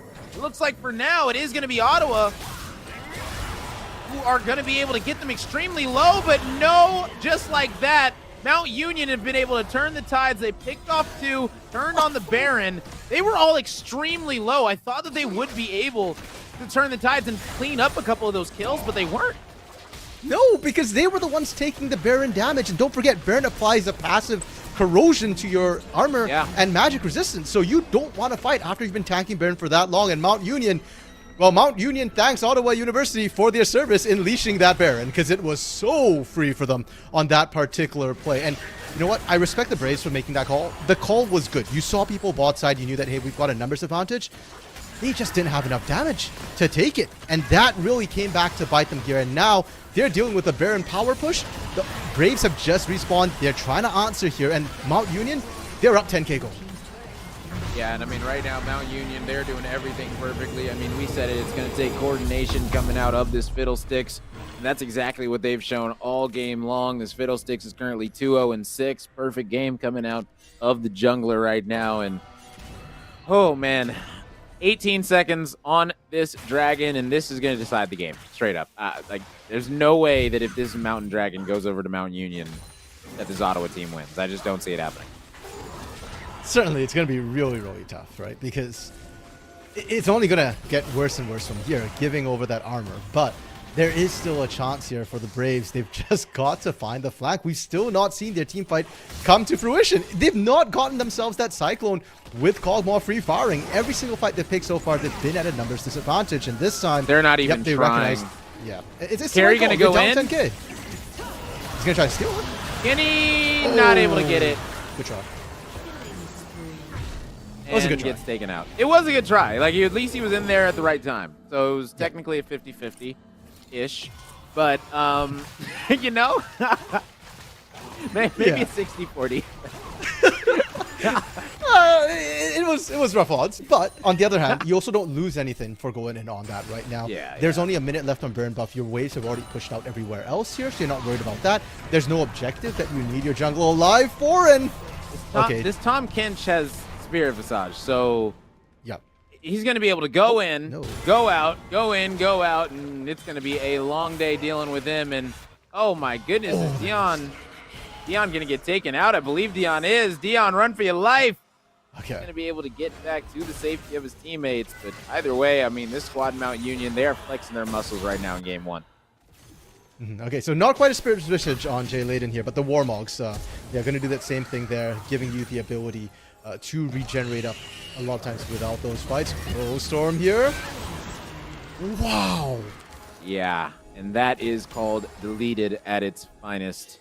And now this Kog'Maw is going to need to wait for that Lulu, because you don't want to fight without your... Well, you know what's wild? This Kog does have a 3-item spike, and that is the big one. So this Kog right now is extremely online compared to the other team, and I mean, this Kog can definitely shred them out. If this Lulu was up, like, you're not going into this Kog'Maw right now at this level. Like, you're just not. If they have even somewhat slightly good positioning, they'll be able to absolutely wipe you. And that Cog might be setting up for a pentakill, but right now Kenny's going to be coming out. This is going to be a situation where you go golden, and that's called baiting at its finest. And now, I mean, it seems like they're just taking turns. First it's the Lulu, now it's the Wukong getting taken out, and yet again, a 4v5 fight is going to need to come in, but this time they are going to be having the Lulu. You can see the Lulu is going to be charging up this Kog'Maw, but how much damage is Cog really going to be able to put out? Flash is going to need to come out. Guess what? That set's going to be going bye-bye. It's going to be now a 5v3. They're going to need to hang on for dear life, but I don't know how much more life they're going to really have in them, because guess what? Bump, he's going to be stunning them up. Oh man, is this Kog'Maw going to be able to take out anybody? Doesn't look like that's going to be the case, as they should be backing out with all 5 alive. And this overall is going to be a great push coming in for Mount Union. Hot Dog Baby here, trying his darnest to try and make anything happen. But once again, we've said this so many times, or I sound like a broken recorder, Ottawa Braves have not found a team fight. That fight was not even a 4v5 there. Dio, NECC, and Kenny getting caught out to start things off already put them at a numbers disadvantage. And on top of that, Thump wasn't there. You've got the Anivia to wave clear, but she's wave clearing a different lane, and therefore Mount Union have broken a critical base turret here. Those are the hardest to take against an Anivia. You get one down and things get exponentially easier. And on that particular push as well, Rome, it's taken so much time that now Mount Union just go back, they reset, and they go for that dragon. Granted, third dragon isn't soul, but it's still helping. And you saw that Jay Layden there just refused to die because he got so tanky. He got walled off, he got picked off. Without those Mountain Drakes, without the sheer amount of tank stats he has, he's dead to rights. If you can't kill him there, when are you ever going to be able to kill him as Ottawa Braves?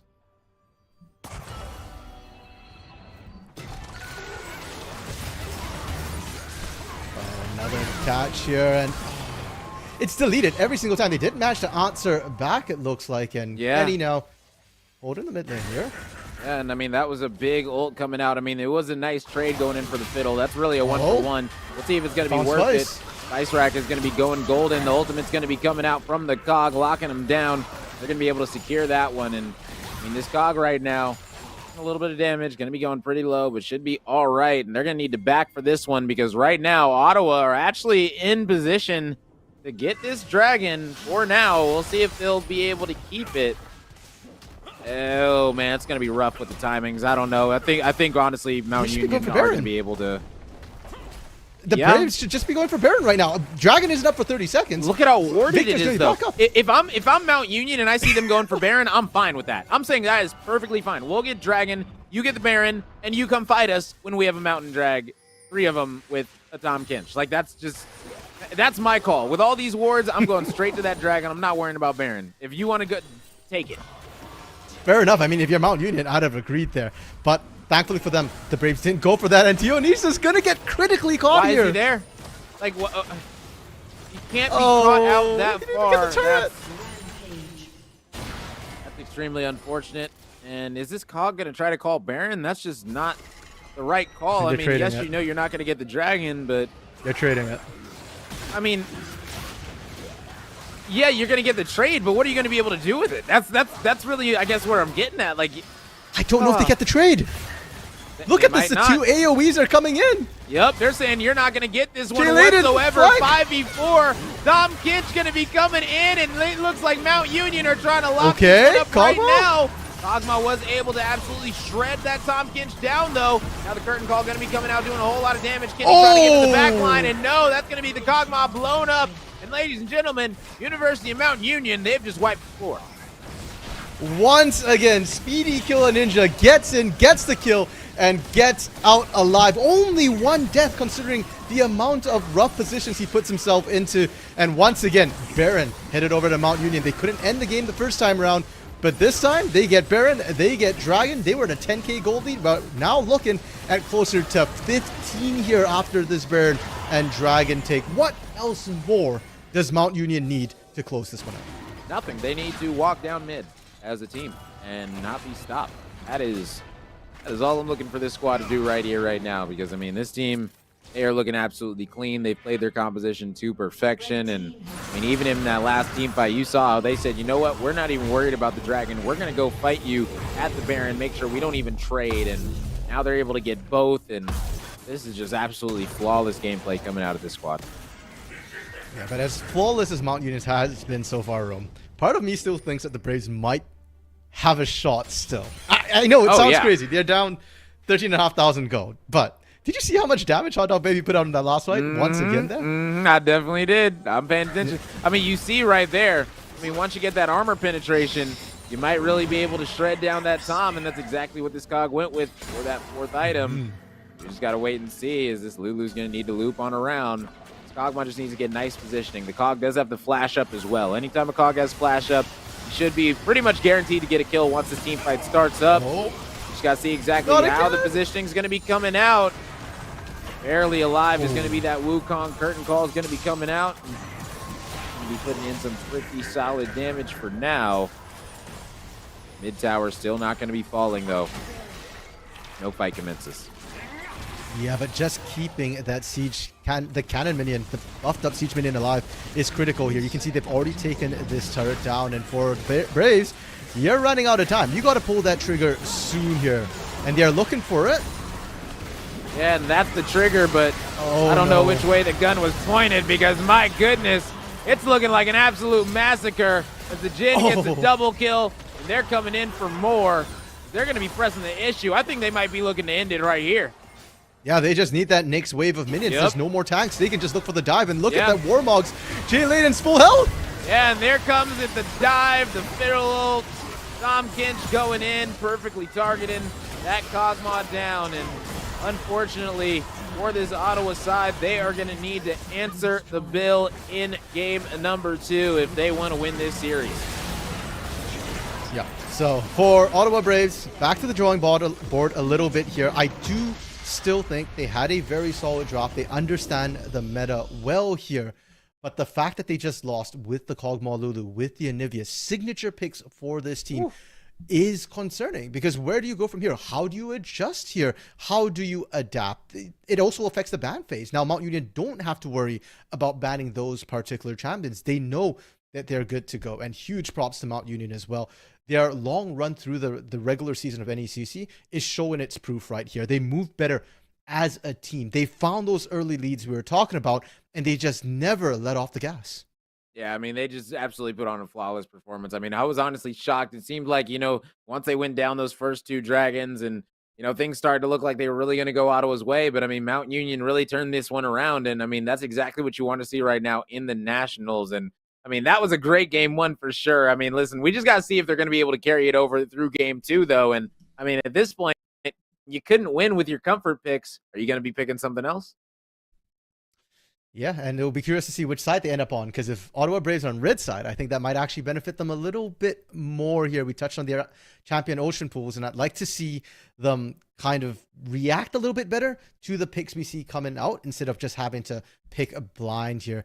We'll have to see, Rome. These 2 teams are still some of the cream of the crop here, so I have no doubt we'll see some great adaptations headed into game 2. Oh, yeah, precisely. And, I mean, while we wait for this one to get loaded up and all that stuff, I'm going to go get some popcorn. You go get some water. We'll get ready for this game number 2 because it's Nationals time. So we'll be right back after this short break. You guys don't go anywhere.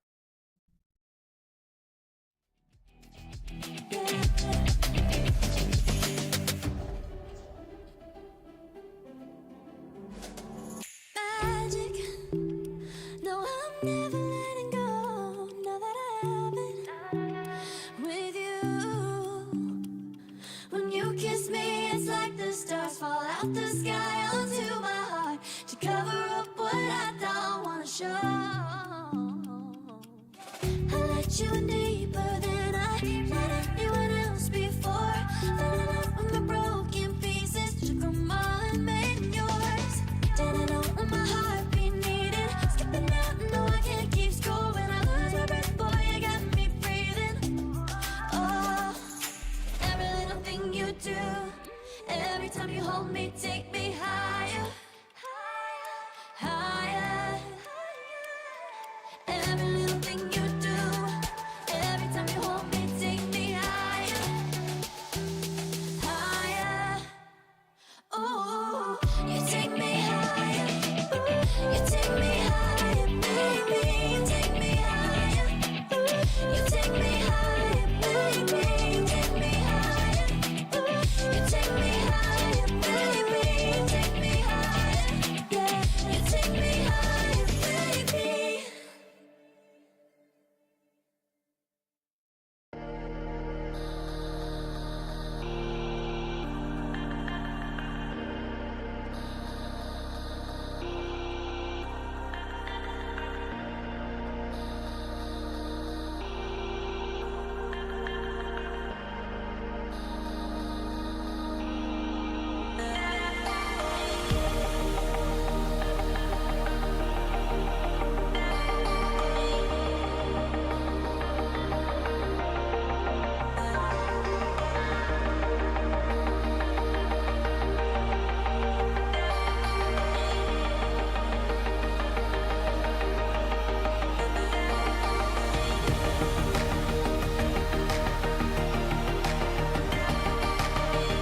when I'm with you, I am able to keep pushing my limits and all the drive that I have. Well, I'm going the distance with you.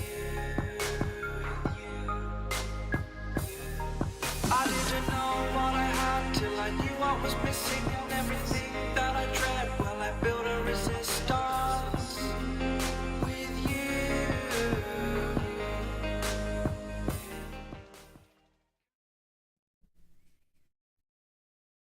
Hello, everyone, and welcome back to the NECC Nationals, where we are heading into our second game right now of this series, headed in between Mount Union and the Ottawa Braves. I'm Rome DMV, joined alongside the wonderful, the incredible RMC. And I mean, listen, what do you got to say about that last game? We talked about the compositions going into it, and it did not play out the way that we thought. For sure. And I will say it's less one-sided than it looks on paper. I do think that the Braves had moments for them to come back in.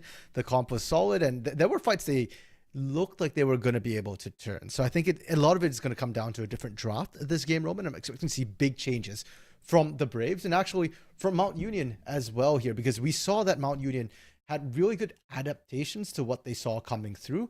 Even if they're on blue side this game, which we have confirmed, Mount Union will be blue side and Ottawa Braves will be red side this game, I still expect to see Mount Union adapt to whatever new strategies the Braves are bringing to the table. Okay, well, that's kind of spicy. I mean, listen, do you think that that'll be enough to overcome it, though? How are you calling this game number 2? I'm putting you on the hot seat. Oh, man, I really don't know, Rob. I think they've got the skill to be able to bounce back. I just really want to see what draft they have, because I haven't seen the Ottawa Braves since last year either, right, when they played in fall. So I don't know what they're running right now. There's some interesting solo queue picks that they've been practicing, but they don't necessarily play in their own roles in solo queue here. So, yeah, you know what? I just want to see some wacky things come out from the Braves here. That's all I'm really asking for. Okay, well, hey, listen, I want to see what the chat's got to say about it, man. If you're here supporting Mount Union, go ahead and put an MU in the chat. If you're here supporting the Ottawa Braves, put an OB in the chat, okay? Because I see a lot of people talking in the chat, so I just want to know, like, who are you guys really out here supporting, okay? Because I see you guys going at each other, but I want to know who you guys are in the chat supporting, man. I want to know, I want to see your guys' support. Who's really got the home chat advantage, as I like to say. You know, we'll see exactly who's got it, but I mean, either way, I mean, looking at these two squads, I mean, Mount Union and Ottawa Braves coming into this one, Mount Union obviously going to be feeling very, very good about the way they were able to turn that second game around, and the Ottawa Braves are probably going to say, you know what, this one kind of slipped out of our hands. And oh man, I'm seeing a whole lot of MUs in the chat, man. I think this one's all Mount Union right now. I'm not gonna lie, Mount Union definitely got the home chat advantage. It's looking like. Yeah, where are the Ottawa Brave people at? I saw one or two of them earlier in the chat. Like, I know they just lost, but you got to support your team, win or lose here. And Rome, we're into the draft here, into the picks and bans. And right away, you can see that Ottawa Braves have made some changes. The Fiddlesticks man coming through here. That's respect right there to Speedy Killer Ninja, because he was running the show on that Fiddlesticks. One death, all game, one. I mean, it was a problem. That's the thing. It was literally a problem in every single situation, whether it was the top lane being able to, you know, help with the ganks, whether it was, you know, the big team fights, being able to, you know, focus out these Kog'Maw, focus out the Lulu, whoever it may be. I mean, even the Anivia in some cases, they really were just able to use that Fiddlesticks perfectly. So having it banned, I'm not even surprised. And they're also going to be banning away that Tom Kinch. They said, you know what? That was an issue. There's a lot of respect right now coming out. And the fact that you're banning Tom Kench when you're on the red side here, Rome, is troubling to me, because it means that you don't have a good answer to that blind pick Tom Kench that comes out here. And right away, we're seeing that Mount Union as well. They're adapting to it. Okay, you ban our Tom Kench. We'll take your set. What else do you have in that top lane there? And it's looking like the GP coming out. GP was indeed the counter pick to that set. So I like it. I think GP is really strong in the current meta here. The only problem being it takes time to scale up to that point where Gangplank can just Thanos snap with a single barrel and kill half your team. Yeah, for sure. And I mean, looking at this one right now, I'm liking both team compositions overall. I mean, I like the Poppy, how she's able to go in. I like how the set's able to go in. We saw what the set's able to do last game. But I mean, the set with the Zac combination, anytime that I see this combination, it is just annoying to play against, and it is honestly lethal. Like, because realistically, like, man, when Zac gets to bouncing in, you got set picking you up and doing an RKO with you, like, it's just like, it's a long day, man. And oh my goodness, I can see right now already this composition coming out of Mount Union is going to be a lot to deal with in these team fights. And this Swain, I mean, I see the Swain is great early, but I don't know, late game, they're going to be jumping all over him. Rome, you tell me you don't like a bouncy castle funhouse here from Sen and Zach? Well, I've got good news for you if you don't like it, because there is a Poppy on the other side, not just the Swain here, and Poppy does deny some of the engage as well. It's particularly effective against that slingshot from Zach, which he often uses to initiate the fights. The Kaisa coming through as well, it does work on that. So there are some answers here to try and stop that annoyance here, and with that Swain pickup as well, I think the changes to Swain have actually made him much more obnoxious and annoying to play against, because he can infinitely heal now. That ultimate will run as long as there's a single enemy champion for him to attack or within that range here. And when I'm looking at these champions, the Set, the Zac, they're short range. Even Kaisa, Cassiopeia are fairly short range as far as champions go. So I like the Swain pickup. And then you pair something like a Yuumi on top of that, as if Swain wasn't hard enough to kill before. You know what? I absolutely loathe the composition that Ottawa Braves have drafted, not because it's a bad composition, but just Swain Yuumi together alone, man. Rome, nobody wants to play against that. Come on. Yeah, Swain Yuumi is going to be a problem in the mid and late game, but I mean, I'm looking at this bot lane right now. I don't know. I kind of like the side of Mount Union. I feel like they might be able to punish them early, but we all know that the Yuumi, a good Yuumi is a problem no matter what. So I really want to see how this Yuumi is going to be able to play. I feel like this entire game is really going to depend on the Yuumi and how much she's going to be able to heal these teammates, you know, in these big fights where they're going to need to be sustained, because this 5-team composition is going to get lethal toward the end. Yeah, and I just really like the composition once again from Ottawa Braves. I think they've drafted themselves a solid composition as a whole. Ezreal Yuumi, a very common bot lane. We see one of the best scaling bot lanes, a lot of agency for your AD carry to do their own thing. They don't have to rely on the rest of the team. Swain, yeah, he's known more for early game, but he does scale up pretty nicely as a frontline tank as well. If you end up going to Resolve Tree, which is a little bit unusual, but if you do spec into that, you can scale up a really tanky as well, act as that front line alongside that Poppy. And GP, again, really, really, really strong. It feels like they outranged the composition that Mount Union has. But Rome, we said that last game too, right? They have a really strong composition into it, but Mount Union, it's about the laning, it's about the early ganks, and the fact that Speedy Kill and Ninja get Zac is scary, because it's not his most played champion here in the NECC, but it is his most played solo queue champion and the second most banned champion against Mount Union. So the mid game, you know, once you see 3 points in that slingshot, level 5-ish for the Zac is usually when you start seeing the non-stop 24/7 perma ganking Zac. That's when Ottawa Braves have to survive, and they didn't in game 1. Yeah, and I mean, as you stated, I'm liking this composition for Mount Union. I mean, on the other side of Ottawa, you don't really have that much damage early. Like, there's just not a ton of damage output. So if there's these early skirmishes going down, in my opinion, I like Mount Union early, and they have a very good opportunity to punish them pre-20. Like, this game could be over at like 23, 24 minutes if they play it right. Just because if they don't let this team get to that mid game, they're not going to even have a chance to breathe. For sure. And even the late game isn't terrible for Mount Union either. Cassiopeia, one of the best scaling mid laners in the game. Kaisa's, if you go AP Kaisa especially, she did get nerfed, but she does still scale pretty well. I don't know still hits like a Mack over the Ezreal, but she does absolutely, she is capable of chasing down the Ezreal, which is definitely another issue as well, Rome. And Senna scales up infinitely. We saw last game as well. Even on a limited budget, Sanctus was hitting like a truck and starting to win some of those 1v1s as that Senna as well. We saw how hard he was chunking onto Dionysus, who was on that tank set, still getting run down by that Senna. So Mount Union's skillings aren't bad as well. I trust their execution, and I want to see them just replicate the success they had in game 1, where they just win out the lanes, they get the ganks rolling here. And for the Braves, you kind of got to pick your fights, because you can't just fold and give over the early game, or you run the risk of just losing Baron, losing Soul way too quickly. So you still have to win out early. But like you said, the lack of damage, the skilling on their team is going to make this really, really rough. And I want to see them work together as a team, something we did not get to see all of game 1. We saw, I think, one 5v5 team fight at the very end into a Baroned up team way too late. I want to see those early. I want to see that at like 15 minutes coming through from Ottawa Braves.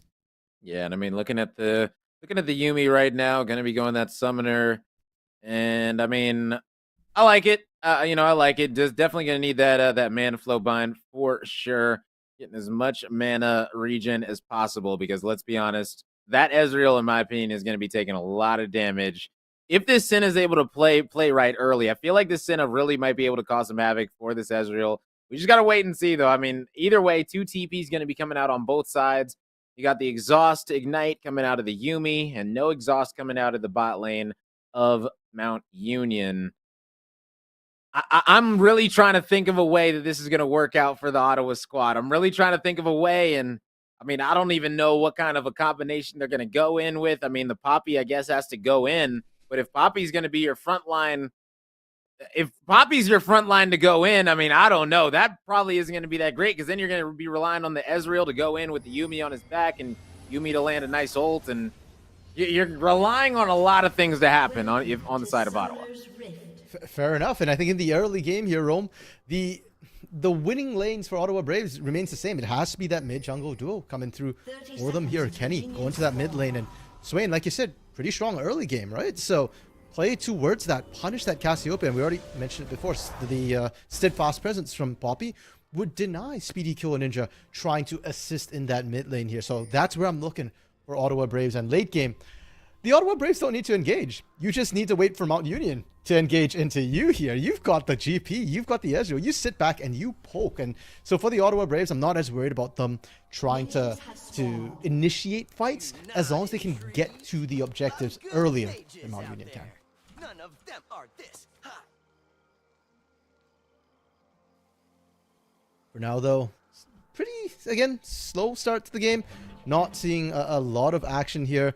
Just defensive starts. And again, both junglers starting on that bot side here. I will say, though, that this time, because the top lane isn't a Set versus Tahm Kench wet noodle fight, there is a lot of more kill chance, kill potential coming through for both of these junglers early. Yeah, and already Swain letting them know, listen, this is going to be a very, very spicy mid lane matchup.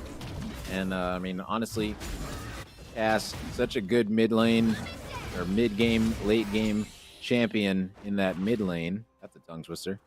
I think that, you know, I think that's definitely going to be a good option for them. I want to see how they utilize it, though, because, I mean, with the way they were playing in the last game, I mean, they went into so many bottleneck situations. They were taking these team fights in these close quarters areas, and if it goes the same way as last time, I mean, this Cassiopeia is just going to be absolutely burning them alive.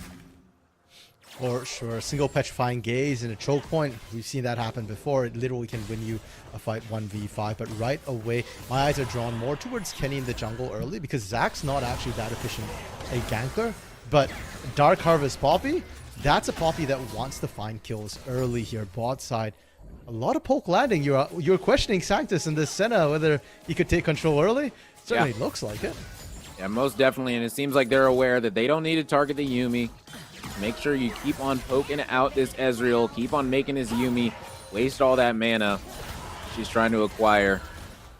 I mean, right now the Ezreal's doing a nice job of poking back, but really this Kai'Sa is bullying in the lane early on. It's exactly what you want to see coming out of this team in Mount Union, is them putting on the pressure, not trying to give this Ezreal an easy farming lane. Oh, and that Void Seeker from Convicted right there. It looks like he misfired into the fog.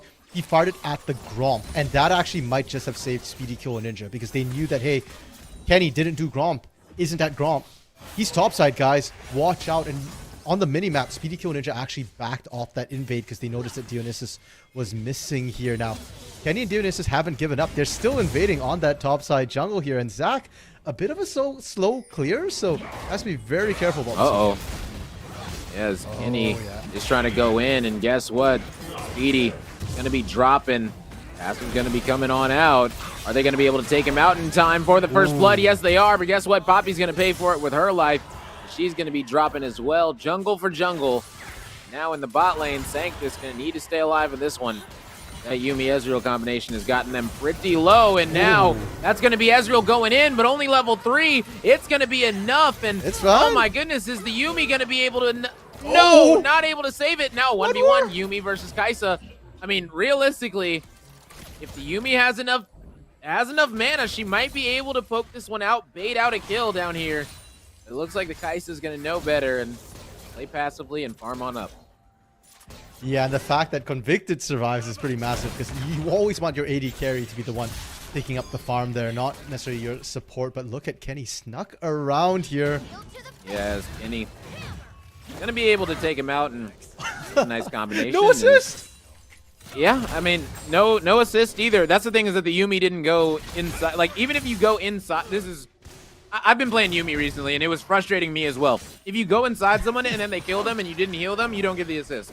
Like, even though you somewhat enhance them, you still don't get the assist unless you actually heal them or hit them in some way, which I don't understand. If I'm affecting them, how I don't help them get the assist. But, you know, it's all good. It's all good. Yuumi problems. No heals, no health range. Yeah, for first world Yuumi problems. Oh, and yes, no passive here for Speedy Killer Ninja. Yeah, and I mean, that's definitely going to be an issue. But they're not going to be able to put out enough damage just quite yet to be able to take him out. And they're just going to be backing off here, as this Swain right now is going to be able to farm up, get this back to an even CS situation in the mid lane. I mean, right now on the top, looks like the GP is going to be slightly ahead, and pretty much everything's tied up in the bot lane. So pretty even game all around across the board. I will say the slight advantage has to go toward the side Mount Union. Yeah, and it's worth noting as well that First Blood did go over to the Ottawa Braves, so it's a bit surprising that Mount Union is ahead here. It does mean that they are doing better in lane. They are hunting now to 3v3. Yeah, and now this time, I mean, this is going to be the Yuumi going into the Poppy. And this could be big. It looks like they are going to be able to take out the Poppy. Oh, man, Hot Dog, baby. Able to drop one, and now it's going to be a clean 2v2 situation. Is Speedy going to be able to get out in time? Yes, he is. No. And now that Yuumi is not going to be long for this world, as she is going to get taken out at the hands of Convicted. Should be having a jolly time taking her out. And that should be... Oh, no way. No Bump's way. coming. No way. Okay. And Zach is going to be able to take her out. But the thing is, oh man, this Swain's got 6, and anytime a Swain's 6 and you don't have a passive remaining, it's going to be GG's for you. And that's 5-5 in the kill feed right now. But that's the thing, 3-1 toward the Kaisa. So, oh man, I don't know who's really on top right now. Kaisa's on top, Rome. Like you said, 3-1 here. Yeah, in but this bot lane. But look at this side of Ottawa. All of them have a kill. All 5 of them, like everyone. So, I mean, if you're talking about spreading out the gold, spreading the love, they're definitely doing that. So, I mean, is it really smart to put all your eggs into this Kaisa basket? I would argue for Mount Union right now, it is. Because Convicted has been that carry player for the team and has been surviving once again. You know, they're doing a really good job protecting this egg. Yes, Sanctus is going to go down, but it doesn't matter when Convicted's got all your kills here. As long as Kaisa stays alive, stays ahead, you're winning in this bot lane here. And for all that, sure, you've got kills spread out.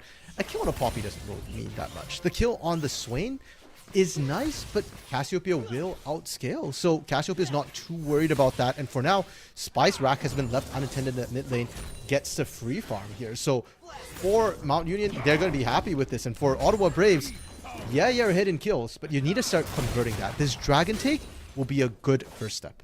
Yeah, it's going to be a big one. It's going to be a mountain, so it's going to be helping out this Poppy immensely. And it's going to be keeping it out of the hands of the set, as well as that Zach. Right now, as long as this Poppy's going to be able to secure this, which it looks like she will, Zach wasn't going to contest that one, interesting enough, because they didn't have eyes on it. So, no, I mean, slight lead has to be in favor of Ottawa just because of that dragon. I mean, we got to see what else happens right now, as Hot Dog might have overstepped his boundaries a little bit.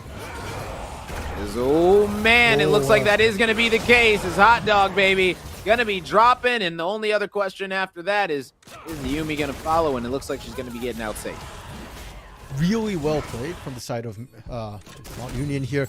I want to highlight the fact that Speedy Killer Ninja, if you watch where he slingshotted, he didn't slingshot at Hot Dog Baby, he slingshotted behind, so that if you arcane shift, you get knocked up. If you don't arcane shift, well, when you do, Zach will still be in range to follow you up, and this is why the Kaisa is a considered counter to Ezreal as well.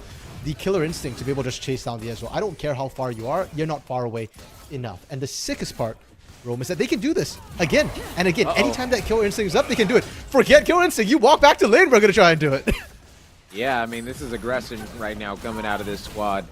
I mean, Mount Union, rightfully so, though. I mean, they're doing a great job, having great control of the map right now. Now, will they go to this this Rift Herald, excuse me, try and get an even bigger lead? Because if they can get this early Rift and try to get first tower potentially in this bot lane, and that could open things up massively, because anytime an Ezreal's not going to be able to farm, you know, safely and and soundly underneath the tower, you got to be forcing them around to move around the map, and that's exactly what this squad Mount Union are going to want to do.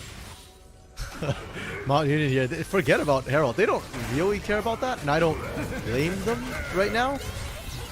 Top side is not guaranteed. Oh, Speedy Kill Ninja has passive.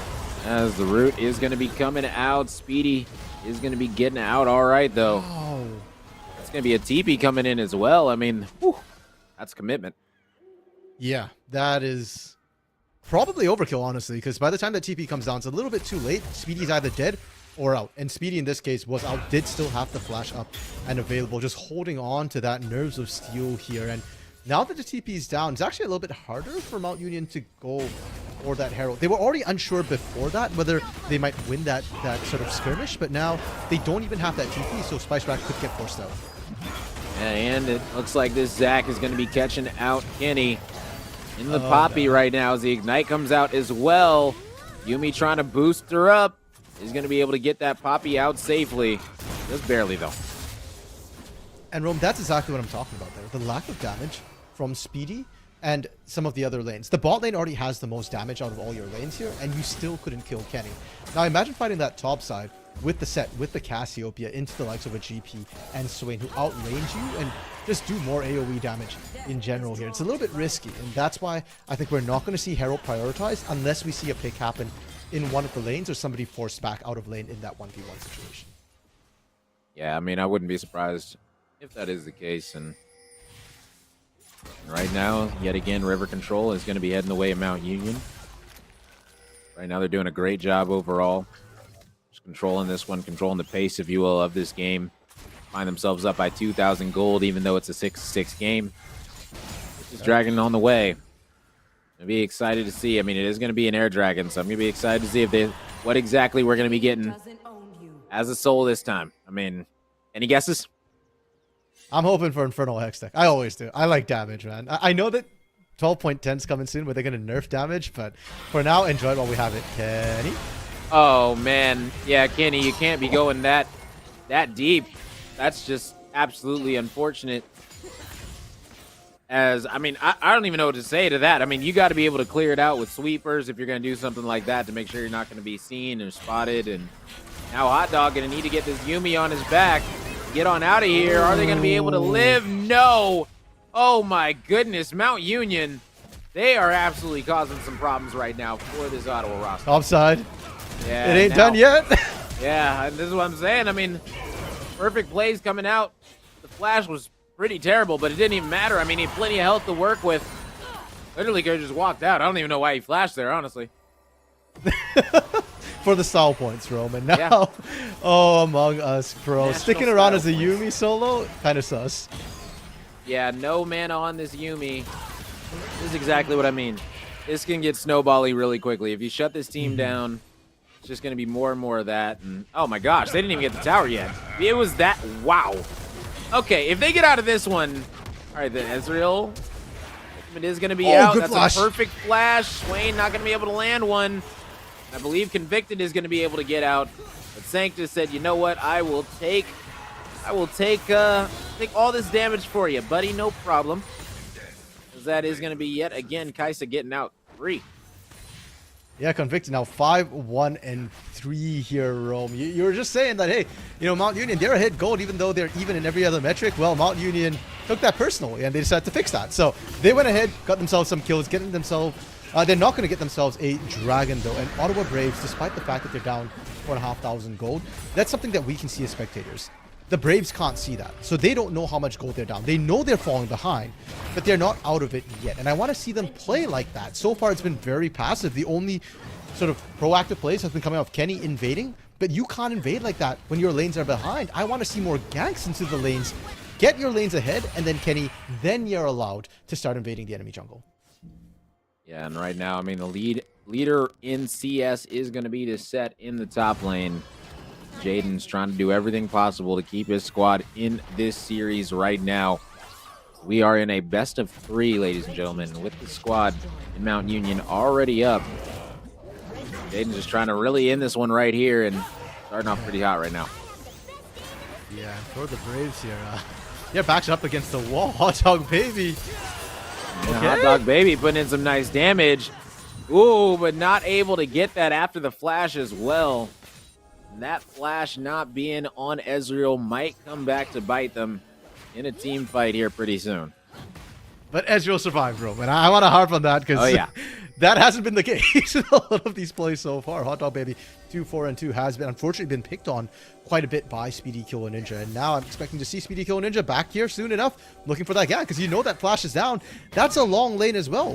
Where are you going to run? Convicted's Kill Instinct is almost back up here. And that's why we're seeing Kenny hover around this bot side, trying to cover as well because they too are expecting Speedy to be here soon. Yeah, now, I mean, Convicted and Sanctus. Oh, that's going to be Hot Dog getting caught out. Yeah, taken out expeditiously. I mean, right now, yeah, the Zack's going to be coming in. And this is a problem. I mean, listen, even the chat was saying, can't let the Zack go through. Letting it go through is seeming like a big issue. Because there's no real answer coming from it. And this Yuumi, I mean, essentially just a matter of time, unfortunately. Mount Union had the leisure to wait till Convictor came back in after getting booted out by the keeper's verdict to finish that one off. And now 7-1-4 on Convicted. That is the fourth Cannon Barrage we've seen thrown into the bot lane. And Dionysus right now is struggling topside as well. Not only is he not getting any attention, he has to constantly burn his ult to this bot side. Bump as well has had to leave lane multiple times. We've not seen action as much in the side lanes, but I'm worried for Ottawa Braves here because when it does finally happen, it's not going to be in their favor. Oh, yeah. And, I mean, that's the problem is, like, Ottawa, they don't want to... I don't know how to describe it. Like, they can't let the snowball continue. They do have... yet again, the first 2 dragons, just like last game. But you cannot let, in the next 5 minutes, you can't let this team get all the map control. You can't let them, you know, just keep on get the farming lead on you. You can't let them, you know, get all the scuttles and all the little things that really, really matter. You got to fight early in this one, or else this one's going to be over, in my opinion. It might be the exact same situation where this Mount Union roster is able to get a bunch of dragons back-to-back, and it is going to be that Ocean, so... I mean, how are you feeling about Ocean? I wish, like I said, we got combat Drakes, but on the other hand, Ocean's actually probably better for Mount Union right now because it's harder to kill them. And when you're ahead, you want to stay ahead. Now, Bump getting caught out here. Not even look at how little damage Bump is doing. It feels like we're way past the point where Swain normally would be winning that mid lane here. Ottawa Braves are falling behind in any even matchup, and they need to start playing for 2 lanes instead of 3 at this point. Oh, yeah. Definitely the case. Oh, man, is Jaden trying to go in, make something happen. They are able to get one. That's big. Oh, no. And this GP, he's going to be getting locked down and locked up. And, oh, man. Right now, I mean, this squad doing a great job. Mount Union. I mean, they're essentially trying to press the issue right now in a major way as they are literally chasing them into their spawn. This is interesting. That the Braves are just running wherever they can, right? They're trying to get out here, and at least you're moving as a unit, but it's just ring around the rosy here, Rome. You're just buying. Literally, yeah. Are they actually going to get out? No way, right? No. Steadfast presses back up, I think. They might. No. Here we go. Yeah. Oh. There it is. Oh, my goodness. Are they going to be able to stun up carry? Yes, they are. That's going to be a dead carry. GP's going to be dropping. Oh, man. All 3 going down, and that's going to be a free dragon. Probably the start of a little bit of a landslide coming in for UMU. Well, Rome, we're not at 20 minutes yet, and we've hit that 10k goal difference that we saw last game after Baron. Baron spawning in 1 minute. I would normally be calling for Mount Union here to be going for that Baron, but it's not even spawned yet, so they just need to set up vision. Yeah, they're just going to wait around for it here. And for Ottawa Braves, you can't even contest this. You can't walk into this to fight it even if you wanted to at this point. Oh, yeah. You've got to get those barrels down. You've got to get poke first, and now Kenny, 3 levels down from Jay Layden. Yeah, and I mean, Jay is honestly just having a ball right now on this set. mean, really just a full 360 from the last game set that we saw. And, I mean, maybe he said, you know what? You don't know how to play it. Let me go ahead and show you. I mean, 3-0-1, you can't really argue with that, right? Yeah. It's definitely working out here. Now, Baron has spawned here, Roman. I just feel like for this composition from Mount Union here, just go do it, right? That's all you really need to close this one out. And then, like I said before, if the Ottawa Braves come over to fight you, that's actually just going to speed up the process of their loss here. Ottawa Braves need to wait for their power spikes. That sort of 2-item power spike. Hot Dog Baby's hit it, but no one else has. And for Hot Dog Baby, on an Ezreal, we said you've got a lot of agency. You pop the Yuumi on. You're nice and safe most of the time. But when the enemy team's ahead in every single roll, it gets quite a bit harder for the Ezreal to navigate these things. Yeah, and they are already melting down this Baron. You can see right now, GP is going to be trying to line up the barrels, but that is just not going to be helpful whatsoever. The UMU, they have secured the Baron, and I mean, they're going to be having their sights maybe on ending. I mean, you can see the pings coming out. They're pinging mid. Yeah. Right now, this Yuumi, they're going to need to back. If they want any chance, they're going to need to back before a kill comes through. Yeah, I mean, they'll get back before they lose. Never mind, I forgot they had Herald. They might not get back before they lose that base turret, actually. They're trying to wave clear. Cannon Barrage coming through. Keeper's Verdict as well here. And okay, they actually do manage to stop Shelly from getting the second charge off here.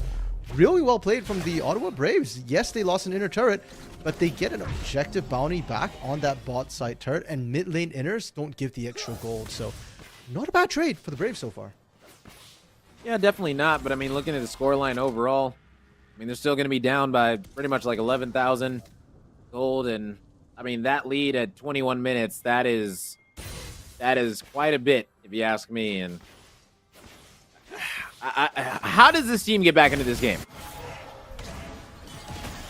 Well, you pray real hard, bro, that Mount Union make a mistake right here. Because if not, it's really hard to play into this composition. So you're just sitting back and waiting to skill up, hit your 2-item power spikes, and then you've kind of got a small window.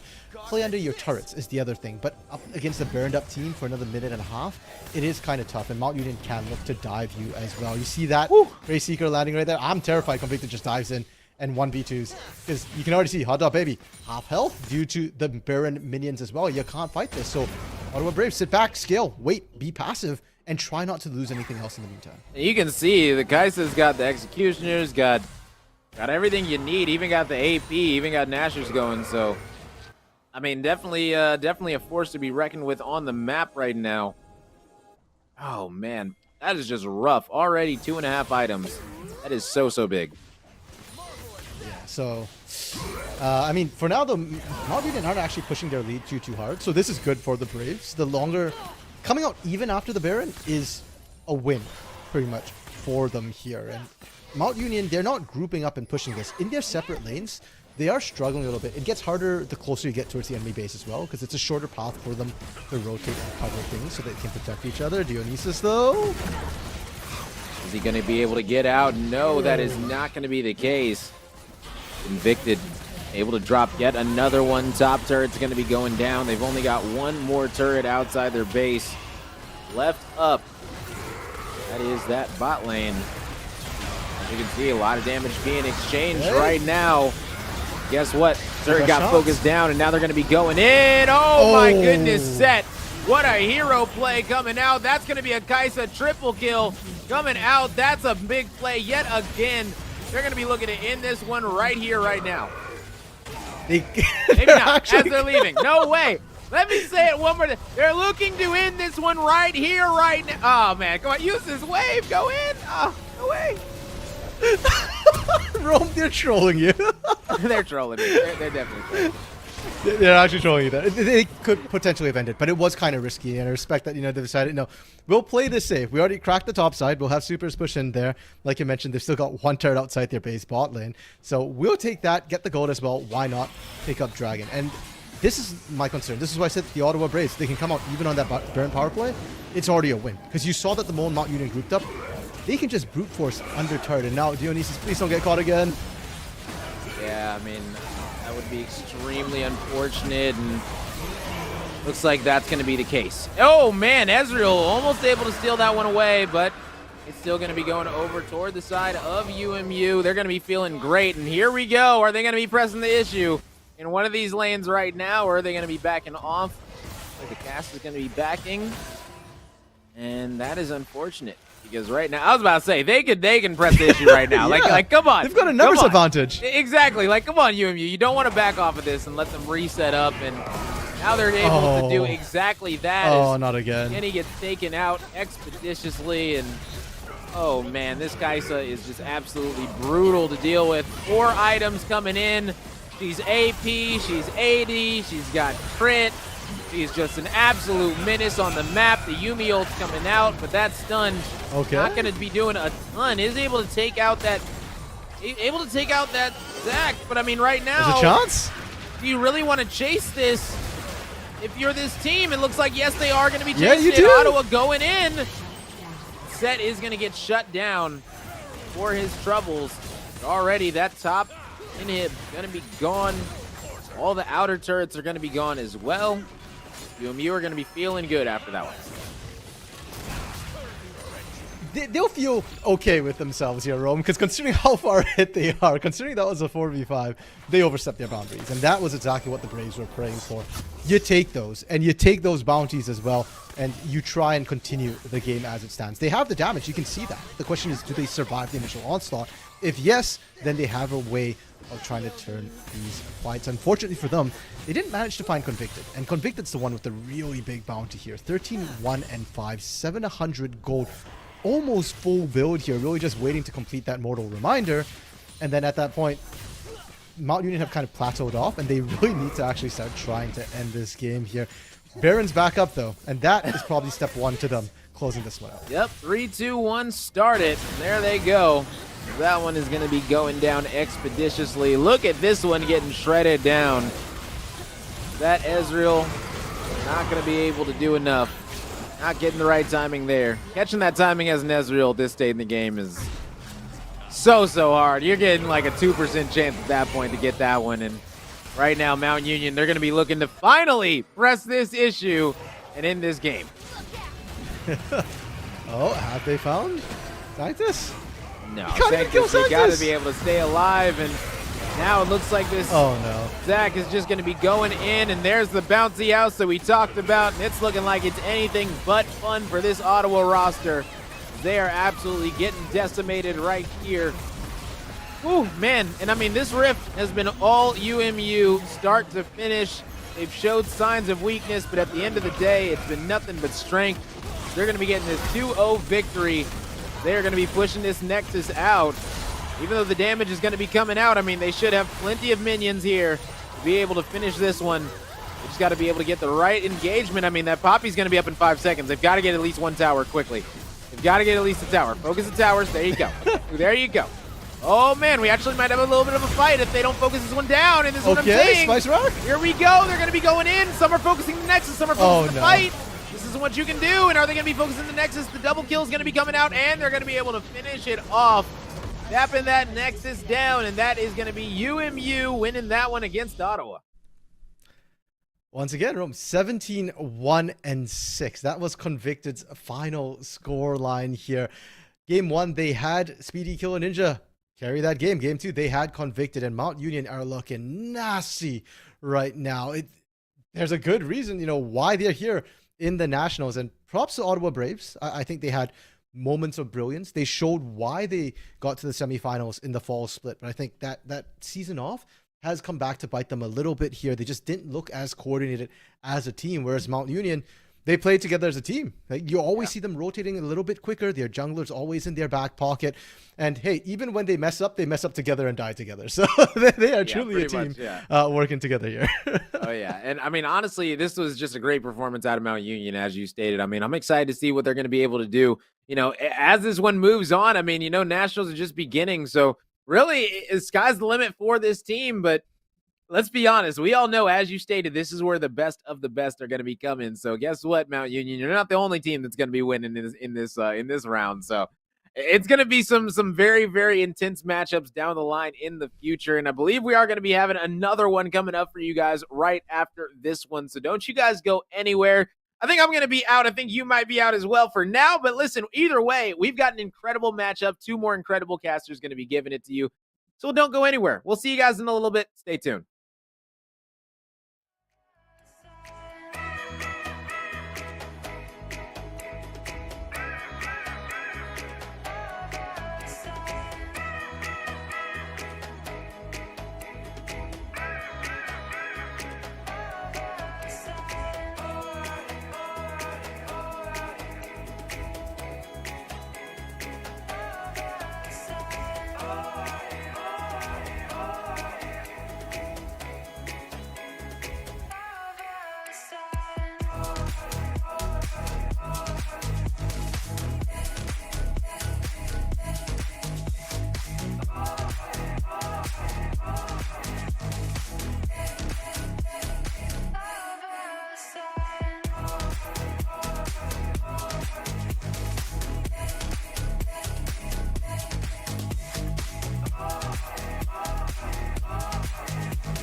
One touch from you, and I was hooked.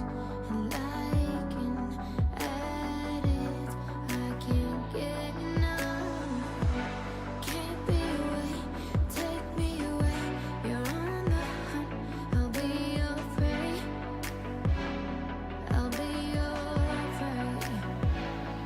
I'm a prisoner, I won't break free. Gotta get a handle on me, discipline me. Nobody else but you, baby. Give me your love, baby.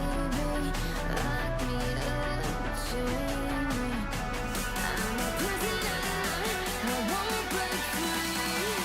Just lock me in your chains. Just lock me in your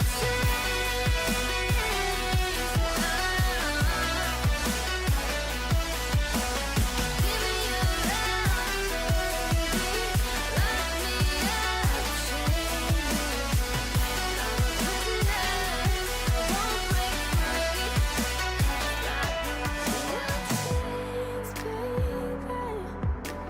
I've been bad. I need someone to give me demands. So take me away, have your way. You're on the hunt, I'll be your prey. I'll be your prey. I'm a prisoner, I won't break free. Gotta get a handle on me and discipline me.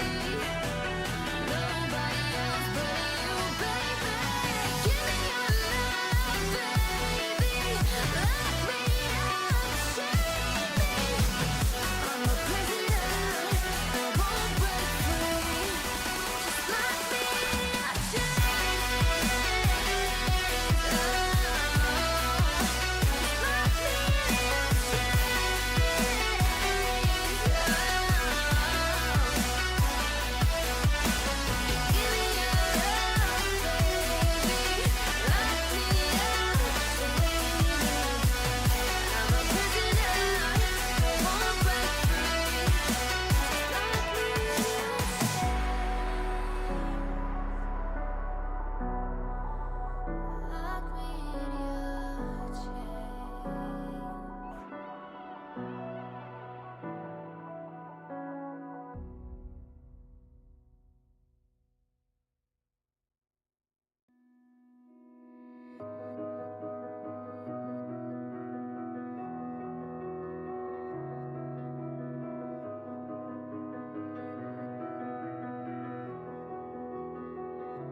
I am here in the middle of nowhere. There is no there, it is cold there, but I am safe and I am warm.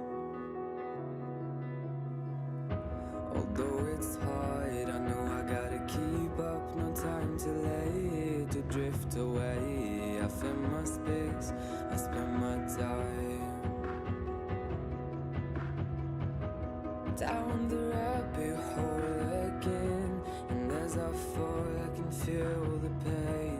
You can't tell me where to go, so I don't know, I just go with the flow.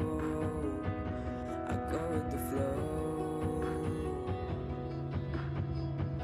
I'm falling up, I'm falling down, from the sky and from the ground. Up above just like below, and I don't know where I should go. 'Cause I'm stuck in limbo.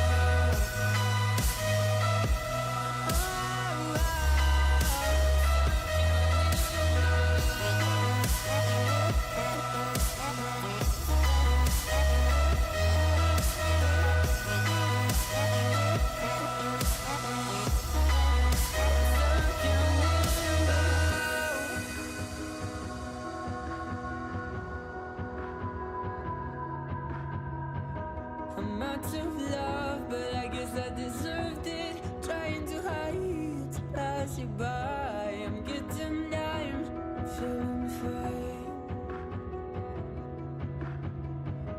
I'm light as air, no one can reach me. Lost in a dream, lost in between. Let's keep on flying, let's keep on breathing. I'm falling up, I'm falling down, from the sky and from the ground. Up above just like below, and I don't know where I should go. 'Cause I'm stuck in limbo.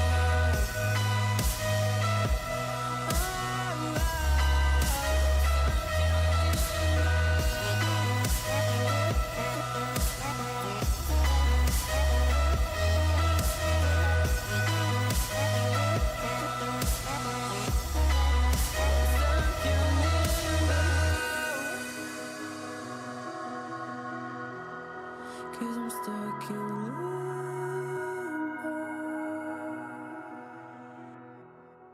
Cause I'm stuck in limbo.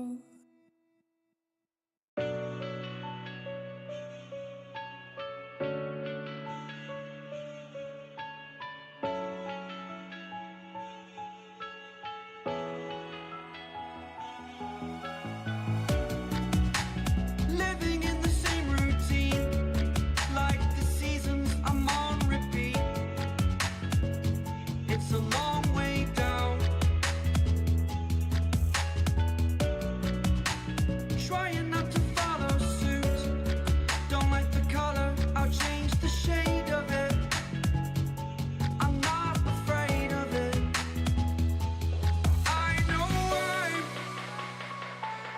I know I'm holding on to this, holding on.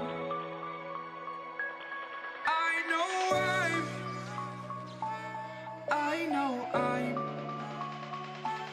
holding on to this, holding on. Don't let me repeat it.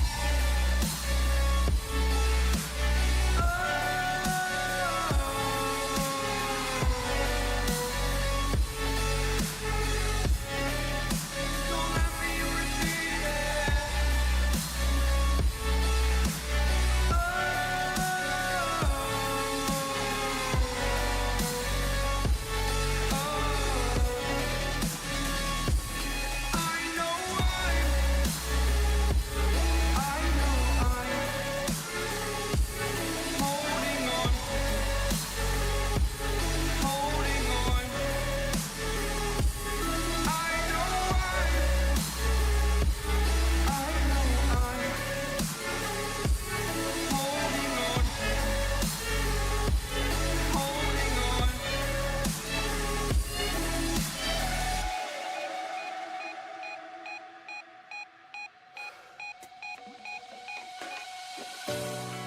Fast forward a year or two, friends have changed, but so can you. So can you.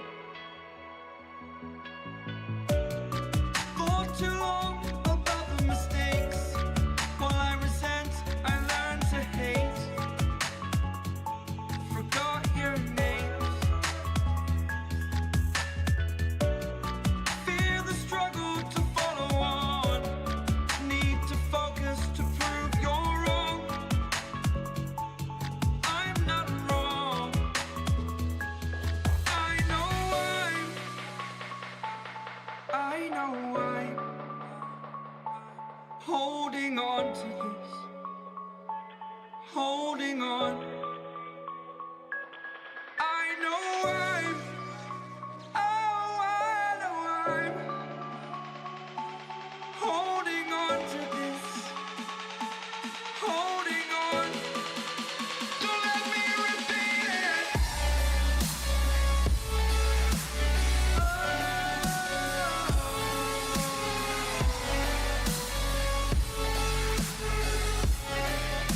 Don't let me repeat it.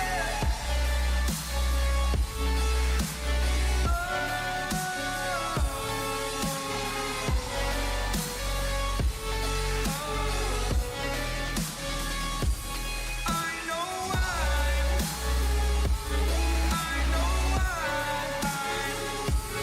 holding on to this, holding on,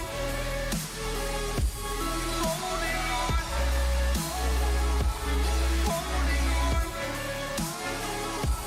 holding on, holding on.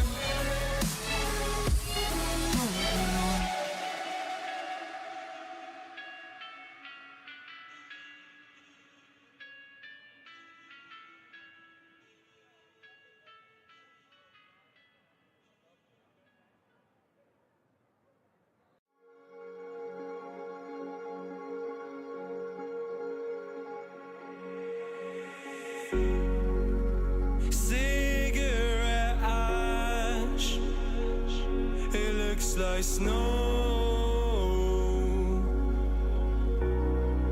When it falls in the wind, you know.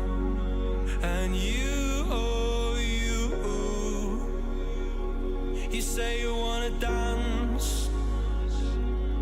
You're wary, you know, you'll end up in the wrong hands. And you're having fun. Why don't you show your friends? And you're having fun. What if it never ends? I'm lacking sincerity, but you don't care at all. And this booze, this cigarette's trying to take me home.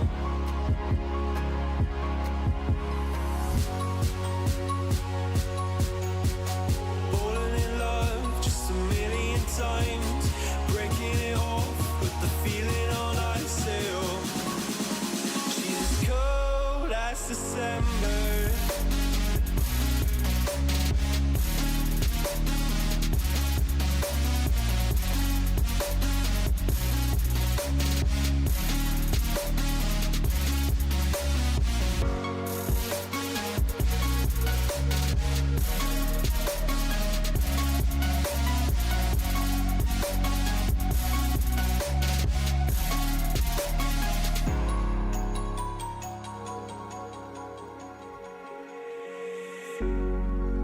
I swear I've seen you before, holding your shoes in your hands, running out that door. And you are nothing, but you say you wanna dance.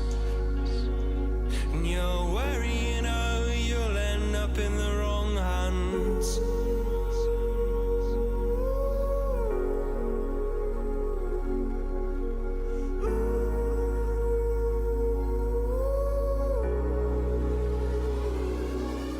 I'm lacking sincerity, but you don't care at all. And this booze, this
feelings. It's like I can't walk on the ceiling. Oh yeah, got me dreaming, dreaming in colors I never dreamed in. Oh yeah, I let you in deeper than I let anyone else before. Fell in love with my broken pieces, took them all and made them yours. Didn't know what my heartbeat needed, skipping out, no I can't keep score. When I lose my breath, boy, you got me breathing. Oh, every little thing you do, every time you hold me, take me higher, higher. Every little thing you do, every time you hold me, take me higher, higher. Oh.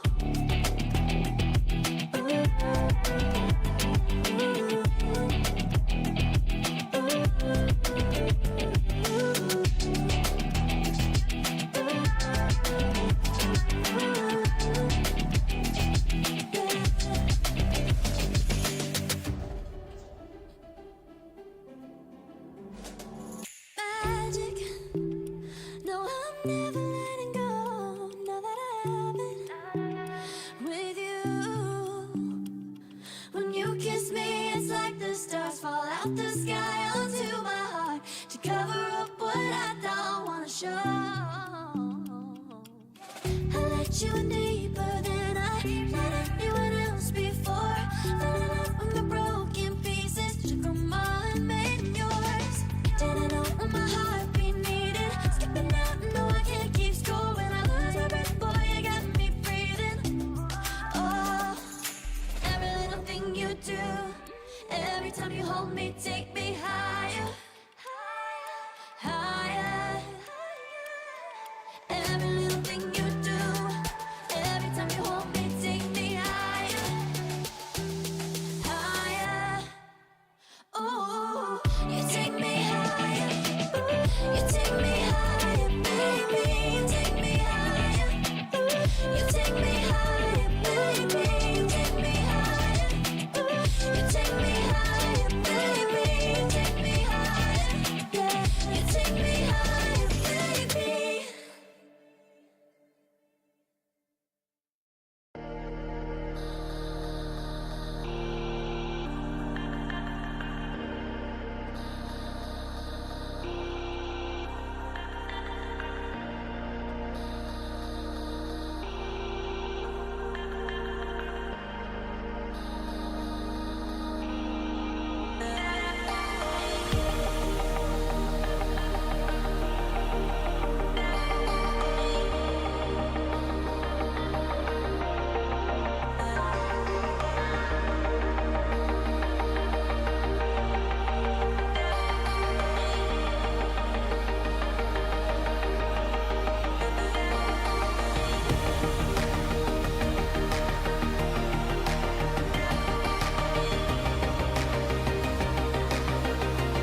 Fall into you.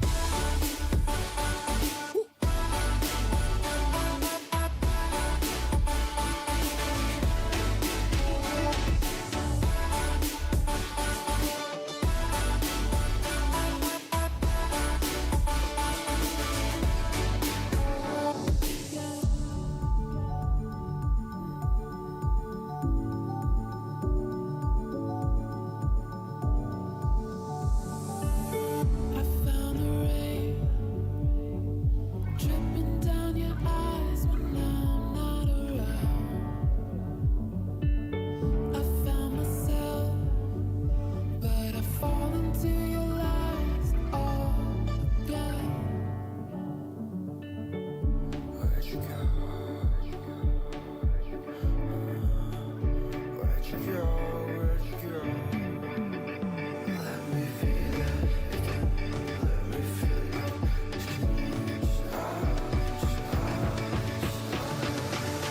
Fall into you.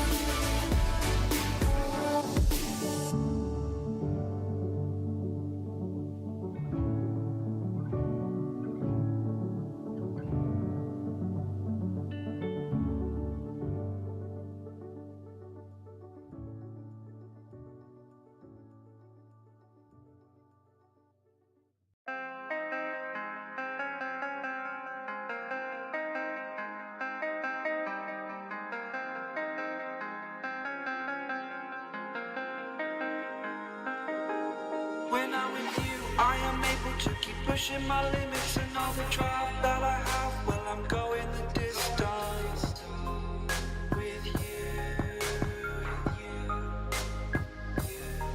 I didn't know what I had till I knew what was missing, and everything that I dread, well, I built a resistance with you.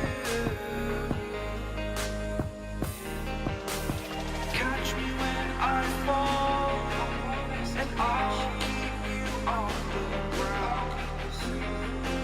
You were gone, I wish you'd stay. I could look at you for a day. Time was well spent, that's when I knew that I need to spend my life here with you.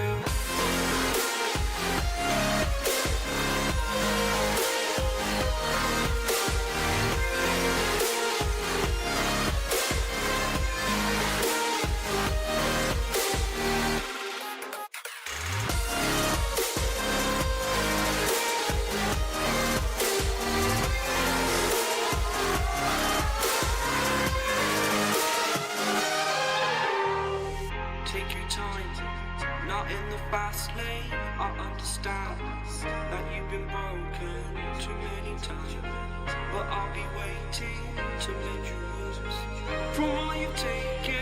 But if we listen to each other, admit our mistakes, then I can show you who I am, because I'm not the same.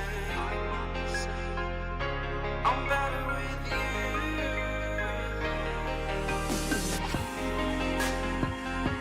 I'm better with you.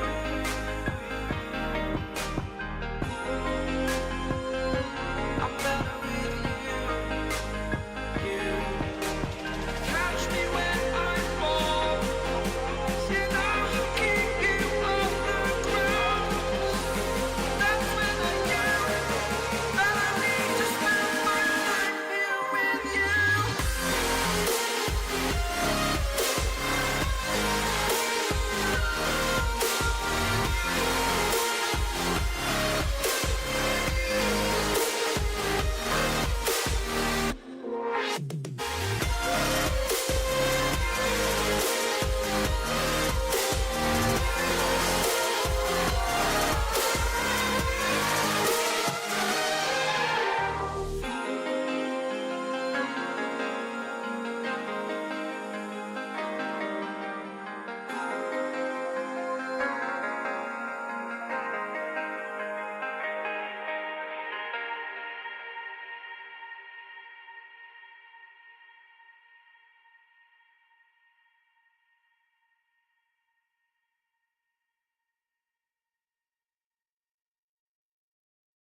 The seasons come and go like thoughts of you.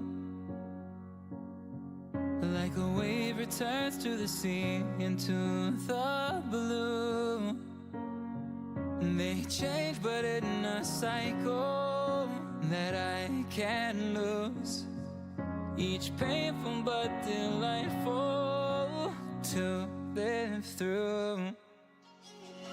You came into my life just like another season. Not for long, just a time, just like another season. Maybe this time next year you'll reappear for no reason. But I'll cherish every day until you come my way this season.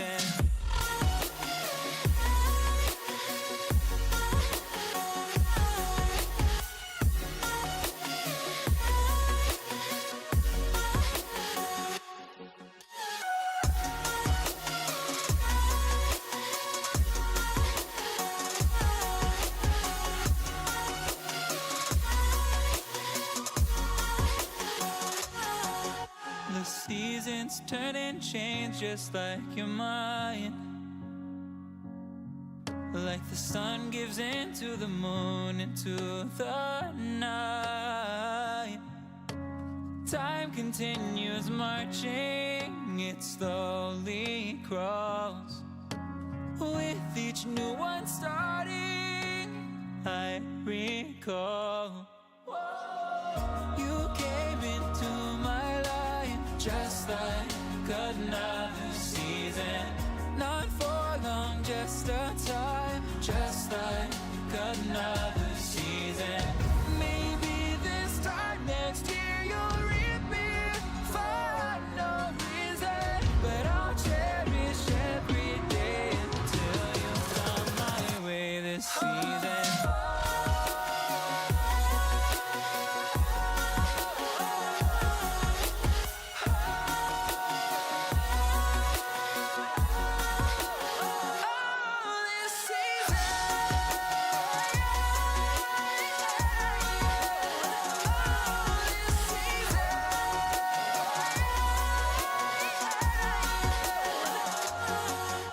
Each time of year carries memories, like a never fading whisper in the breeze.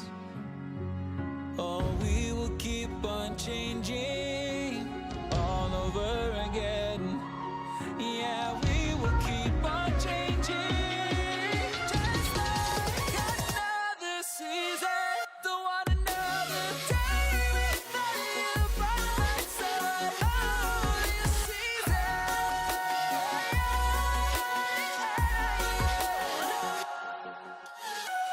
You came into my life just like another season.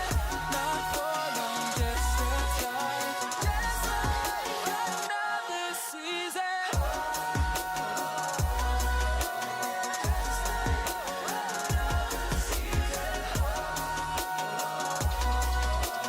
Just like another season.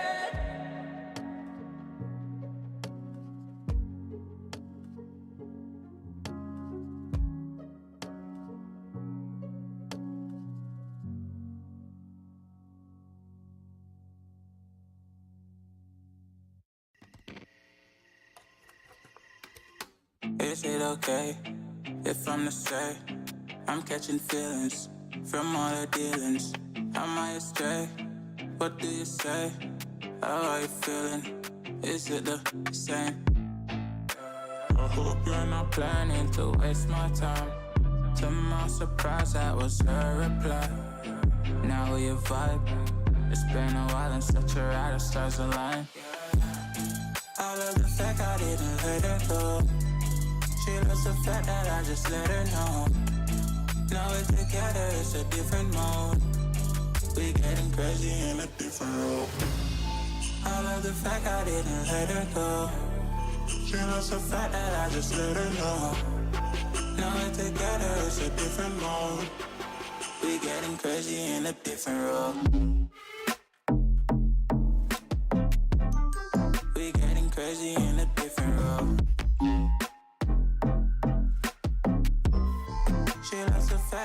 just let her know.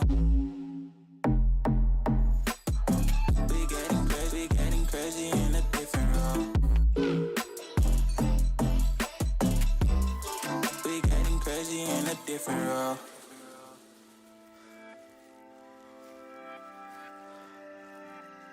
She my do or die, my bona fide. My up when I'm down, she's always beside me. She makes me feel alive, I won't deny. Her love for me is real and kinda suicide-y. She's not the same, she's such a rare type. She's far from plain, at least in my eyes. She said if I cross her, I'll be in the grave or under a type, but yeah, that's still my babe. I love the fact I didn't let her go. She loves the fact that I just let her know. Now we're together, it's a different mode. We getting crazy in a different role. I love the fact I didn't let her go. She loves the fact that I just let her know. Now we're together, it's a different mode. We getting crazy in a different role. We getting crazy in a different role. She loves the fact that I just let her know. We getting crazy in a different role. We getting crazy in a different role. Getting crazy in a different role. We getting crazy in a different role.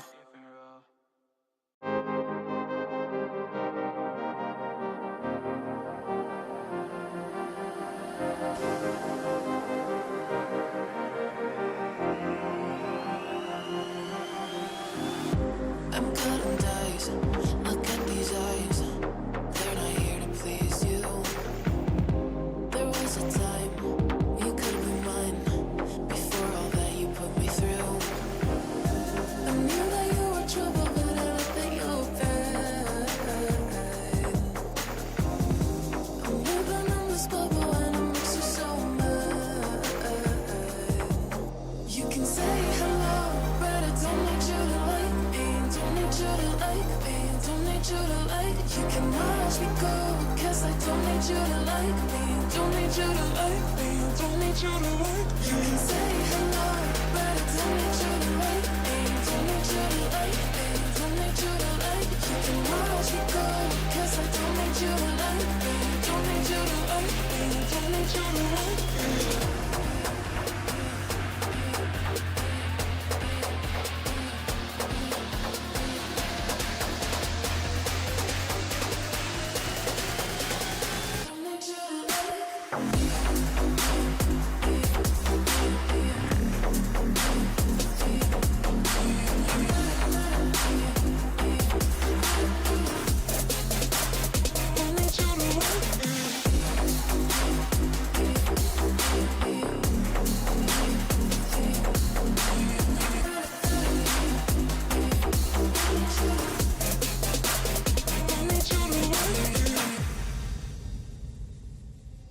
You can say hello, but I don't need you to like me. Don't need you to like me. Don't need you to like. You can watch me go, 'cause I don't need you to like me. Don't need you to like me. Don't need you to like. You can say hello, but I don't need you to like me. Don't need you to like me. Don't need you to like. You can watch me go, 'cause I don't need you to like me. Don't need you to like me. Don't need you to like.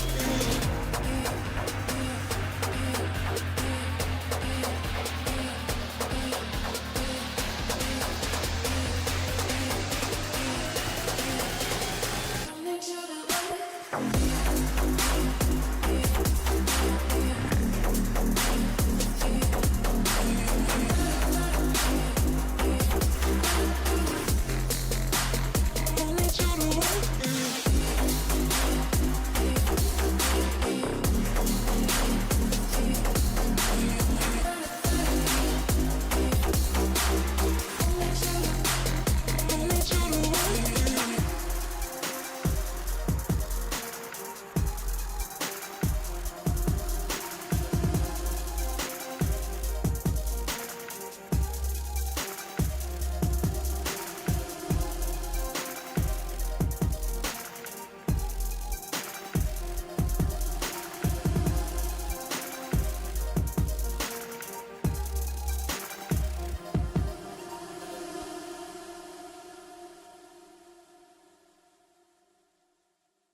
you dream, do you see beautiful rays of light shimmering, guiding you through the night? I know it feels like the night's getting longer and light is harder to find. I promise I'll always be there, I'll remind you when you close your eyes. If they sent for me tomorrow, even if I leave right now, you'll find comfort there in knowing whenever in doubt, you can find me when the lights turn out. When the lights turn out.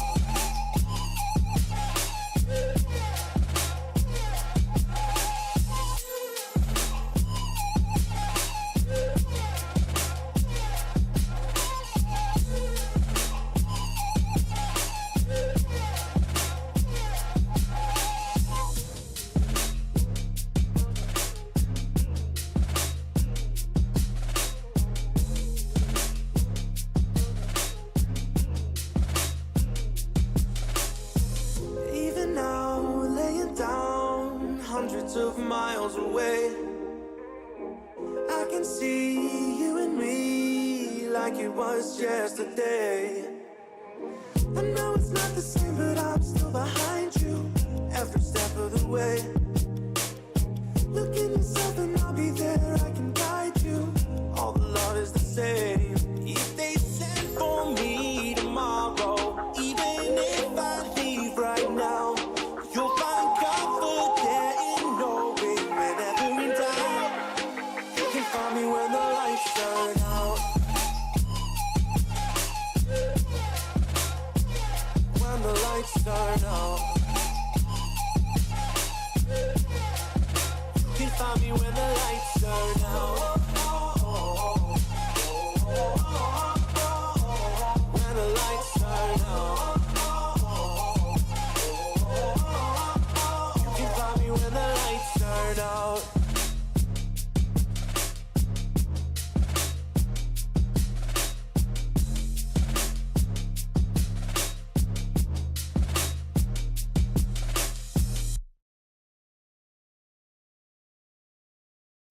I need a second to take a breath, to keep me guessing with what you said. You're in my head. We're under pressure, we're sinking deep like stormy weather. Can't seem to breathe when you're with me. If you're gonna break me, I know I won't stay. I don't wanna wait here, you push me away. If you're gonna choose, you don't know what to do. I don't wanna lose you, but don't wanna lose me too.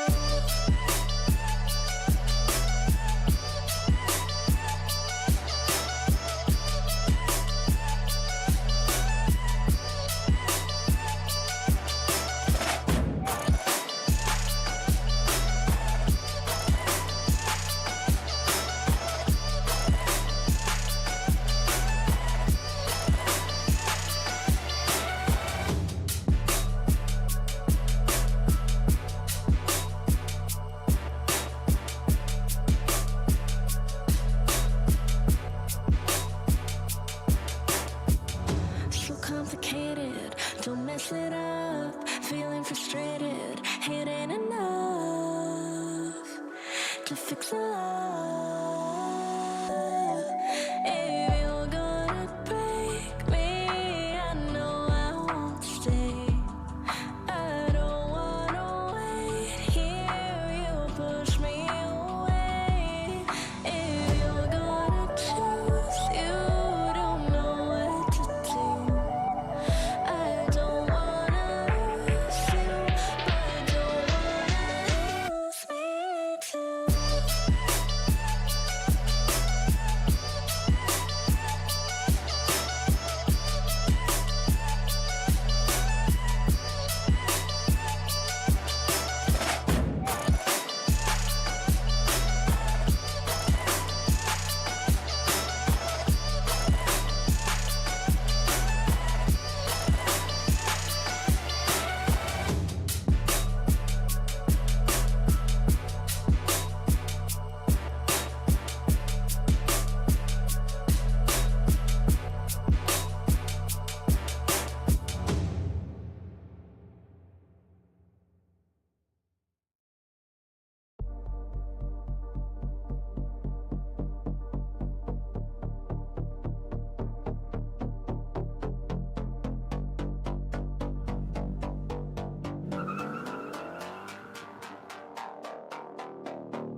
message from a new world I'd never known.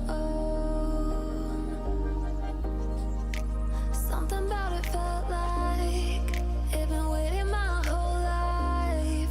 Is this home? I can hear each sound calling my name, and I feel angels around when I start to sing. And suddenly it feels like heaven's not so far away. Tell me, can you hear the symphony?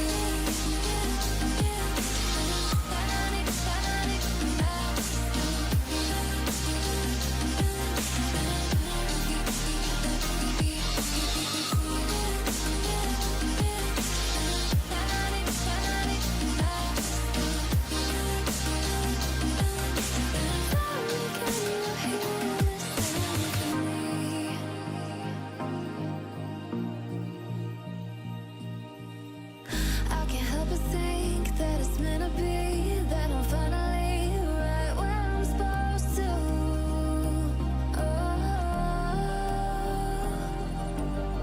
If I let you into the secret, would you listen? I can hear each sound calling my name, and I feel angels around when I start to sing. And suddenly it feels like heaven's not so far away.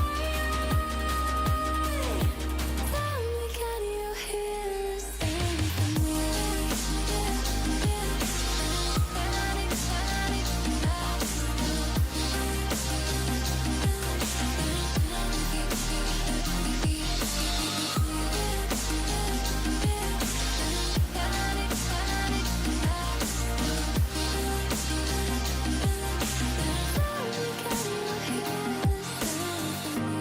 And before too long, I found where I belong. I can hear it, I can hear it, oh. I can't stop the rush, every note I touch. I can feel it saving me.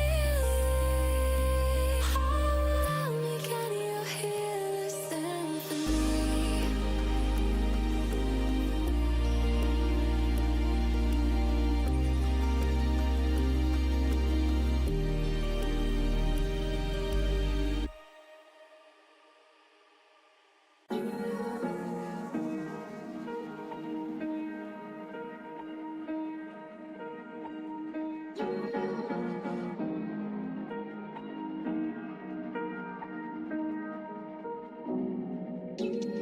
Where you look, where you touch, where you feel, yeah.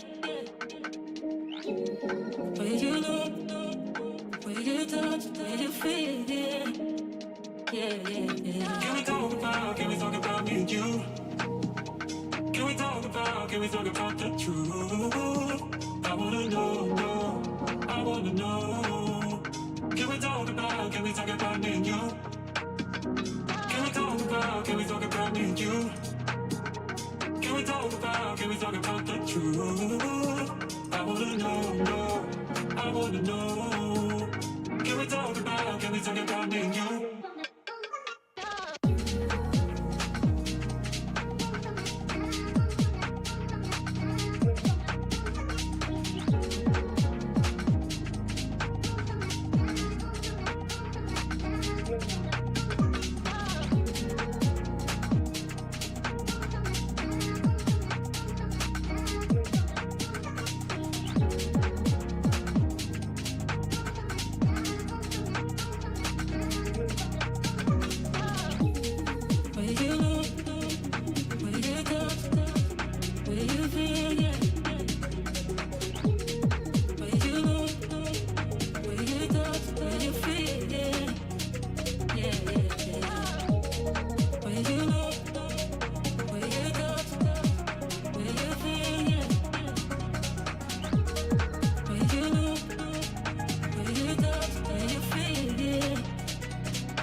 Can we talk about the truth? I wanna know, I wanna know. Can we talk about me and you? Can we talk about me and you? Can we talk about the truth? I wanna know, I wanna know. Can we talk about me and you? Where you look, where you touch, where you feel, yeah. Where you look, where you touch, where you feel, yeah. Yeah, yeah, yeah. Where you look, where you touch, where you feel, yeah. Where you look, where you touch, where you feel, yeah. Yeah, yeah, yeah.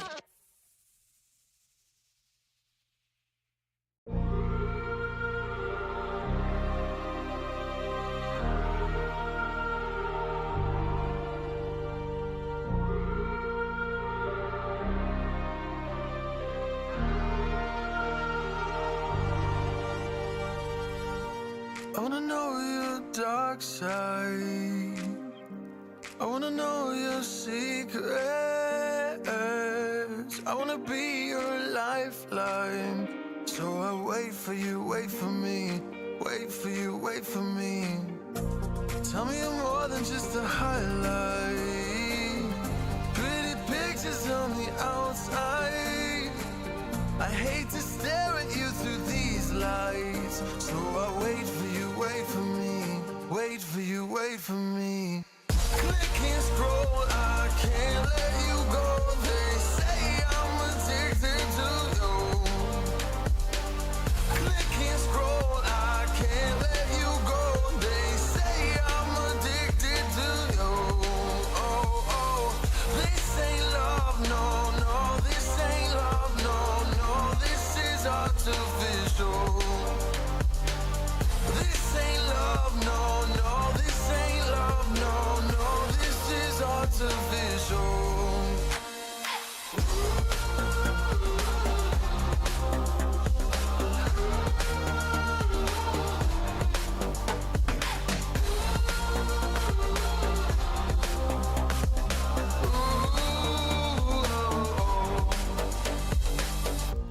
I wanna know you inside and out. Wanna know what's behind the light. Wanna feel that real love from within. I want real love, real hearts. You're just enough to get me through, get me through. 'Cause you're officially perfect for me. So wait for you, wait for you. I'm not thinking, passing the time, anxiously waiting. You're mine, losing and winning. You can't get it right. Hoping you see me for more than just nights.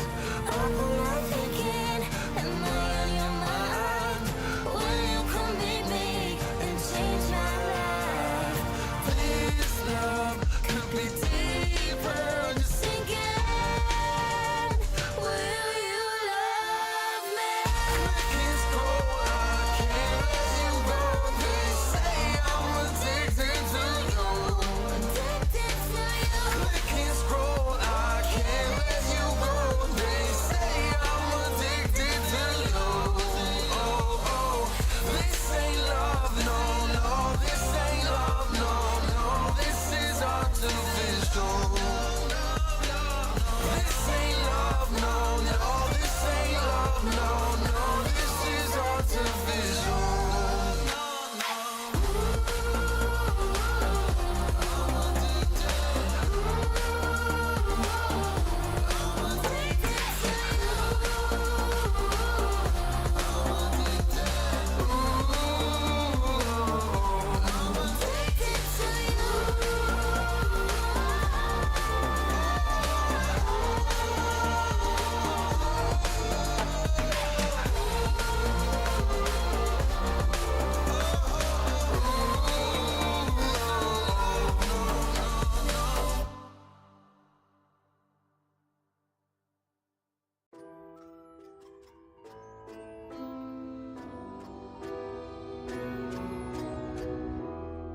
need a scarecrow after what you did.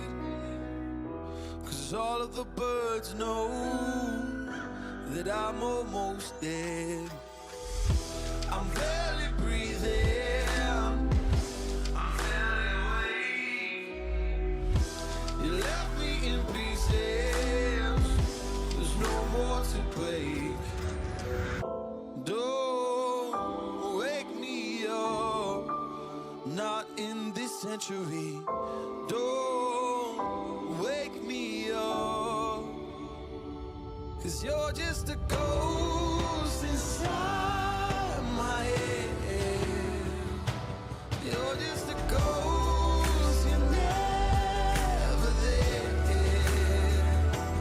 You're just a memory on my lips. 'Cause you're just a ghost inside my head.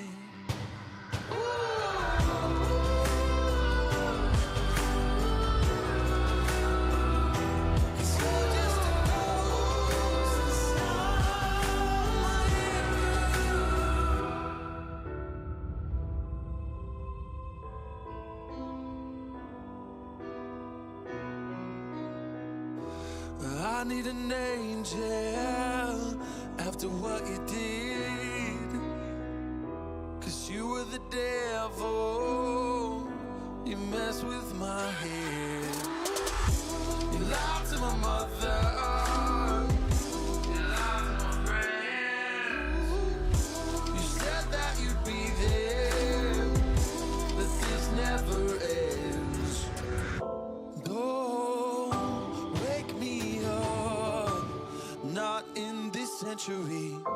Don't wake me up, 'cause you're just a ghost inside my head. You're just a ghost. And welcome everyone, we are back, ready to go for our final match here of the evening here on the main stream. Thank you so much for tuning in to the League of Legends NECC Nationals here. We're excited, we're ready for this final series, and I'm excited for this one. This one is a little bit, I almost want to say redundant at this point, but I mean, the matchup is going to be great as ever. RMC, are you ready for the third time that these two teams are meeting against each other? Their fourth orbital, if we include the placement matches here, everything comes full circle. Orbital. We started with Emergence today, we're ending with Emergence today, and within the Emergence here, the two teams we're ending with are UBC Amber, the reigning Emergence Scion Spring 2022 champions, and GFU Varsity, the semifinalists in the same division. You mentioned it, Orbital. They faced off at least twice in the regular season once, in the playoffs once, and UBC Amber eliminated GFU Varsity in the semifinals. But little known fact, these teams actually played in the placement matches as well, and GFU Varsity actually won that one. So their head-to-head record technically right now stands at 2-1 for UBC Amber. Just a little bit of a tidbit of what we could potentially see, and at this point, I think it's safe to say UBC Amber have gotten more than a little revenge for the placement matches. They have potential to continuously knock GFU out of the standings. Now, granted, this match itself will not be the knocking out factor, but whoever does win this one will be moving on into the bracket stage that will be happening tomorrow, and that is always a very important. Securing that spot early on feels a lot better than having to play for your life in that third match of the day, and it also allows you to take a break because no one wants to play 3 best-of-3 series in a single day.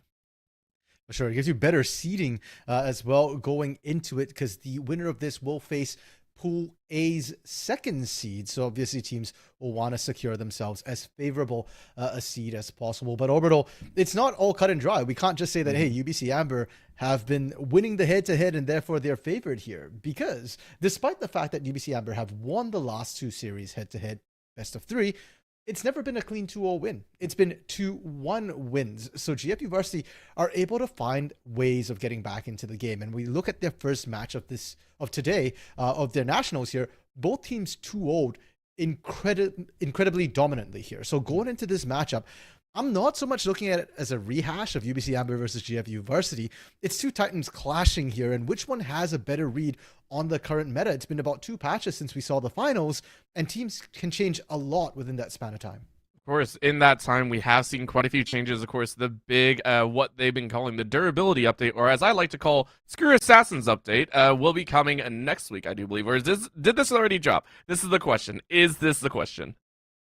Yeah, so they're right. Durability hasn't been changed just yet here. So that one is pretty critical, but won't be affecting the Nationals. The big changes to the Nationals have been things like the Olaf update, the changes to Olaf, the changes to Talia. That has and might affect this particular series a little bit more. We've been seeing things like Karthus as well pop up in the bot lane as well as in the jungle here. The Jinx, the Zeri, popular champions we're seeing dominate the playoffs here in NECC have fallen off. And for both of these teams, they did like to play those hyper carries in the bot side, which is why I'm looking at these two teams very differently today here in the Nationals. Of course, and I think that shows a lot of promise as well, right? We've been hammering in about the fact that UBC Amber do have a winning record currently in just game score. But in this overall factor, this is a whole new series. This is a whole new game. This is a whole new time for these teams to play. With the meta currently shifting as it is, like you were saying, you can see drastically different things. So let's go ahead and take a look at the champion select. Currently, we have UBC Amber on that blue side to round things out. Of course, whoever loses this match will go ahead and select for game number 2, the side of their choice. GFU, though, on that red side, are going to go ahead and take away a few specific champions. But so far, UBC Amber say really, really don't like Gatekeeper. Take away those champions, please. Yeah, I got to target it a little bit because Gatekeeper has messed up quite a few of their plans. I especially like the Blitzcrank takeaway there because it tends to nullify what UBC Amber wants to do, which is just the usual front to back. They usually have one really tanky member, hence the Ornn ban we're seeing come through, secondary engage to follow, and then a whole bunch of range here. Blitzcrank changes that up by grabbing one of the weaker members, even the secondary engage member, and then bursting them out. So I like the respect we're seeing come out here. And Yorick versus Mordekaiser in the top lane already, Orbital. Interesting considering, the shift we've seen in the meta away from these sort of tanky bruises in the top side with Hullbreaker towards more team-oriented carries. But both these teams have gone right back to those Hullbreaker style or split push style champions. Of course, and we've also seen because of that some rounding out of a 4-man composition. Because your top laner might not be with you, we have seen GFU actually optimize towards the Amumu, which is another champion some teams have been picking up. If you don't want to go for kind of that Olaf, kind of that different feel, you can go back to the safe old grab that giant AoE. In the mid lane, we are seeing that lock-in of the Victor and then the Rumble as well. So all these champions have currently already been selected, but this draft so far is quite interesting to me. Yeah, it's already really spicy. Seeing it in Amumu jungle, Orbital. We don't see that much Amumu jungle. Last time we saw Amumu in the competitive meta, he was support with the double bandage toss changes. Going to the jungle here, the reason why we don't see Amumu too much is because his clear isn't the fastest, and he's highly vulnerable to enemy jungle pressure. And speaking of enemy jungle pressure, Orbital, look at what the other side drafted. It's the Olaf. Granted, he's been changed. Axe juggling isn't as strong, so he's not as strong in the early game, but he's still plenty strong to invade and punish an Amumu. I think a lot of people have been saying that the Olaf is just now a lot more combat heavy. It's very frustrating trying to cut through a lot of the shielding that it gives. It's extra shielding, not so much great, but it's still frustrating. So interesting to see there. But you mentioned it back in the early stages before we even got into draft that Karthus in the bot lane was a possibility, and it looks like Ming is going to be locking that one in along with the fasting Senna. So another 2 carries locked in for UBC Amber side.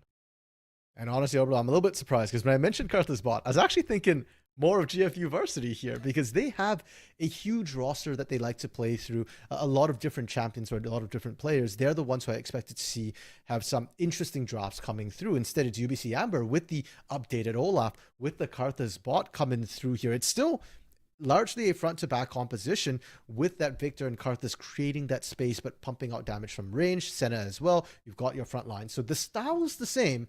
The exact execution is what's going to be different. And GFU Varsity here, they doubled down on that team fighting. They picked up Braum instead of something like well, Lulu and Karma did get banned away, so I guess they weren't on the table. But instead of putting an Enchanter with Kog'Maw, which is what we usually see, they picked the Braum instead to add to more of that AoE wombo combo to enable the red carpet, the equalizer coming through from Rumble here. So GFU Varsity, a little bit more linear in their approach, but very, very easy to execute. And I appreciate the fact that GFU did not pick up the Yuumi, because Yuumi is very, very frustrating to play against as well. And considering the amount of enchanters, I am quite surprised that the Yuumi was not locked in. Now, at the same time, you also do want a little bit of safety for the Kog'Maw. Kog'Maw, with the ADCs currently in rotation, Kog'Maw is not one that you normally see, but the one downside to that champion is the fact that it's quite immobile, right? Stationary turret used to be the secondary name for Kog'Maw. Still very viable, but taking a look at the rune choices that we're seeing here, we may see a little fluctuation difference, right? The Mordekaiser's still going with the Conquer, but Yorick, of course, going Grasping the Undying, still two heavy combat sets. Yeah, I mean, it's typical of what you expect to see from the Yorick there, right? The Demolish proc, Hullbreaker. This Yorick isn't going to want a team fight. It's just going to want to split push all day long here. More interesting to me is the fact that we're seeing the Amumu run with the Conqueror here. It's not unheard of. I mean, you do a lot of sustained damage here, but it does make you a little bit squishier. And when I'm looking at a Karthus, a Victor, a Senna, even an Olaf here, I am a little bit worried for GFU Varsity's jungler here, whether or not he's going to be able to survive the early game and even later on in the fights, if he will survive the initial engage. Because if you're dead right off the bat here, your Conqueror is not going to proc. You're not going to be able to pump out that damage. Yeah, it's if you're not taking enough, you're probably dead. Sorry, Amumu. You will cry your way into the gray screen as well. In the mid lane, though, this is the one that is going to cause a lot of speculation, I want to say. The Victor and the Rumble, we obviously see the Rumble with that Electrocute coming in here. Going to be a little bit heavier, as you were saying, the combinations are there. But the Victor running that summon area, just kind of going for that poke. Two different styles of play that might be kind of the differential that'll help distinguish these teams. I'm a little bit more surprised by the Scorch that we're seeing the Victor run here, because a lot of times Victor, you'll see Gathering Storm instead. You're not playing for the lane, you're playing for the scale, but instead Scorch means that you have to be constantly trading to proc it to make it worth it. And it is a range into melee matchup, but you can't underestimate Rumble's early trading patterns, especially with that Electro Harpoon coming through. So keep an eye on that mid lane, because I suspect it's going to be rather volatile rather early on. That's always fun to hear about. And of course, the early kills are probably going to be very entertaining as well. And of course, here, probably the largest disparity, just because it's a melee versus range, we do see that fleet footwork coming out of the Senna. And then, of course, the Guardian for the Braum. This is very standard. And something to note as well, Braum actually just got a very nice minor buff to the Unbreakable Shield. It is something that I've talked to some Braum players. They say it's nice to have. Might not be enough to shove them up in the competitive tier, but being able to negate that much damage, you can bring that shield up, can provide a lot of cover. Oh yeah, it's a straight damage reduction, and it's a percentage damage reduction orbital, so it scales up with time as well. 5% at rank 1, 15% increase. So it goes from 30, it used to be 30 to 40, and now it's 35 to 55%. So 55%, 15% damage reduction is certainly nothing to scoff at. Problem is, you're up against Senna Karthus, and Karthus's damage largely isn't going to be hitting that E, right? Like the Skittles don't count as projectiles, so they'll hit the Kog'Maw anyways here. And it's worth noting that Braum was R4. It was picked fourth after they saw Karthus and Senna, which were blue 1 and blue 2 picks. So when you pick that Braum, that's why I said it's not so much to me for lane that you're picking that or to pair with the Kog'Maw. It's more just for the additional AoE with a little bit of defensive stats to try and peel off later on when that Mordekaiser, when that Olaf is running down your Kog'Maw. Yeah, and looking at this overall, I mean, now that we run down the champions, it's very, very interesting to look at the compositions as a whole as we now load onto the Rift. Looking at these compositions, I mean, for UBC Amber, a squad that wants to continue dominating over GFU and be able to secure their spot into the bracket play of Nationals, move on into day 2. Or for GFU, I mean, is there a situation that you actually prefer one composition over the other, or do you think these still play pretty well into each team's playstyle? Let's start with UBC Amber on the blue side here. I think we've mentioned their playstyle tends to be front to back. I think it fits their playstyle perfectly. They've got really strong skillings with Vic, Karthus, and Senna, and I like the Mordekaiser Olaf on the top side. That should give them a little bit of strength and priority. I think their win condition is getting Twang ahead early on this Olaf. Invade, punish, gank. If Twang gets ahead, UBC Amber are set up for success the rest of the game. GFU Varsity, on the other hand, we touch on their wombo combo. So the mid game is really where they spike with that power there, especially around Trollblazer's Rumble, the Equalizer. That should be their game-winning pattern. If the equalizer isn't hitting, then they're going to struggle, and then they're really going to rely on that split push from Little to try and get the advantage. And for that reason, I would like to see GFU Varsity try and play towards that top side a little bit earlier. Get your Yorick ahead. Fogmaw will scale up, but if you can get your Yorick ahead, then you can leave them alone, especially once they pick up that early Hullbreaker. Hullbreaker still a viable option, just might not be as priority-wise as we used to see it. Starting off a little bit slower, though, is going to be that Amumu, who did start on the top side. Jungle Olaf decided to start on the bottom side, so a little different priority in terms of where they want to go, who they want to invest to. As you said, Little hopefully getting the recipient there because, of course, we know exactly what happens because of this fact that York decided to run the Ignite. If you get pulled in, you're going to have that fist fight, whether you like it or not. Yeah, so Little's kind of all-inning here. Either you win or you die. And unfortunately, at the level 2, he's not exactly winning. His little minions, the ghouls there, are doing quite a bit of work, but we'll have to see how that pans out. I want to go back to the jungle pathing, though, a little that you mentioned, because Hwang, not only did he start bot side, but he went red to Krugs. Krugs. So he's actually going to be really slow and behind the curve. Generally with Olaf, you want to be as fast as you can and invade here. That was old Olaf. With new Olaf, I'm not sure what the optimal route is, but I would still want him to invade the Amumu. And with this particular jungle path, he can't invade. He can, and actually he's a little bit behind the curve because Twain decided to go for the full clear. Because of that factor, GFU Wrath was allowed to go ahead and sit on that bottom side. But it's a cheater recall for Ming and Teddy. Those two are going to go ahead and try and recall off, and they are going to go back, pick up a little extra longsword for Teddy, and then for Ming, it is that Dark Seal. Overall, they just want to get a little extra damage, hopefully burn through in the mid lane, though. Devin decided to go in on Trollblazer, who is quite low. Wrath was there to head it off, though, so Devin is going to trade the Ghost for Flash. Yeah, I'd say Trollblazer was baiting that to try and get Wrath in position. Really good flash from Devin to keep himself alive for now, though. And that's going to allow Twang to actually invade this top side here. There's only Krugs left. I don't know if he's aware of it. And Trollblazer playing a bit with fire here. And I'm not talking about his flame spitters. Oh, that was very, very dangerous. And I'm surprised that Trollblazer didn't have to use the flash, right? I was thinking that the stasis field was going to be enough. Nope, it is going to be the safety recall coming out here, or still actually staying in lane. But overall, as you're saying, playing with fire, and I'm not sure if you want to keep doing that right now, but you can because Devin is pretty much out of mana. Yeah, and that's what he's banking on right now. And they're baiting them in. Wrath is back in here. No flash this time. Solo first blood. Wrath didn't even get an assist there. Trollblazer really well baited. Well baited or just well calculated. One or the other both work. That was also well calculated, knowing that the tower shot wasn't going to kill. Overall, though, that is going to be the big key maker. Trollblazer, no mana to worry about. Just has to worry about a couple cooldowns on the top side, though. That's going to be Little cut off on the corners. He should fall here, as that will be the bandage toss to finish it off. So it's a 1-1 on the top side. Still, though, first gank goes to Twang, or first successful one, I should say. Yeah, well played from GFU Varsity. I'm liking Wrath's ganking pattern so far. His movements, his pathing with this Amumu, it's been rather efficient. And he's actually been the one getting a lot of priority on the moves, but it's being answered in CS. And now, another 2v1 here. Heart of Africa? I don't think you get out at all. The Reigns were not blessed this time around, so you do fall. You were able to pick up that kill on the top side, though, so at least you're recalling with a little extra gold as well. Little is sitting at a 1-1-1 scoreline, but won't be able to spend that gold for a little bit.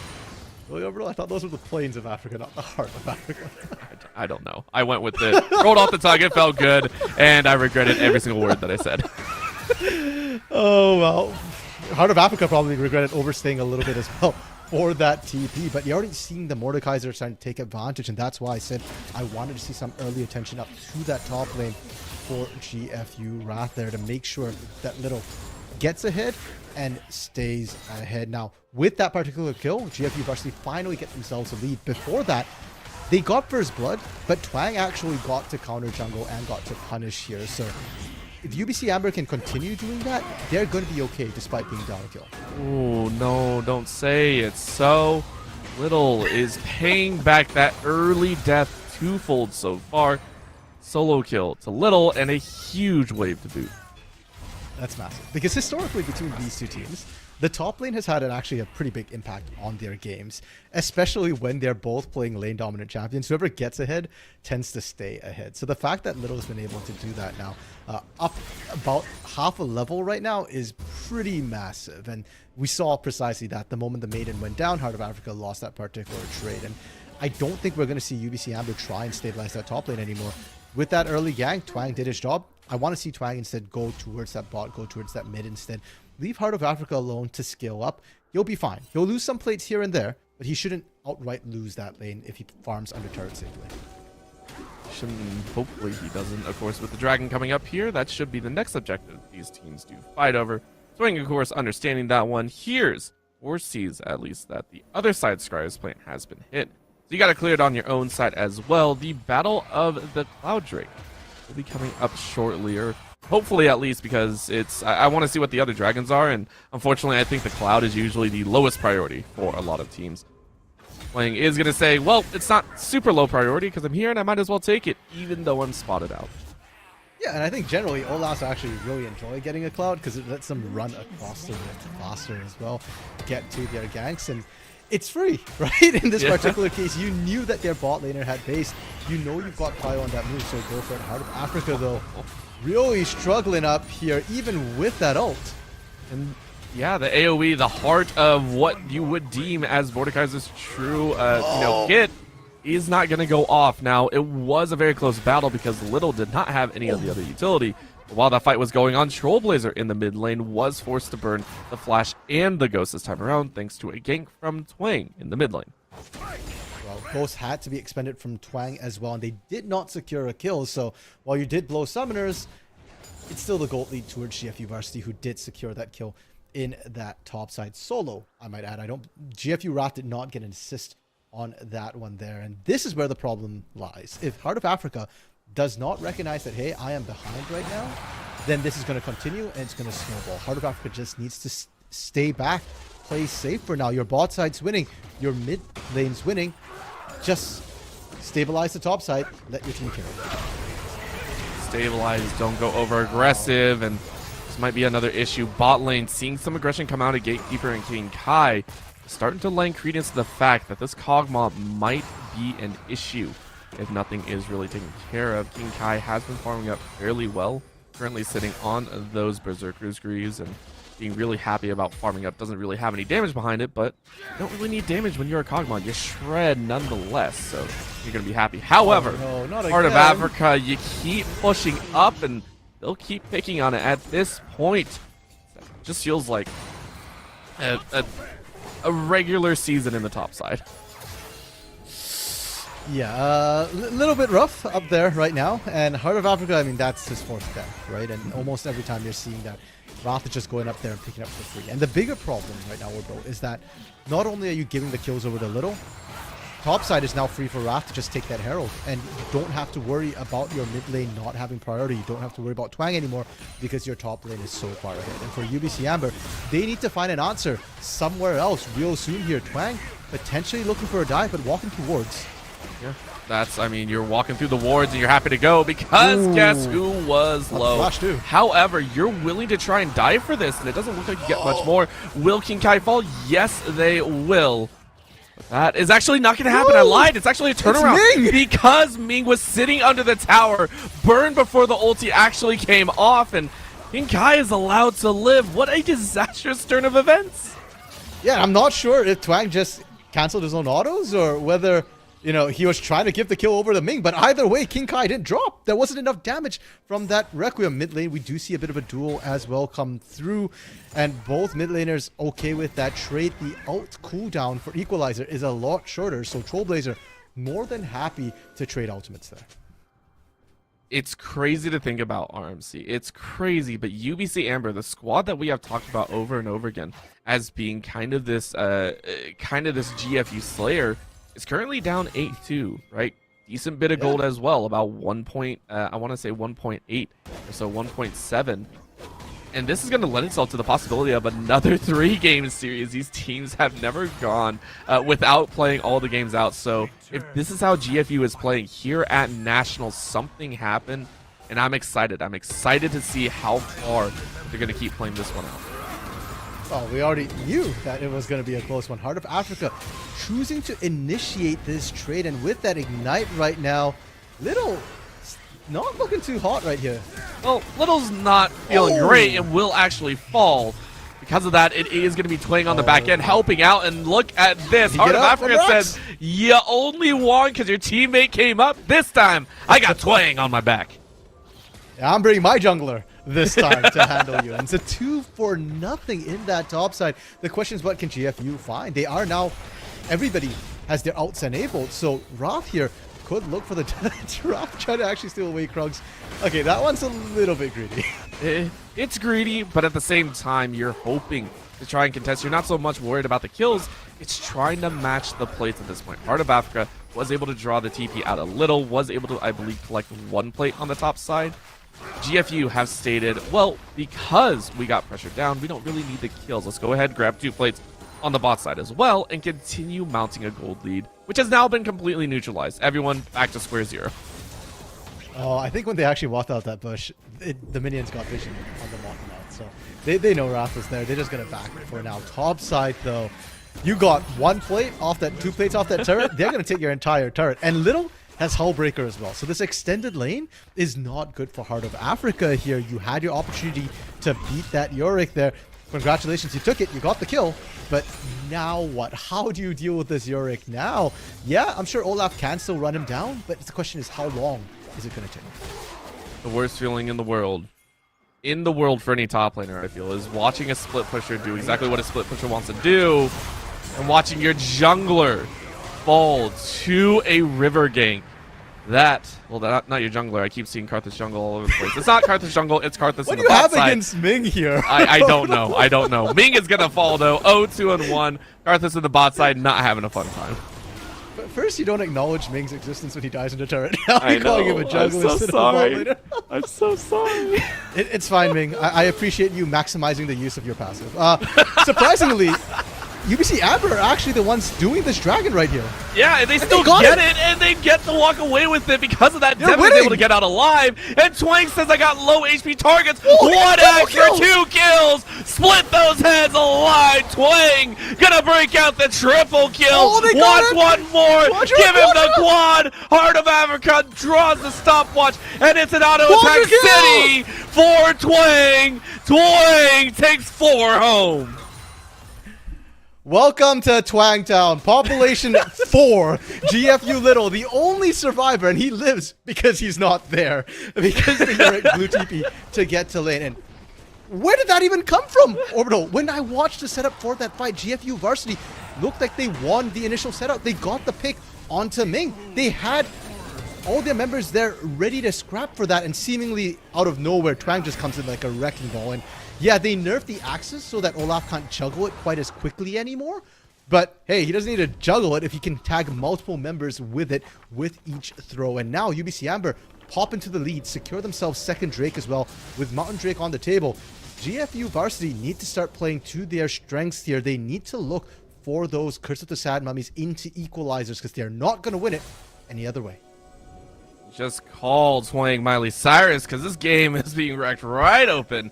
This game went from 8-2. I want to point that out again. This game went from 8-2 in GFU Varsity's favor straight back into UBC Amber's pocket. Now, granted, the gold lead is not that far. The gold lead has never extended further out than I think 2K.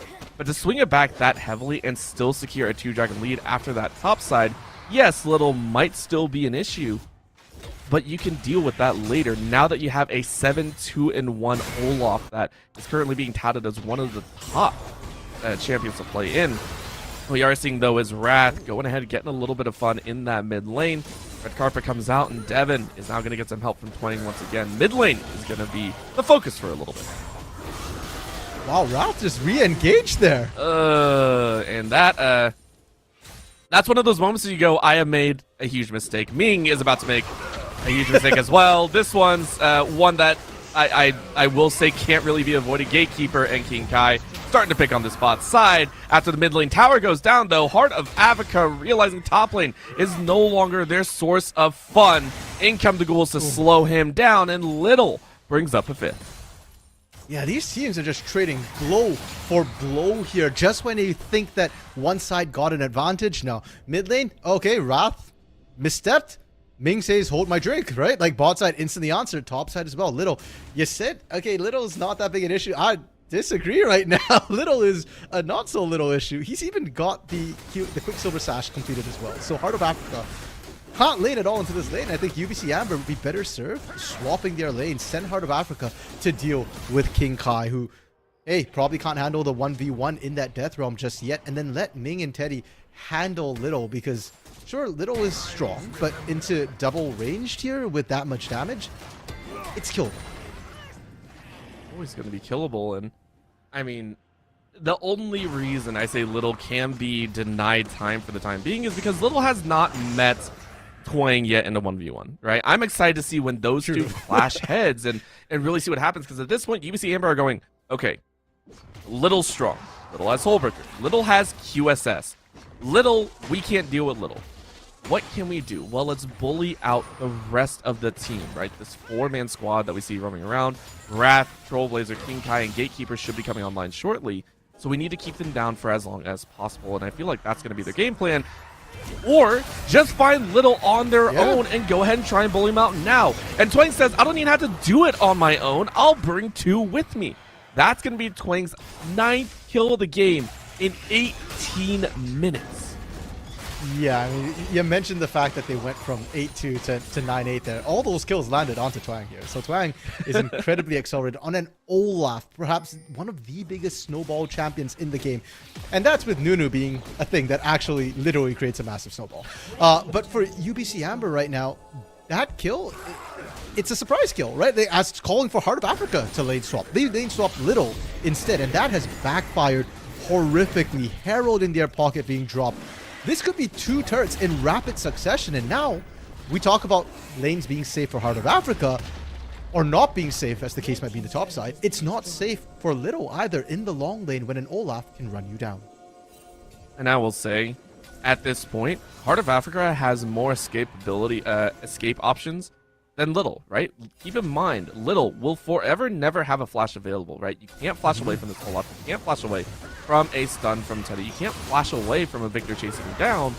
You get to walk your way out, and because Little was optimizing into that split push, you have pretty much no real safety mechanisms for your own lane. However, King Kai is still a very strong force to be reckoned with. Because of that, Gatekeeper will be on the other side of that death. Ming being able to pick up his first kill of the game thanks to Devin's unfortunate sacrifice. Okay, a 1-for-1. That's not bad for GFU varsity when you could find their mid laner. If they can find Twang, though. Ooh, and they just might. In comes the Requiem, isn't even needed. And Wrath, who has, I believe, yet to draw the Curse of the Sad Mummy at least once in this game. Actually, just right there it was used. It's been an unfortunate series of events. This is UBC Amber starting to take over this game on all points of the map. That's not fair to Wrath Orbital. He has used it. It's just into an Olaf, it doesn't do anything. Oh, Heart of Africa 1v1 again here, and my goodness, that's a lot of damage onto this Mordekaiser. Heart of Africa actually opting not to complete the Riftmaker and went for Rylai's first instead. That's interesting, because now Heart of Africa is never going to win that 1v1 till he completes that Riftmaker. He has no chance at all. You built that Rylai's early because you're trying to slow down Little and say that, I know I'm not going to beat you. I just want to be able to walk away alone. Listen, I know that you have no way to catch up to me, but I really want to make sure of that fact. I'm going to make sure you never get close, and also the ghouls can't get close. That's another factor, right? Because whenever you fight Little, you're technically fighting Little with 4 to 5 other minions behind it, right? So it's I believe a nice safe choice of option. It still means it kind of sucks to 1v1 at all. So for right now, Heart of Africa will, as we said, have to wait to complete that item. While that's happening, though, the rest of the team is going to be trying to farm up. Taking a look at the itemization on the other side, Devin and Ming both went for that Leandri's, not really going for that burst heavy damage, going straight for the burn through, trying to cut through Gatekeeper as well as the Amumu and Yorick that they will inevitably have to face. And there's really no reason that they need heavy bursts at this point here. Both Trailblazer and King Kai are really, really squishy. And we already saw Twang just running into the backline unimpeded because of Ragnarok. And with the Olaf changes, one of the biggest things was that Ragnarok used to drop the resistances it gave you. You'd get reduced armor and magic resist when you popped it. That's not true anymore. So Twang is still actually pretty tanky when he goes diving. And that's going to continue being the case. The scaling for Olaf got better after the change compared to old Olaf here. So it's really up to the front line, that tanky front line, to stop them. And that's why we're seeing all these tank busting items rather than things like the Ludens here or even the Everfrost potentially to come through. Trailblazer might have found a little sneaky fight. However, Devin said, no, you didn't. Even though I am 025, I'm still much stronger than you. And hello, goodbye. Ming says, thank you very much. He's just picking up a lot of these Requiem kills. That's the annoying thing about Karthus. It doesn't matter how far you set him behind in lane. He just needs to press R. And now... okay, that's a different sort of Requiem Ming's pressing there. Ming pressed R so hard, Karthus hit his own PC apparently. So very well, and congratulations to that factor, because that kill now marks a significant gold lead as well. Ming being able to pick that one up now means that the Karthus that I want to say GFU Varsity put so much work into keeping down, they bush ganked him multiple times on the bot side, is now on par with the Kog'Maw. You tried so hard, yet Ming has been able to pick up 2 kills, an assist, and a lot of farm. At this point, UBC Amber seem to have all 5 members rolling down that hill. Yeah, and that's the scary part about UBC Amber, right? Is they play this sort of scaling front to back style. So even when they fall behind, they're just waiting to hit their power spikes here. Granted, there's no hyper carry AD carry, there's no Jinx this time, there's no Aphelios that we often used to see picked up by UBC Amber here. But Victor, Karthus, they'll do the same. Senna will skill up as well. And GFU Varsity, like you said, we haven't seen that Curse of the Sand Mummy into Equalizer combo used a single time yet. It always feels like one or the other is on cooldowns when they're looking for those fights. And for GFU Varsity, they need to start looking for it soon. We're hitting the point right now where GFU Varsity's burst damage is starting to fall off. You saw the Equalizer onto the Victor there. It didn't really do anything to Devin. And that was even though, to be fair, Devin got off the Equalizer pretty quick, but the initial burst didn't even really break his Q shield. And that is going to be an issue as the game goes on right now. So GFU Varsity, yes, little is strong, but your win con shouldn't be little. If it is little, you're already drawing on that insurance policy. The insurance policy can't really be played at this point because your entire composition is based on the fact that, one, little is always going to be able to split push, right? Always be able to get away with that. Number 2 is the fact that all of those ultimates that we've been talking about, the Curse of the Sad Mummy, the Equalizer from Rumble, those are what I like to call forward-facing ultimates. This is what I like to entail as ultimates that really only synchronize if you are the one being aggressive, if you're the one being proactive in certain scenarios. That is because you get to call the shots. You get to say when the Curse of the Sad Mummy is going to come down. You get to say, well, we are grouping up here.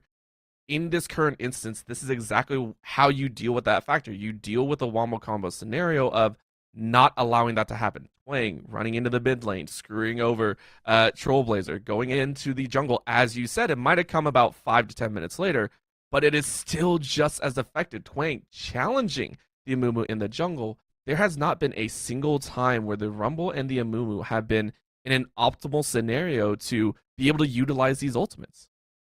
Yeah, and I'm getting a little bit worried about Twang as well, right? Because we said before that Olaf is one of the best snowball champions, and new Olaf skills a little bit better. And right now, it doesn't look like they've got an answer to Twang just running into the team so far. You can't CC him down.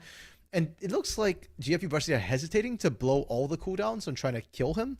We're not seeing the Equalizer being put down and trying to kite across the red carpet because they're trying to hold it for the team fight. And for GFU Varsity, if you're put in such a rough spot, like you said, for these forward-facing ultimates, I do think at some point you've got to think about backing it up. Even if they're best used forward, if your backline's all dead by the time you're going forward, it doesn't matter that you got off that combo. You still need that cog to help finish things up. And for those reasons, I want to see GFU Varsity be a little bit more proactive. Set up an ambush somewhere. Set up a death bush around these objectives. Baron is on the table right now. Dragon is coming up. I believe we are at either Soul Point or I can't remember if it's third. No, we are on Soul Point. 3 dragons to UBC Amber. Yeah, we are on soul point. So set up an ambush en route to that dragon pit. A lot of teams don't necessarily clear their own side of the entrance. So I'd like to see them go for that, look for that pit. Because if they get that, if UBC Amber gets that Mountain Soul, the entire wombo combo of GFU Varsity is nullified at that point. That shield alone will make that equalizer next to useless. And at that point as well, you're banking on King Kai, right? That's the other insurance policy that you drafted for your composition. We said the Yorick was one.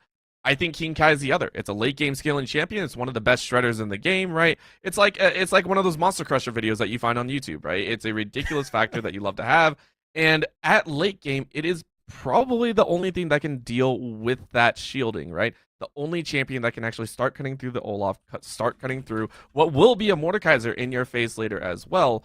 The problem is how far along is King Kai? And at this point, not much. Honestly, with how much work they put into the bot side, King Kai will need about 3 items. You're looking at maybe 1 to 1.5 currently on him.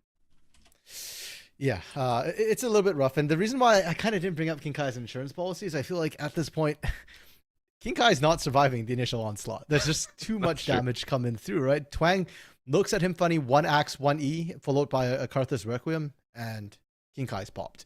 Even if you do go the tankier build that we sometimes do see, you know, something like a defensive item plus Wits End plus Immortal Shield Bow, I still don't think that's going to be enough for King Kai to survive this. But for now, we are looking into the reason for the pause. Unfortunately, we still don't have it. They're saying about 3 to 5 minute ETA. I think somebody's computer crashed, so maybe the teams will be trying to load their players back in soon.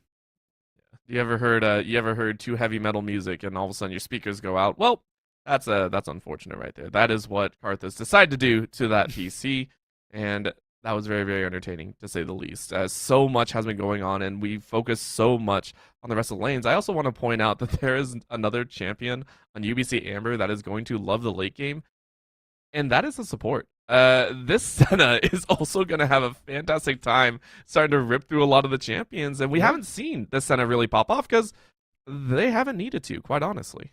Exactly. Like you pointed out, the Senna is a support anyways, right? If the rest of the team's doing enough damage, you don't need to be the one carrying the team. And even the Dawning Shadows have been very effective coming through from Teddy so far here. And in the second match of the day in the Challenger Series Orbital, we did get to see a Senna pop off as well. It will scale up. It will do a lot of damage, especially to a lot of these squishier members. For that matter, even Wrath, on the Amumu is still kind of squishy right now. So if GFU Varsity don't end things, wrap things up soon, don't find themselves a bit of a lead here, all of UBC Amber is going to be able to shred through any member of GFU Varsity.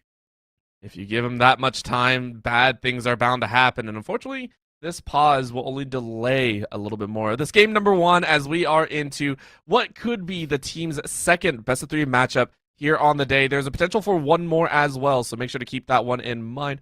We will go ahead and, I believe, go right back into it, actually, as we were thinking it was going to be a little bit longer. Nope, we're right back into game.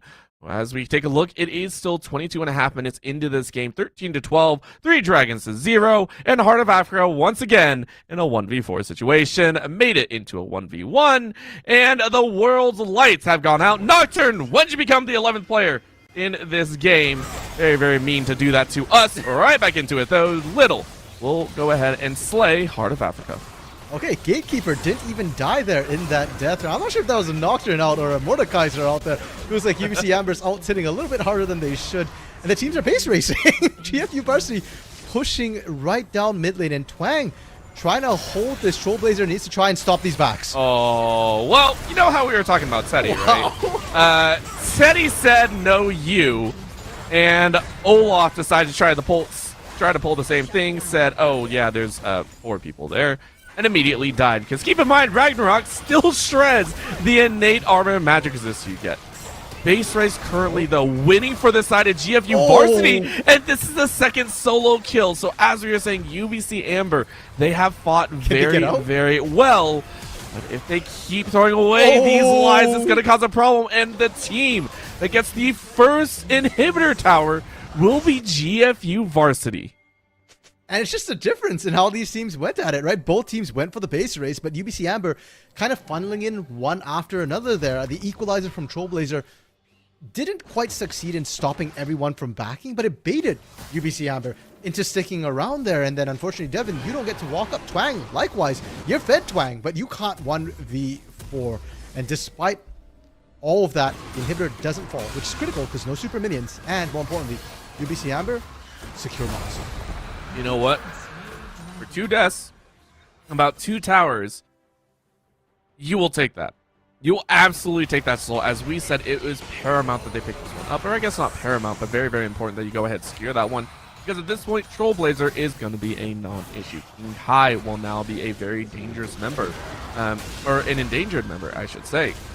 Currently 2.5 items still building towards that Immortal Shield, but as you were saying, the Baron is currently up and down to about 7k. This is the time. This is where we're going to see everything break out. Wrath is going to lay down Curse of the Sad Mummy, and you are going to trade jungler for jungler. Now it's all down to the other laners, and it's going to be a dance 2 for 2 and melting. It's GFU Varsity. They actually fought that one, I would say, about as well as they could have. However, this will unfortunately still be UBC Amber's way as they take a triple kill on the unkillable Senna and collect their just rewards. An ace for UBC Amber here in game 1, and what will most likely be a few towers.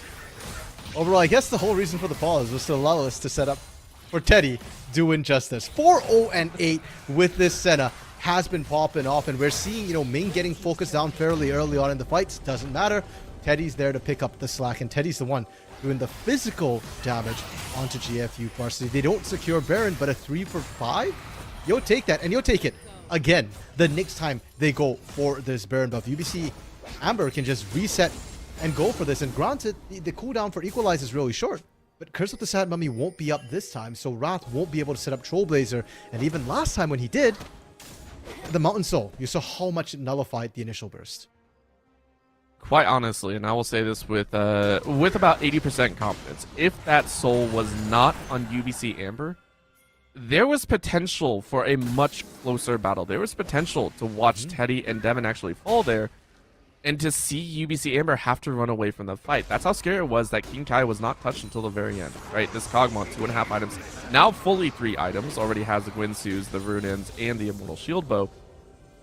King Kai can still output a decent bit of damage if that Curse of the Sad Mummy hits, so that is going to be the all-important factor. As you were saying, Wrath not having any sort of ability haste really so far, now has the ultimate back up. This does mean Baron is much scarier to attempt. Because of that, we do see UBC Amber splitting a 1-3-1. And let's get the waves pushed out, and let's enjoy a fact of watching GFU try and hard push this mid lane. Well, that and the fact that they have the TP advantage right now. Little's TP is still down, so they're letting GFU push in here. They're looking for a collapse. Are going to go ahead and collapse. The red carpet is drawn out, but it's going to be a little bit on the rougher end. Trollblazer is going to be finished off. In comes the FPM, drops Brom's life, and down goes King Kai. Just like that, 4 members are annihilated, with Little wondering what the heck just happened. I mean, I'm with Little on this one here. I'm not sure why GFU Varsity pushed out quite that far without flanking vision. Look at what wards GFU Varsity have. They have 1 approaching the mid lane on that top side, and that's it, pretty much here. They've got nothing anywhere else, so they were taking a huge risk. I think in their heads they were thinking, they're doing Baron, we'll trade Baron for this push, but unfortunately for them, you weren't sure they were on Baron, and you ended up paying the price. Now they get a free Baron, and Heart of Africa gets to match bot side, so we're not seeing Little get that effective split push either. And now that Baron's on the side of UBC, GFU Varsity, your split push even less effective. You're going to have to deal with a very, very tough siege coming up. This is a problem, and this is one that GFU are going to have to make a last stand. And as we've been seeing, Little has been split pushing on the side, 248 CS to their name, 3 items in right now. Trinity Force, Sorelda's Grudge, and the Hullbreaker. Now, Hullbreaker not going to bring as much value to a base defense, but it's some stats built in, right? That's what you're happy about. At the current standing, though, I'm very, very interested to see what the full 5 a GFU can bring versus the full 5 of UBC Amber. The entirety of the jungle is being cleared out, being allowed to have the blue buff, and Swain going to go ahead and try and secure level 16. Really wants to hit that all-important 3rd ranking ultimate and be able to Ragnarok a little bit better, as again, the time for Ragnarok has been dropped significantly in the post-Olaf buffs. Yeah, Twang though, fearless for now with that shield from the mountain. So Equalizer being used to clear out minions here, and you can see even against the minions, they barely clear out the back line. It's going to secure at least one of those cannons, but it is going to be a 4-person defense. Because of that, Little is going to actually try and split push us. So GFU Varsity are saying we have to play to our win con. It's Little. Little trying to match pace, and so far not keeping up. Down goes the bottom side inhibitor. Down goes the mid lane inhibitor as well. UBC Amber have cracked the base in stylish fashion. And they say, well, you're going to keep us here. We're going to go ahead and try and fight it out. Gatekeeper has 0 time to work it out. Requiem's going to come in. It's only going to slow them down. Little is able to join in. In goes the Curse of Sad Mummy, and they take out the front line, but that still leaves the damage dealers. And it still deals even more pain. King Kai in base can't out-sustain. And because of that, that will be the ace. UBC Amber take game number 1 in stylish fashion. Cut back to 10 minutes into this game here, Orbital, and I did not think this was going to be the way it was going to end. GFU Varsity ran the early game, and Little in that top lane was an absolute beast. Wrath constantly going up there with that Amumu. It looked good. They were set to get the entire combo off there, but UBC Amber, this is why I guess they keep winning the hit-to-hit. They've got the clutch factor. When they needed it, they pulled it out. And the scariest thing to me about UBC Amber is you can't change anything in picks and bans. Yes, you can switch out the picks, you can switch out the bans, but UBC Amber will continue playing this style. If you ban out the Olaf here, well, the Olaf was what turned the game, but it wasn't necessarily what won them the game. It's a very solid play style. So GFU Varsity need to figure out a way to crack this front to back here. Maybe you ban the Olaf and you continue trying to play through that early game, but you've got to open up something like the Ornn, like the Veigar, like the Wukong instead. And if you let the Wukong into the hands of Twang here, I think that's even more dangerous than this Olaf. I'm worried right now. Honestly, GFU Varsity seem to have a pretty good hand of what they want to do, but if UBC Amber are able to counter that whenever they like, it might spell a little bit different story. Of course, that will be game number 1. UBC Amber take it. It wasn't easy, but it was theirs. They will go ahead and move 1-0 into the best of 3 series. Currently, GFU are 1 game away from being sent into their 3rd best of 3 series on the day. Don't go anywhere. The NECC Nationals will be right back as we are starting to wrap up day number 1. Don't go anywhere.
message from a new world I'd never known. Something about it felt like it'd been waiting my whole life. Is this home? I can hear each sound calling my name, and I feel angels around when I start to sing. And suddenly it feels like heaven's not so far away. Tell me, can you hear the symphony? Panic, panic,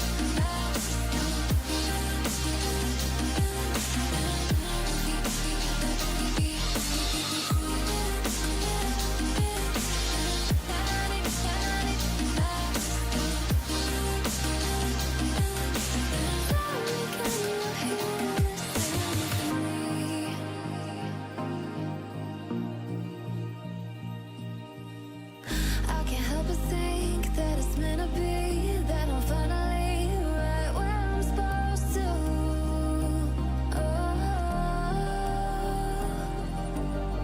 If I let you into the secret, would you listen? I can hear each sound calling my name, and I feel angels around when I start to sing. And suddenly it feels like heaven's not so far away. Tell me, can you hear the symphony? Panic, panic,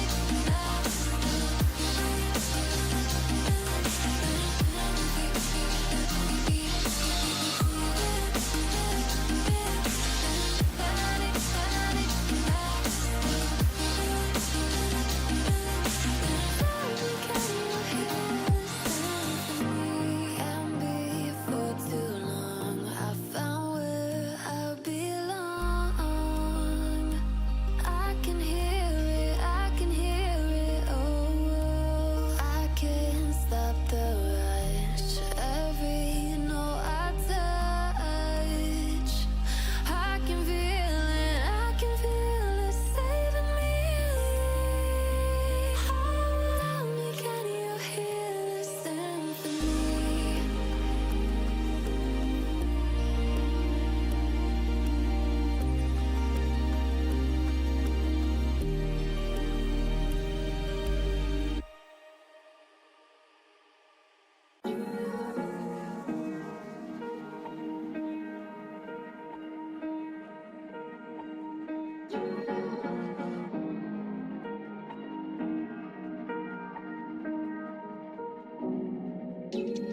Where you look, where you touch, where you feel, yeah. Where you look, where you touch, where you feel, yeah. Yeah, yeah, yeah. Can we talk about me and you? Can we talk about the truth? I wanna know, I wanna know. Can we talk about me and you? Can we talk about me and you? Can we talk about the truth? I wanna know, I wanna know. Can we talk about me and you?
truth. I wanna know, I wanna know. Can we talk about me and you? Can we talk about me and you? Can we talk about the truth? I wanna know, I wanna know. Can we talk about me and you? Where you look, where you go, where you feel, yeah. Where you look, where you go, where you feel, yeah. Yeah, yeah, yeah. Where you look, where you go, where you feel, yeah. Where you look, where you go, where you feel, yeah. Yeah, yeah, yeah.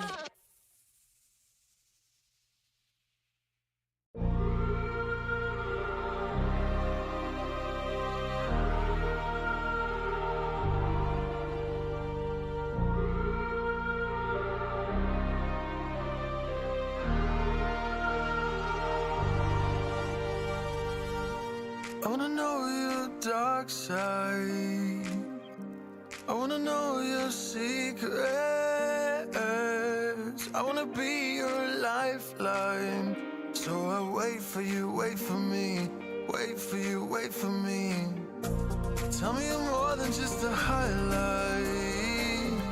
Pretty pictures on the outside. I hate to stare at you through these lights. So I wait for you, wait for me. Wait for you, wait for me. Click and scroll, I can't let you go. They say I'm addicted to you. Click and scroll, I can't let you go. They say I'm addicted to you. Oh, oh. This ain't love, no, no. This ain't love, no, no. This is artificial.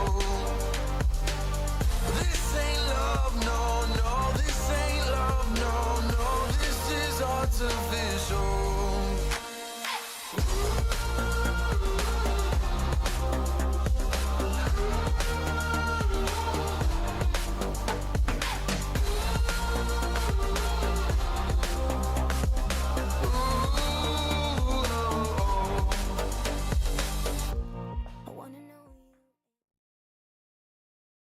And welcome back, everyone. We are ready to go for game number 2, which could or could not be the end of a rematch series that these two teams have had. Again, UBC Amber facing off against GFU Varsity. These two teams have played so many times in the regular season, and now it's all on the line. One team will be qualifying into the bracket stage, and one team will have to play once again to see if they can make it in.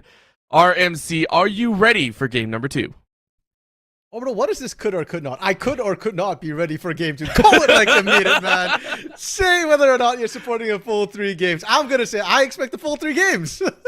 I'm ready for this, and I'm ready for GFU Varsity to bounce back here because, like we said before, these teams tend to go the full distance here, and I think a lot of what happened in game 1, GFU Varsity not playing to their win condition a little bit here. I think they went for that team comp and didn't quite ever play to it. So going to game 2, I'm expecting to see maybe a bit more agency, individual skill, comfort picks maybe to come through here.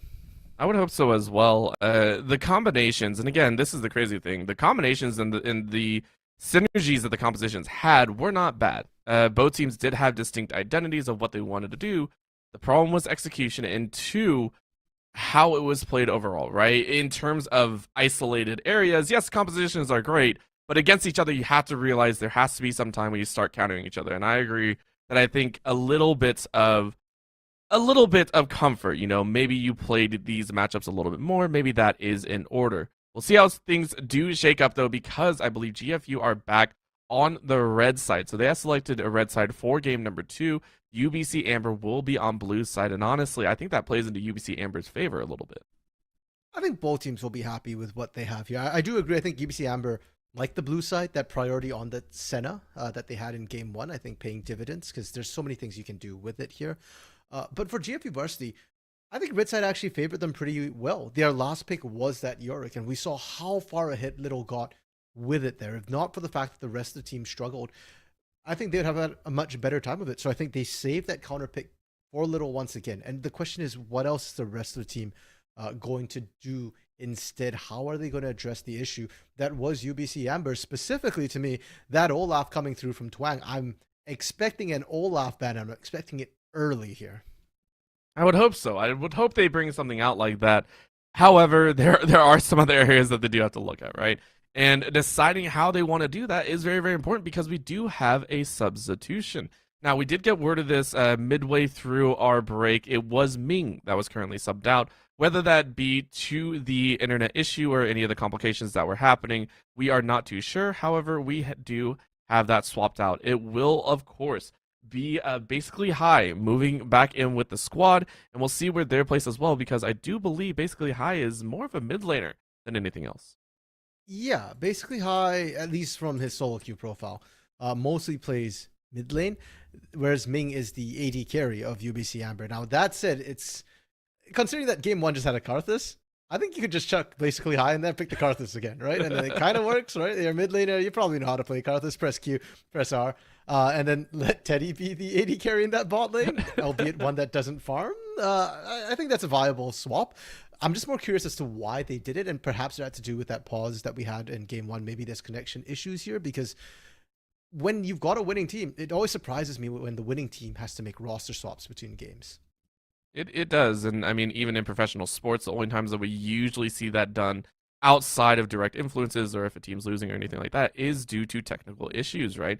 The fact that the PC might not hold up, you don't want to play on those conditions, it is a possibility. However, only time will tell. Maybe we get some information later down the road. Either way, at this stance, it will be UBC Amber having to adjust for this factor, as much as it will somewhat shake up GFU Varsity. For UBC Amber, it's very important that they stay on course, whether they swap up their mid or ADC or not. It is still going to be up to the to the jungle, to the top, and to the support, and most significantly, I will say top side, because Heart of Africa game number 1, you had a few issues on top side. You really need to brush that up for game number 2, or else they will pick on you once again.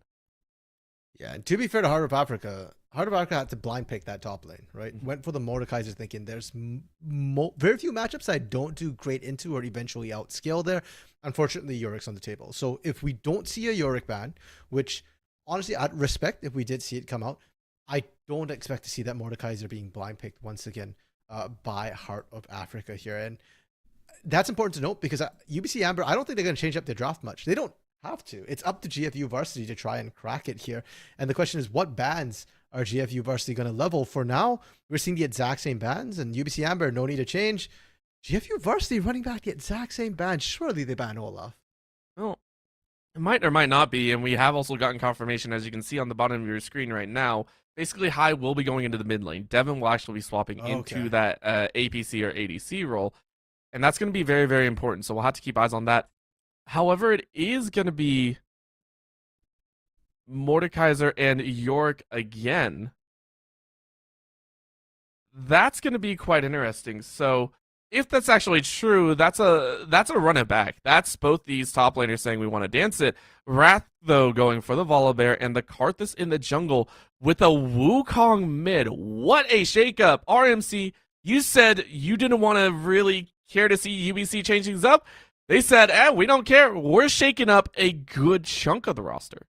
Yeah, the picks haven't changed overall, but where they're going certainly has. And that does surprise me quite a bit here. Wukong mid especially is not something we see too much of. Part of me almost thinks that we might see the Mordekaiser actually end up going to the mid lane as High, and Heart of Africa might end up lane swapping. To me, that would make more sense, because Wukong in the longer lane is able to chase down his opponents, though. Into the York, I guess it's not a great matchup, but neither is the Mordekaiser, and the Victor still for Devin here now into the bot side. So there's only been one champion changed for the side of UBC Amber. It's literally just the Wukong coming in instead of the Olaf.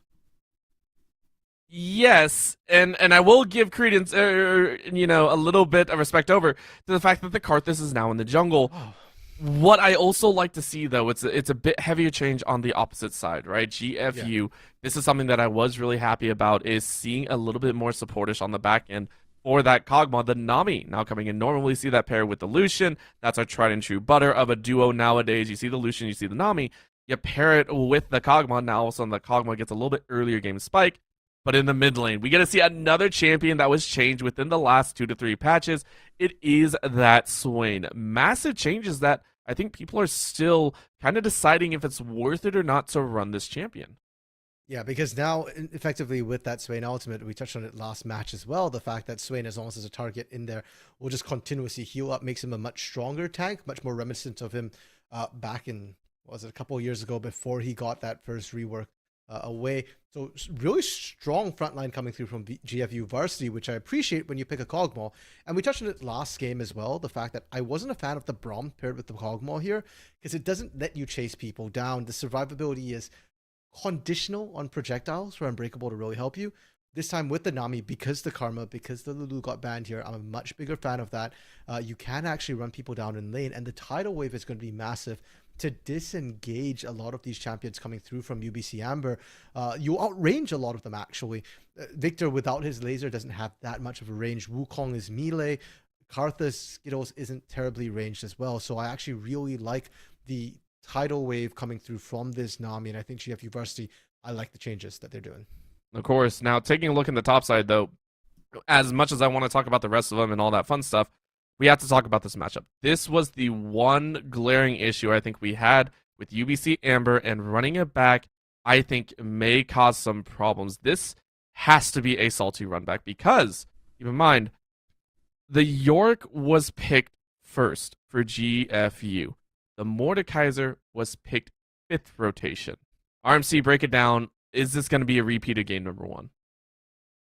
I hope not. Because if we think back to how game number 1 went, one of the reasons why Little looked so incredibly far ahead was that Heart of Africa did not respect when he was weaker. And he ran into his 0-4, I think, by the 10-minute mark there. And that's really what shaped a lot of the rest of the game. Normally, that matchup is not quite so one-sided. Mordekaiser does have windows of opportunity to punch back, level 6 being one of them as well, with that Death Realm. And basically, before the Hullbreaker comes through, they're supposed to be a bit more even in terms of their matchup. So I think if Heart of Africa plays it a little bit safer, a little bit more respectfully, the matchup shouldn't be the same. But I'm just as surprised as you, Orbital, that they still went for that blind pick Mordekaiser, knowing that Yorick was up and on the table here. And so I still think GFU Varsity is going to win that top side. I think Little's still going to win it. Just send some jungle pressure up there. And I think Volibear is a much better, much stronger ganker than Amumu was. If you could do that with Amumu, Volibear should absolutely wreck that top lane. Yeah, that is going to be something that we really do want to watch for. And honestly, if Volibear gets ahead, I actually like that a lot more than Amumu, right? The Volibear is going to provide a little bit more direct confrontation without needing an ultimate. It will be a lot more powerful. There is a chance for mid lane to be exposed as well, because we did see mid lane go in a little bit of a dance, especially with now basically high in the mid lane. You have another chance to kind of pick on that lane as well. So changes all around here that GFU Varsity can pick on and kind of throw a wrench into UBC's plan. Keep in mind, this is for a spot at the bracket stage, day number 2 of Nationals, which will be happening tomorrow, and then from there the championships will all be played on Friday. That is how we are breaking down the Nationals, and I think the teams are going to enjoy it as well. The first Nationals here for the NECC, and I have to say I am very, very excited for it. Keep in mind, there's even more games in the following days as well. Every single game that NECC has put on will have a 3-day bracket run. Keep that in mind moving forward. I believe we have Valorant in a couple days as well. I'm not sure if Rocket League has already played or not, but there are so many more to go, so I'm very, very excited to see those play out as well. If your favorite esport is not playing right now, don't worry, even more time down in the future. Getting into this game, though, GFU Varsity versus UBC Amber RMC with the massive shakeup here with the champions and with the compositions. How are you feeling about them? Is there anything that really stands out to you that you want to keep eyes on in terms of this could go horribly wrong or this could go horribly right? For sure. I would say watch the jungle on this one here, because the Karthus moving up from the AD carry position or the bot lane position to the jungle has one of the fastest clears in the game when it comes to jungling, but is very vulnerable to early invades and to duels coming through. A lot of damage, but very, very squishy. And Volibear, one of the better duelists, actually, when Volibear first came into meta, he was the answer to Xinjiao, who was the premier duelist in the jungle here. So Volibear able to invade with impunity here, especially when you've got a Yorick in the top lane, when you've got a Swain who can shove out that mid lane into a Wukong here. If GFU Varsity can punish Karthus, can take over, put Twang behind, I believe Wrath could really run this game. So my eyes are into the jungle here. Yeah, and deciding if we are going to see that early fight or not will be dependent on those solo lanes as well. With the Swain, the one notable thing with Swain is a lot of people like to say, you get a little bit of a free scryers every so often, right? With the Swain, it is a massive ability to have where you can basically target anywhere from that mid lane and give a little bit of a scout. So it's very, very important to have Trailblazer in sync with Wrath, I think, if they want to have a lot of fun here. Heart of Africa, though. What? Heart of Africa, what are you doing, my man? This is very, very painful to have, and you don't get out first blood. It's a little. Oh, well, did you know that for the low price of 300 gold, you can feed a starving child in Africa? Or at least that seems to be what Heart of Africa is telling us, giving over that early first blood. Even worse, they gave it to Little. It was spoon-fed into the lane that you didn't want to see it spoon-fed into. Last game, 0-4, Heart of Africa fell behind. This is equivalent to 2 kills roughly right now. So already a rough start for UBC Amber. And remember, for the low price of literally nothing, you can drop a ward. That is another option as well. Still had the option of a ward, but decided to face check instead. The one good side of things, Heart of Africa died very early on, meaning you are able to get back to lane outside of the extra Ruby Crystal. Little is going to have the same standard, right? This is a problem. Don't get us wrong, this is a problem. Heart of Africa, though, has a single chance, is the best way I can put it, has a single chance of righting this wrong and not playing like game number 1 where you gave up so much in the early stages for not respecting this Yorick pick. Okay, and interestingly enough here, basically High is going down to that AD carry position. Devin is still mid, and that does change things up a lot because in the mid lane, Wukong into Swain is actually really rough because Swain is ranged and gets to basically shove the lane whenever he wants. The ultimate does great into melee champions, but into Victor trades very well into Swain as long as you dodge that pull that never moves. So Devin should have control of that mid lane, and bot side as well. Basically High at 6 is gonna be an absolute menace to this Nami here. You can dive both the squishies, and Nami can only really peel effectively for one side or the other unless you're using the ultimate, but the moment the ult's down, Wukong gonna wreck these squishies. High really wants to ensure that this is a good game. Remember, being brought in as a substitute is no easy task, especially at a nationals level. This is going to be a chance. Nice little bop on the head as Gatekeeper is quickly going to heal that one up. But we can already see the aggression, right? Level 2, level 3, immediately saying we want to see a taste. We want to start burning those potions as early as possible to keep Gatekeeper and King Kai from feeling a little bit too safe in the laning phase. Yeah, and King Kai and Gatekeeper both doing great job as well, trying to land that poke. The bigger problem is just that that's a center lane, right? She's just going to sustain it right back up with heals. And now Twang potentially looking down here. Okay, no, just going for the scuttle. I was thinking, Karthus trying to go for a gank this early, a little bit risky. Your first clear as Karthus isn't the healthiest. You're fast, but it's not very healthy. Not at all. Again, you're a Karthus, right? Like, what else can we really say there? We are seeing Trailblazer actually try and recall super early on. Not just that reason, but because the dying ward Twang walked over means that everyone understands that the Karthus is currently sitting in the mid lane. A little bit of a sit from Wrath on the top side showed where their intentions are. This time around, Heart of Africa is not pushing as heavily. It was one of our big gripes in game number 1. And it seems to be very, very quickly corrected. Heart of Africa is sitting under tower and maintaining a decent CS disparity. Should be able to actually close that, I want to say, within 2 or 3 of where Little was. Yeah, so I'm glad to see this happen, especially after that first blood. I was worried that Heart of Africa didn't learn their lesson, but they did. And the other thing I'm really liking from UBC Amber right here is that you notice around that level 3, level 4 mark, they all start playing really defensively. They stop shoving out. And that's because Volibear's level 3 ganks are particularly potent, especially in longer lanes. He will almost always force a flash or force a kill. So they knew that, and they backed off wisely here. That's it. Bot side taking a beating from King Kai. Yep.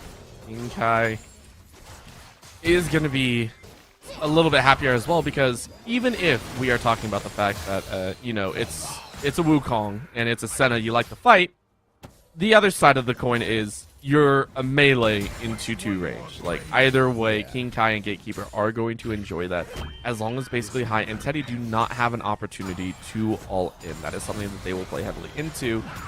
and that will start to rear its head later on because there's much money going on. We are still seeing a different set. That's going to be one more auto attack. That's all you need in the Ignite.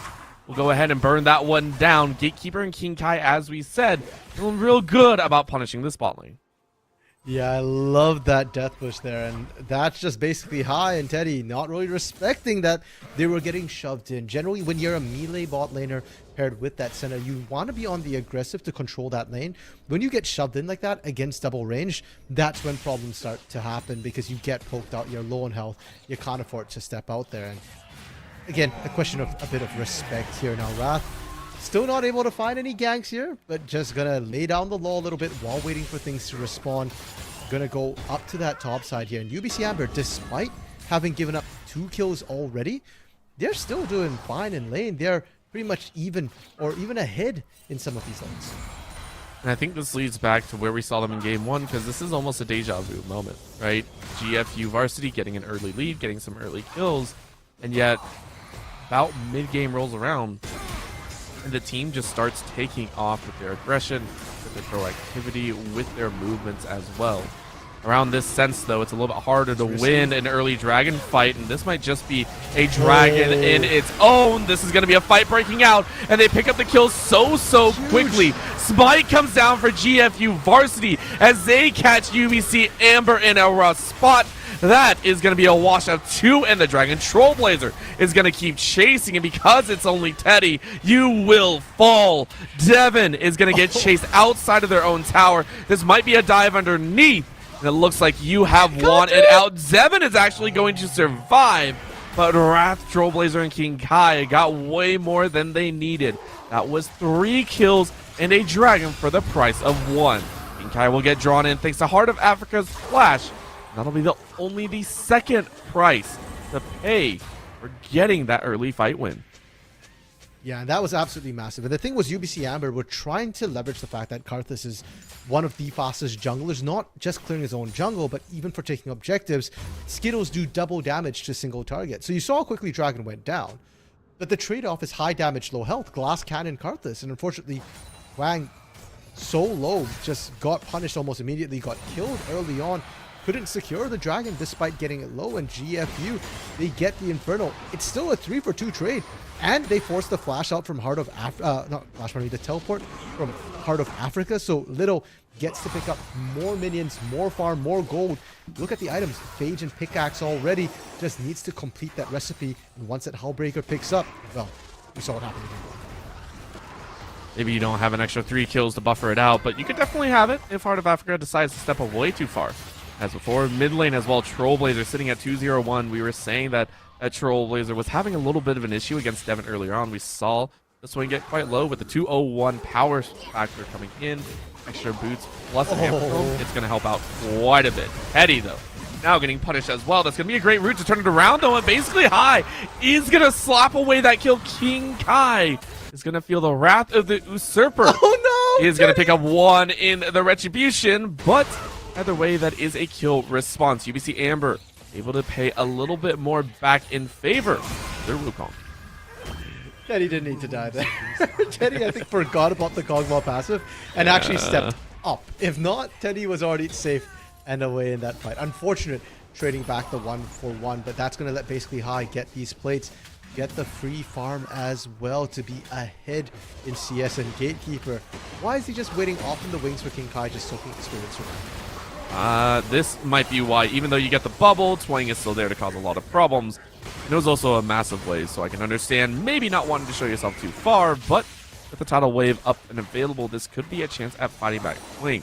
Still dancing it out on the bot side of the river. Teddy had made a roam into the mid lane because of that. Trollblazer was not allowed to push out any further. Still down about a wave currently. Twang chasing around, looking for some sort of farm to pick up. And without boots, that's a very easy kill, I want to point out. It's a Karthus with almost no move speed, but with the jungler not on the bot side, it'll be King Kai and Gatekeeper saying, we can't really stay here any longer. Yeah, and with the vision, they knew exactly where Twang was. Wrath making the call to say, okay, you invade my jungle? Well, I full cleared. You didn't. I'm going to take your Groms, maybe even your Wolves. And level 7, so the ultimate from Volibear is available. They are thinking of looking for a dive. Granted, it's hard on the Mordekaiser because of the Death Realm, but it is an option, especially if they can get some poke down before diving. And yes, we are going to see the potential there, or as you were saying, those dives. But at the current moment, everyone fairly happy just picking up plates. One more plate could be picked up on the bot side. It's living on a sliver mid lane. We saw Trailblazer go ahead, pick up a bit more. Is going for that Leandri's as well. You can see it's a little bit of the Phoenix Codex being built in. The question is where is this all going to culminate, as the second dragon of the game is going to be Mountain, so no extra shielding coming out here in this second game. Instead, it might be something else. We might have a little bit of the ocean, we might have a little bit of the air, or we might have everyone's favorite, which is, of course, the Hex tank. Well, over you asked where this is going to culminate. I think it depends on which team you're on. If you're GFU Varsity, it's going topside. You've got Herald. There you go. Dropped by Little there. We said before, you can look for a dive, and Little now has Hullbreaker. So you're good to go up in that top lane here. But if you're UBC Amber, you're looking at bot side, because basically high is 6 now. Cyclone is available.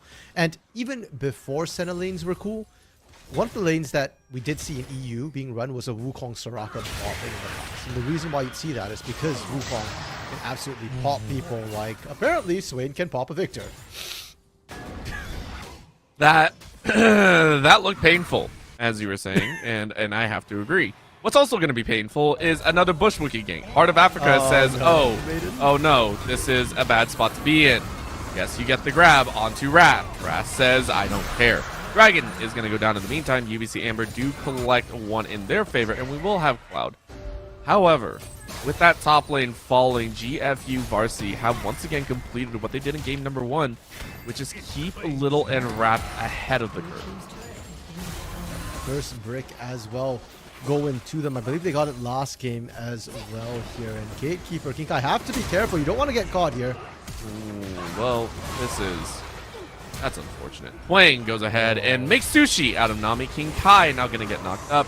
And of course, as a Kog'Maw with no real extra summoners, you don't get to play the game. Not again, Teddy will fall once again, though, as King Kai has picked up his second kill of the game without auto-attacking.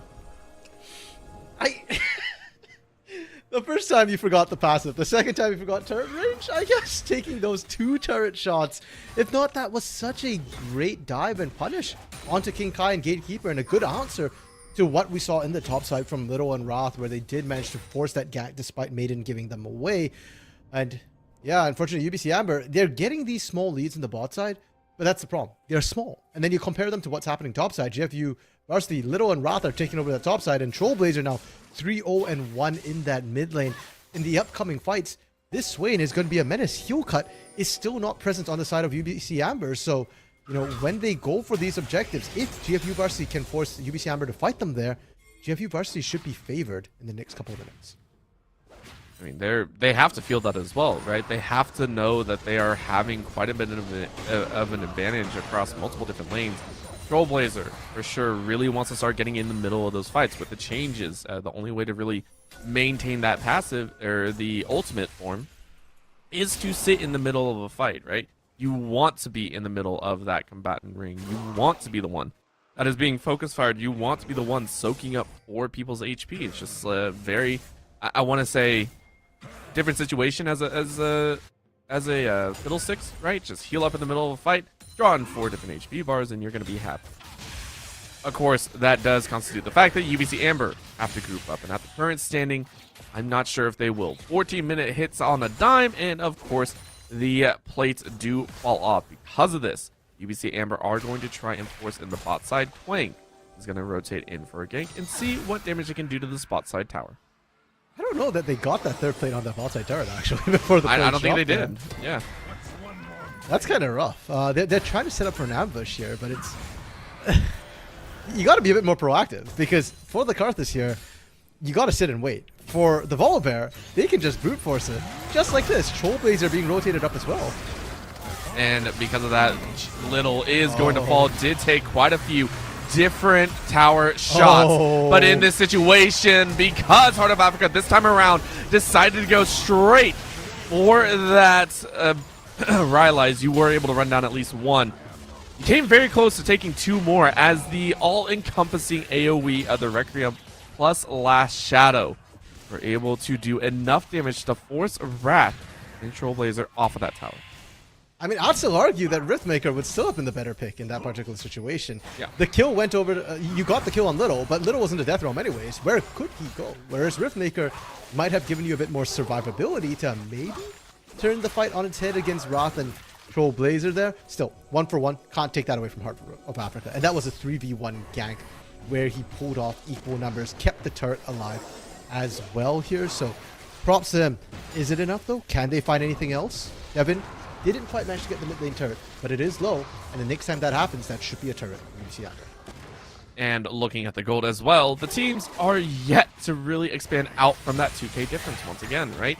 For all the fighting, this feels like a same game as game number 1, GFU Varsity. Now with a little bit of a lead in the kill count in some of those early game battles, yet never breaking that 2k mark. UBC Amber able to fight back, able to dance it out as well, and are going to be looking for that mid to late game powerhouse team fight. The main difference, Trailblazer, much stronger. The Rumble not in play. This AoE is going to bring so much more, and the CC that you can bring along as well will provide a lot of cover. All the kills are not on Little, and Wrath was also able to get a few more as well. 2-0-3. King Kai also keeping up 2-3-2. A decent kill spread for a team that is looking to push to a game 3. And if you think back to game 1 here, well, actually, hold that thought in mid lane. Yeah, a lot of extra burst damage. Trailblazer chunked out here, though. Heart of Africa can't get the pull off and is going to be able to walk away just fine. Devin now on the receiving end of the mid lane. Yeah, and well played. That's the thing. Once one never move lands, the entirety of Swain's kit is probably going to land. And we're seeing the teams trade objectives here. GFU going for that Herald. And at UBC Amber, they want to keep stacking these Drakes here. They want themselves the Cloud. And normally Cloud isn't highly contested, but I think for both these teams, the mobility to choose their engages is going to be key. Devin might get dove. Little actually cutting him off behind his turret. Yep, that is going to the appropriate response from UBC Amber. The Dragon did go down in their favor, so they are going to move a little bit faster. But GFU go ahead and push down that tower. They found Trailblazer, though, who has no summoner spells and has no ultimate. That will be a shutdown going to Twang's pocket. The Karthus that we know and loves to try and use that Requiem every single chance. 2-1-2 now, starting to scale a little bit better. And that mid lane turret is kind of low as well, so UBC Amber might be able to take this. It's not safe for GFU Varsity to stick around, especially King Kai, who's probably the squish or second squishiest member. Kate Keeper's probably a little bit squishier.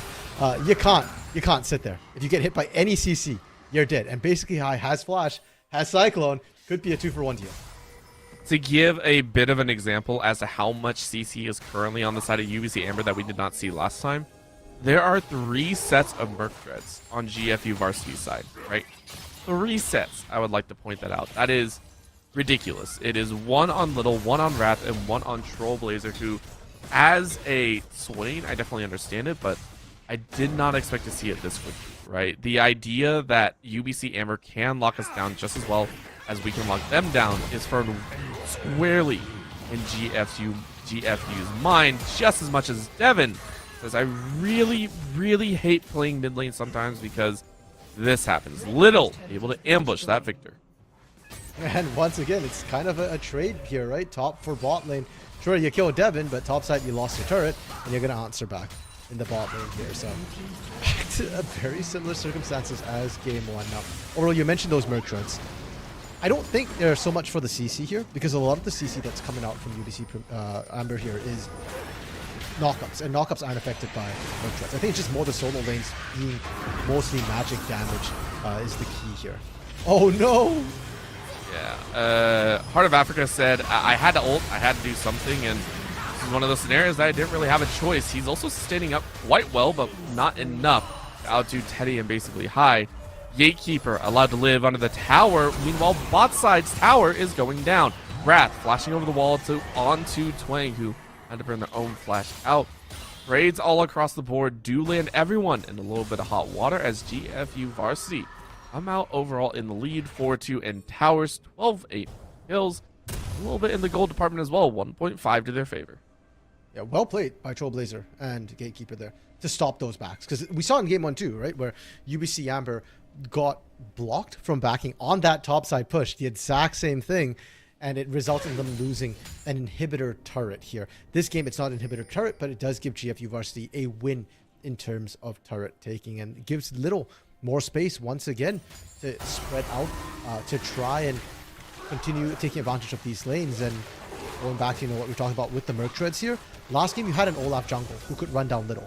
This time, both your solo laners and jungle are all magic damage. So who's going to deal with Little? Basically High? He can't. He's under leveled, 4 levels down from Little, who's the highest in the game at 14 right now. So Little literally has a free split push against anybody on UBC.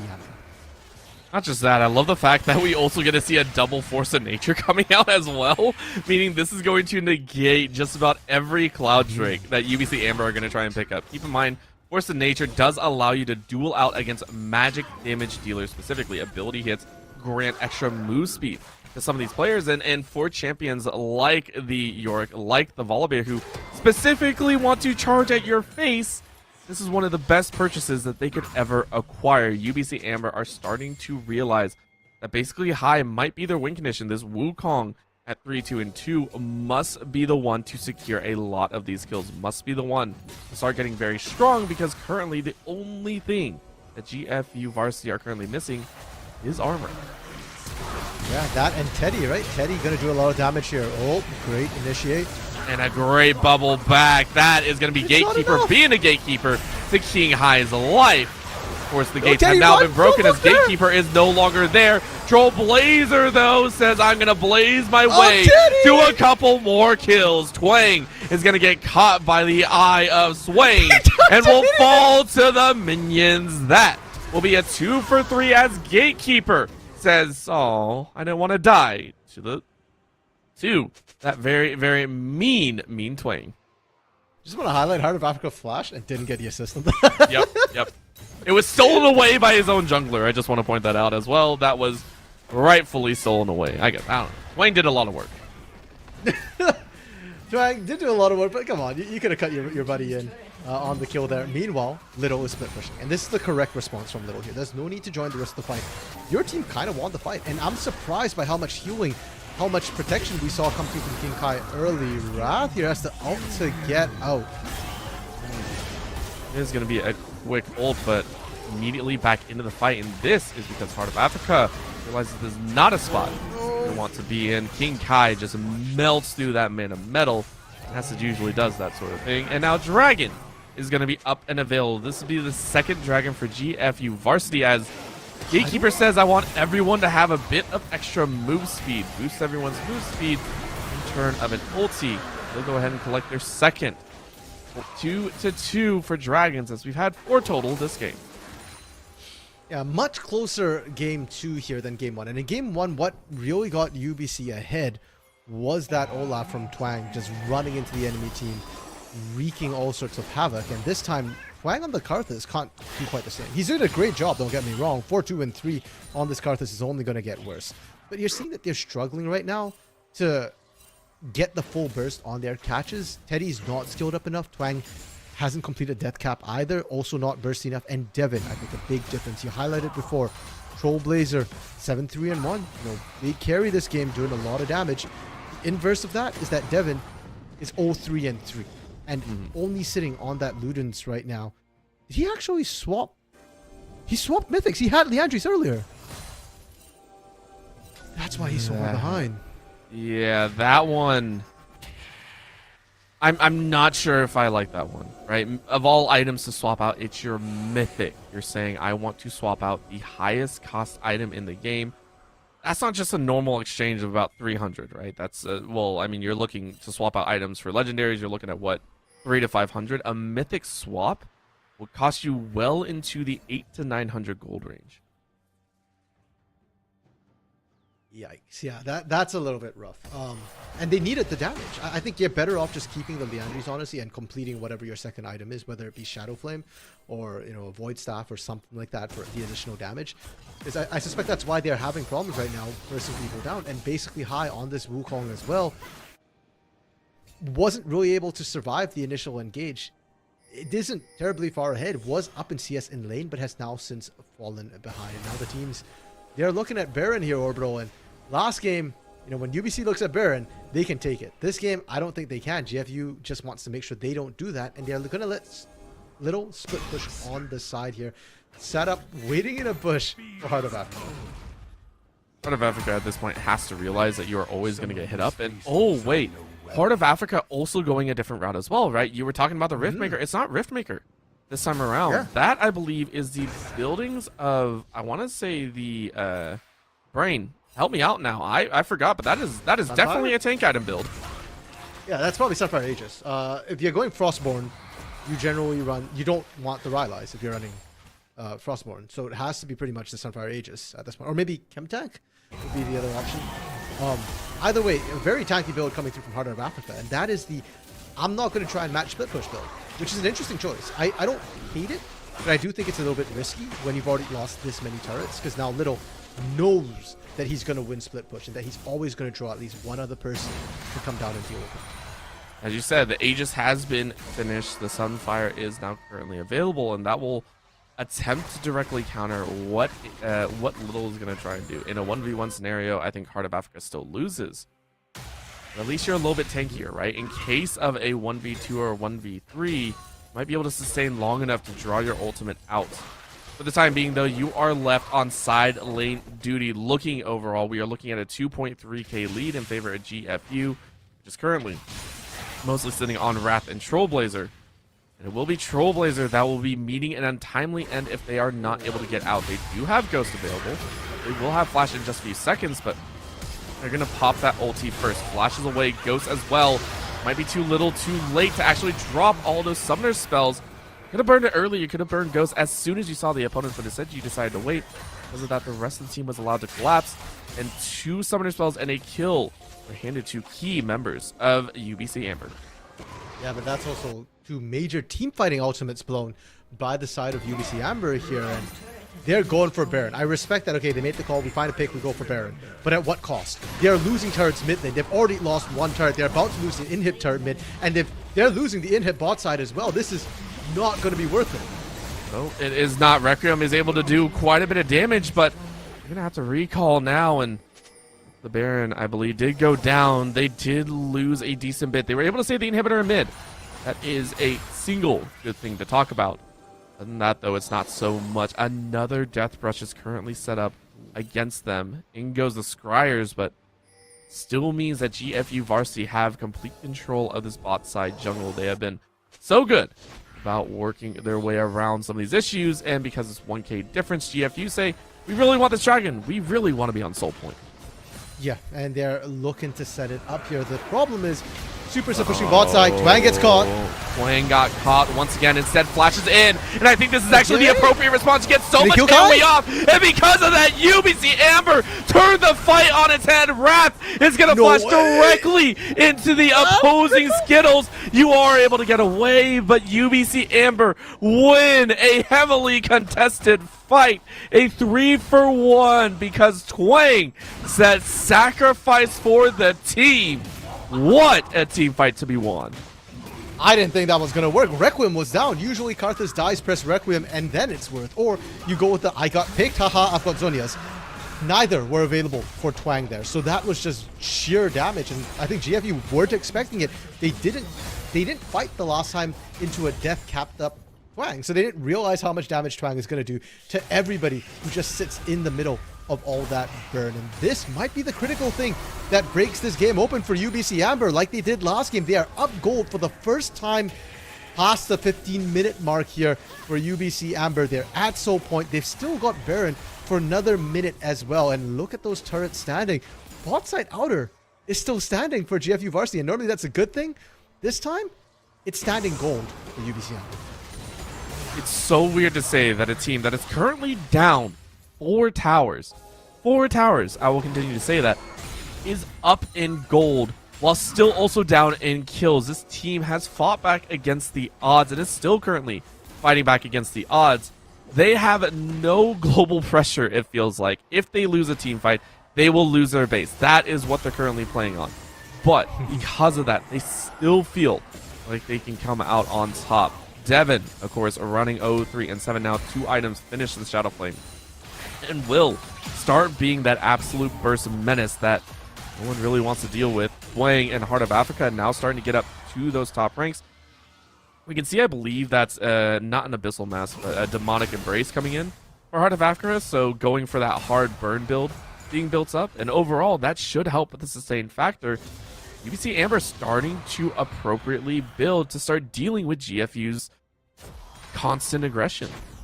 Yeah, and the scaling favors the side of UBC Amber. We haven't touched on scaling very much because I honestly didn't think we'd hit this part of the game where scaling would really matter, but Karthus and Victor both skill incredibly well. We saw that in that last fight already with the Karthus, and already they're looking to try and find Gatekeeper. Yes, they are, but unfortunately they do not find out. In comes a Requiem. This battle will be coming down, but it doesn't affect the bot line fight, as Little says, yep, you're just going to die to my maiden. And that will actually be UBC Amber losing out on an engage that they were hoping to take. Yeah, their engage lost 1-for-1, and you traded a jungler for support. Definitely not worth it here. The damage is good from Twang, but the setup isn't there, and basically Hai needs to be the initiator of these fights, not Twang. If Twang gets burst down like that, it's not worth it. You're not getting the maximal damage, and scaling be damned, 4v5 is still going to be incredibly hard to fight there. You can't be giving those away for free. Now keep in mind, mid lane inhib is open. No way he got back. He got away by the skin on his chinny chin chin. Devin holding out right there. Actually, I think that was basically Hai. Getting away from what could have been a death. That has allowed UBC Amber to fully complete this base defense. You lose the middle inhibitor. A lot of farm coming your way, but it means that the Dragon in 2 minutes and the Baron in 1 minute 30 seconds will be extremely difficult to contest. Yeah, if Hai dies there, game was over right away because GFU knows they've got a numbers advantage. They can push in. They extend it, but they're trading bot inhib for mid inhib, right? Bot inhib should be respawning sometime soon in time for them to look for this Baron fight here, but the mid inhib will still be down. And for GFU Varsity, they're struggling to close this one out, Orbital. They should. The game was heavily in their favor before, and now it's starting to swing back a little bit. And like you pointed out, they just need to win one more team fight. Just one is all they need to do. UBC Amber probably need at least 2 to really close this one out. And Heart of Africa, you don't want to be the reason why your team needs stuff like that. And it already looks like this is going to be a problem. No ultimate to be used just yet, but Trailblazers are coming in and completely annihilating the Karthus. Does mean that any other objectives are going to be a problem. 3 members left on the bot side with Devin in the mid lane means that they put a lot of pressure over on that side of the map. You draw a 1-for-1 with 3 members still pushing top. GFU Varsity, if we want this wave pushed out, we want a potential tower as well, because we want to set up for this Baron that'll be spawning in 15 seconds. But the trades aren't even. At this point in the game, the jungler is the most important person. Twang's trading his life for somebody else's. And when you're the jungler, no smite means no objectives. So I'm not a fan of what we're seeing here, and I'm really terrified that GFU are just going to pull the trigger right here. Don't forget, Wrath could disable that turret. That is not a safe turret, and they're very squishy, Devin and Teddy. Oh. Just walking away? 3 members of GFU Varsity said, we do not want to take the squishies. No. Devin and Teddy walked right by, and because of that, UBC Amber get free reign to lock out this jungle. What a stroke of luck for UBC Amber, and a potential opportunity granted and gifted away by GFU. This is going to be Baron snuck under the nose of GFU, and they allowed it. They don't know because they see Twang in the bot lane. They're like, oh, they can't be doing Baron. There's no jungler. The jungler's dead. Surprise, surprise. Yeah, you can do it. Smite is there to secure it. You can do it without it if you know the enemy team's not there. And you trade a dragon for Baron here. If it was Soul, I understand. And even for a Cloud Soul, I would question it. But it's just a regular Cloud Dragon that you just traded away for Baron. And UBC Amber extend the timer further here. When they've got Baron, if they can win a team fight, they can end a game. Without it, they need 2 fights. And for GFU Varsity here, those sort of trades coming through here are a little bit concerning, that maybe they're getting tired and they're making some questionable macro choices. I mean, this is... The game is taking a twist and turn every so often, and I am loving it. Those squads sometimes giving a few inches, but at the same time still battling back UBC Amber. There is very little chance that they feel that they are in control of this game, and yet they are the ones currently up about 3K. Most notably at this point, they're probably just looking at items, and the items don't even spell a proper identification. 4 items for Little, 4 items, or 3.5 for Wrath. Trailblazer sitting at 4 completed, 4 completed for King Kai. On the flip, King Kai sitting at 3, 3 in the pocket, 7, 5 completed for Twang, who is currently sitting at full build. Heart of Africa at 3. This is by far some of the most, I want to say, diverse sets of items we've seen across all the team blenders. Little just TP. He's trying to base race them. Keep in mind, Baron recalls are 4 seconds. They're equivalent to a teleport here. And UBC Amber, they're just going to take advantage of this and say, we're going to keep pushing. We know we've got fast recalls. They've sent Heart of Africa back. They've taken a turret, and they're going to keep on pushing. Well, there's also no, there's no minion wave, right? A teleport to split push usually means that you have minions. You're able to force it out. Yes, you drop in the Iron Maiden, but I'm not sure if that's going to be enough. Okay. Wrath is going to go ahead and watch. That's a huge burst. Teddy is down. Teddy is already down. Twang is going to fall right in front of the team fight. And because of that, Requiem is not going to do really any damage. Look at that. Gatekeeper, yes, you're almost annihilated, but your main key members, King Kai and Wrath, are still alive. Tower is now going to fall on the bot side. Little is still going to battle it out, and Heart of Africa is going to try and duke this one out. This is tank Heart of Africa. This is a very tanky Mordekaiser, and it might work. Are you kidding me? Do you win this Heart of Africa? You win a 1v1 and take an even trade. It's not even really a win, but still, 3 members dead on UBC Ambers as they were aggressing on the other side means GFU delay for a little bit longer. From the UBC Amber side, the trade wasn't the worst thing to happen. They cracked the base. But for GFU Varsity, it's worth it, right? Like, that shouldn't even have happened. But Little getting to just go in, take an exposed inhib like that, now it's desynced. Now when Baron comes up, mid inhibs back up, bot inhibs down again.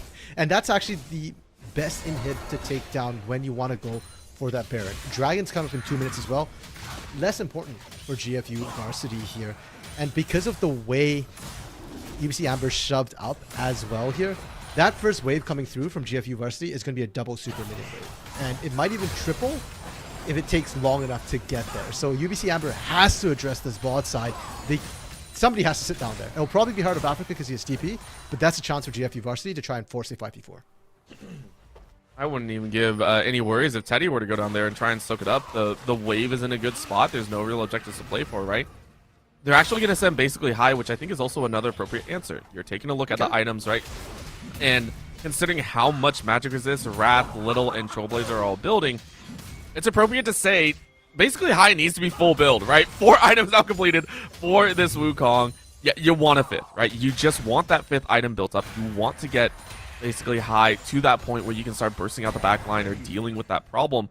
That is going to be in King Kai and the rest of the front line. So big eyes are open now for this last brutal team fight. This is going to be the all-encompassing factor. It's going to be very, very interesting to watch here. As we are talking, though, GFU set into a 1-4. Heart of Africa on the top side trying to deny Little. But the 4-man roaming squad at GFU looking for a juicy target. Yeah, it's effectively a 1-4-1 because you've got the supers pushing down bot side as well here. So they will apply pressure onto those Nexus turrets if left unchecked. And UBC Amber doing a great job clearing it around. I think the fact that Heart of Africa is now actually able to match Little, trading 1-for-1 as Heart of Africa is a win right now. The fact that he can do that and protect these turrets is what's keeping UBC Amber in the game. Because if not, GFU Varsity would just run them over a long time ago. Now, Dragon come up in 10 seconds. And this will be an interesting one because UBC Amber has won most of the last couple of team fights. They lost that last one under GFU Varsity's turrets. No turrets here. You're on open ground. And Dragons melt incredibly fast this late game. Already down to about 4K, and Twang is nowhere in the right spot. It's immediately picked up. Soul goes the way of GFU. They took it in about 5 seconds flat. And because of that, they are able to collect and reap the benefits. This going to be Little, being able to split push for free once again for another couple waves. And the rest of UBC Amber left clamoring and wondering if they're even get a chance at this Baron. 40-minute game. No, this is going. Okay. 40-minute game's favorite Senna, I guess. She does scale infinitely. I was going to say 40-minute game. This is taking forever. Neither team's able to close it out. But if this keeps going, Amber are going to be happy about this. Wrath looking here can't quite find it despite the Cloud Soul boost. This will be a huge chance to go. We can already see the split going. And GFU say, we don't want to deal with another stolen Baron. We will not give you any order. Try and get that site in. Down goes the Rift Scuttle. Waves are pushed out, though, and we're starting to get to the point where pink wards are going to be very, very sporadic, right? I don't think anyone really has any item room to be able to do that, and they are going to call it. The UBC Amber are going to call for it, and they're going to try and chase it down. It's already quite low because all 5 members are there. And it will be taken, so it's already gone. And now, how long can they delay? Look at the bot side of your minimap. It is going to be Little push in to try and close it out. That's going to be 2 grab. Devin is going to get grabbed. Basically, how he goes to the backline. Look at that raw damage. They don't have a big burst, but look at the kiting. Look at the kills. That'll be 2 annihilated on the back line. But Devin tries to fight back. It's going to be 3 dead. Little says, hey, my team is dying, but I don't care. I took enough to tell a tale. That was Wrath also being allowed to live because the rest of the team had to get back. UBC Amber, quite honestly, could have lost the game right there, but they buckle down, they find King Kai, and are allowed to hang on to 3 Baron buffs. That is closer than it should be, but overall, the Baron, I did not expect UBC Amber to do that much, but that's a Karthus for you. A full build Karthus as well here. Twang will absolutely just shred. Even Elder, Baron, all of it's going to be done. And GFU, I don't think we're ready for the speed it went down at. They were thinking, okay, we can kind of maybe contest this, and then they realized it's already gone. We have to try and stop them now. And GFU Varsity, in that last fight, have shown us that they don't win if they can't kite back, if they can't keep King Kai safe. And it's so hard for them to do that now. So if that happened at Baron, it can happen at Elder. And now the pressure's on GFU Varsity to try and find an answer. This split push strategy isn't working. It's not good enough. Little can't end it. He's taking inhibitors, but he hasn't touched the Nexus turrets. At this point, UBC Amber are playing it appropriately. As you said, Little has not been able to get into the fight. It's because UBC Amber are either recalling at the appropriate times or pushing for these fights very quickly. There is no hesitation when they say, okay, let's battle it out. This is going to be the first time that Little is allowed to reach the top side inhibitor of UBC Amber. Oh, good call, Teddy. Gonna be stopped on that recall. Trailblazer are able to slow that one down. They are gonna send Heart of Africa back, though, and it's a full 4v4 fight. Everything is basically hot. Really wants to break in. No flash to speak of. Oh my goodness. King Kai, though, is gonna get blown That's up. huge. What a sneaky play. It was off of Teddy's zoning AoE. The surprise factor of multiple damage carries will bring down the hammer. 4 members are dead. Little can't do much, or can he? Or can he? Wrath is alive. Wrath is alive, and it's going to be a close one. It's a base race of epic proportions. Can they dance it out? Wrath is going to fall. Down it goes. Little has done it. I think Little has done it. It's already over. Little brings back the game. The split push master yields results. Ladies and gentlemen, we're going to game 3. Overall, you question Little bit. It's Hullbreaker with Maiden. You can't leave him alone like that. And I mean, there's a reason why these games always go the full 3 games overall. GFU Varsity really well played, and huge props to Wrath as well for stalling at the very end. What is that? 3 seconds difference between the 2 teams? And GFU Less Varsity, than. I give less than 3 seconds. they're still in it to win it.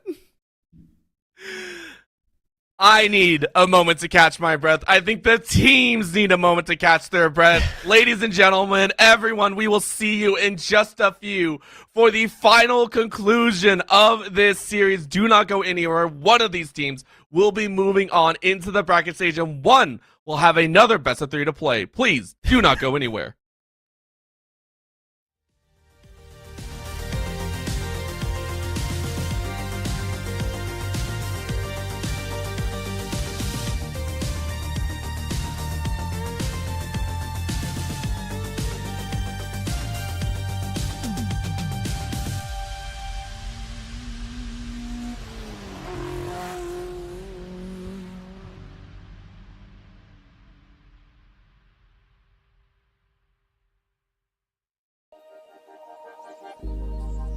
Started as a whisper, message from a new world I'd never known. Something about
it's meant to be that I'm finally right where I'm supposed to.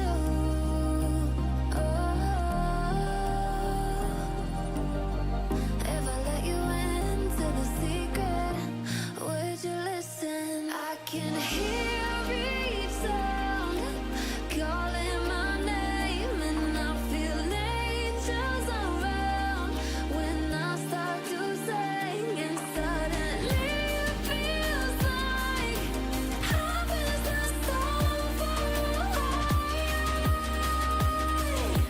Tell me, can you hear the symphony?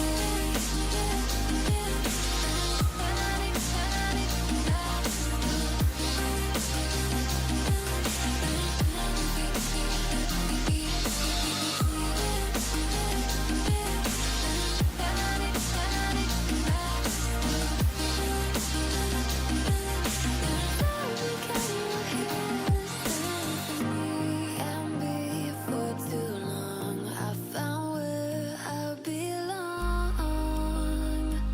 I can hear it, oh, I can't stop the rush. Every note I touch, I can feel it saving me. Tell me, can you hear the symphony?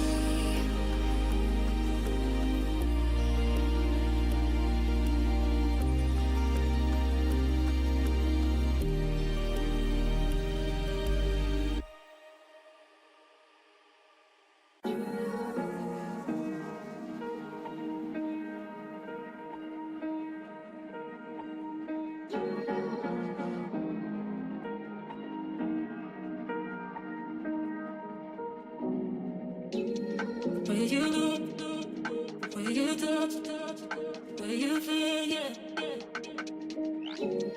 Where you look, where you touch, where you feel, yeah.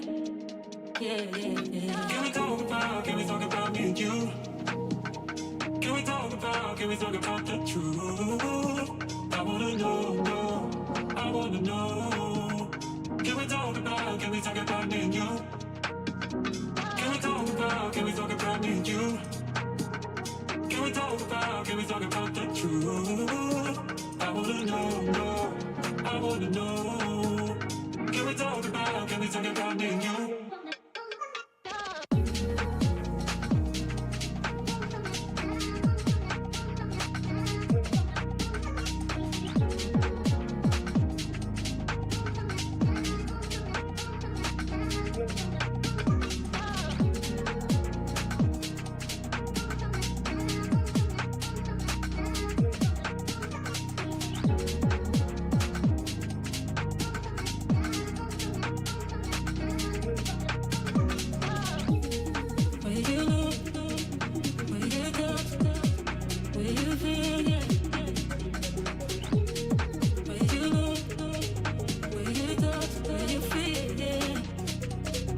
Can we talk about me and you?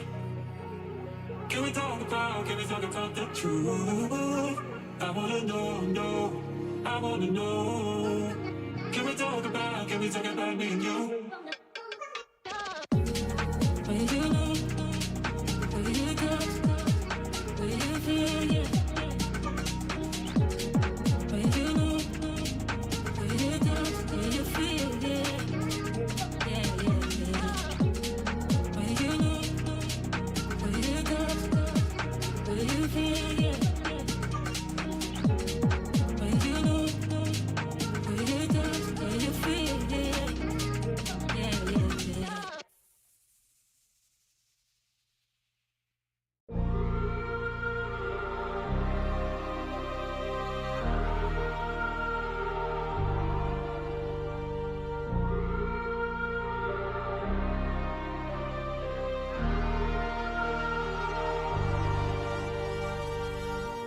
I wanna know your dark side.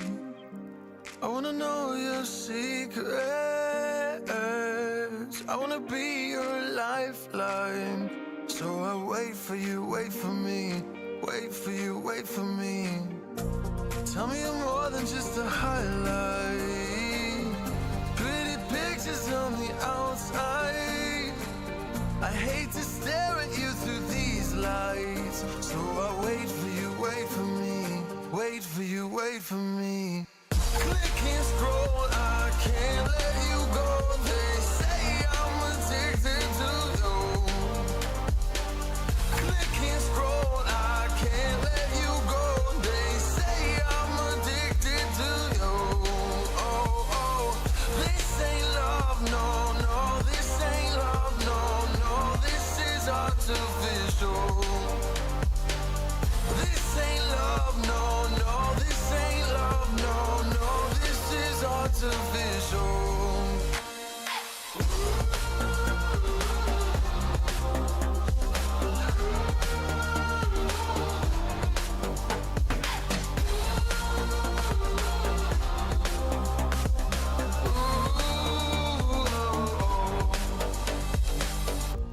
I wanna know you inside and out. Wanna know what's behind the light. Wanna feel that real love from within. Let me in. I want real love, real hearts. You're just enough to get me through, get me through. 'Cause you're officially perfect for me. So wait for you, wait for you. Up all night thinking, passing the time, anxiously waiting. You're on my mind, losing and winning. You can't get it right. Hoping you see me for more than just that. Up all night thinking, am I on your mind? Will you come meet me and change my life? This love could be deeper. Just Thinking, will you love me? click and scroll, I can't let you go. They say I'm addicted to you. Addicted to you. Click and scroll, I can't let you go. They say I'm addicted to you.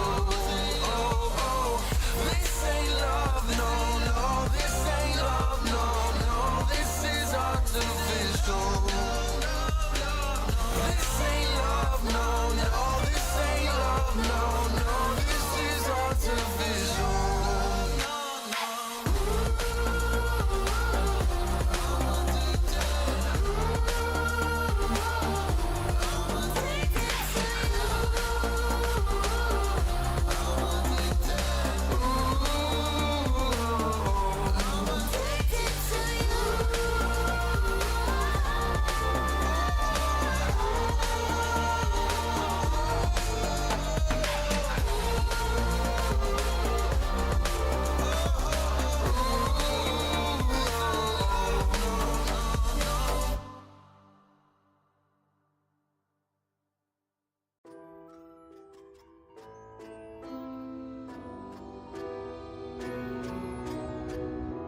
I need a scarecrow after what you did. 'Cause all of the birds know that I'm almost dead. I'm barely breathing. I'm barely awake.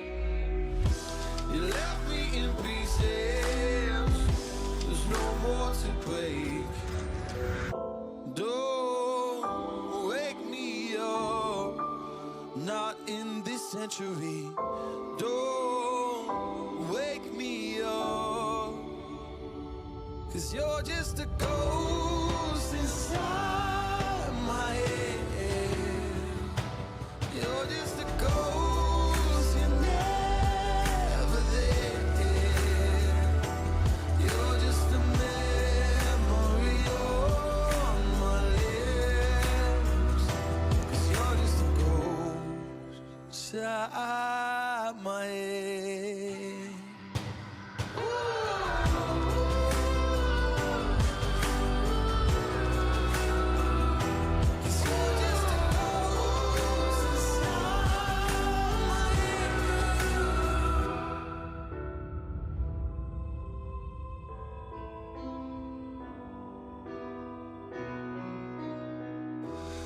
I need an angel after what you did.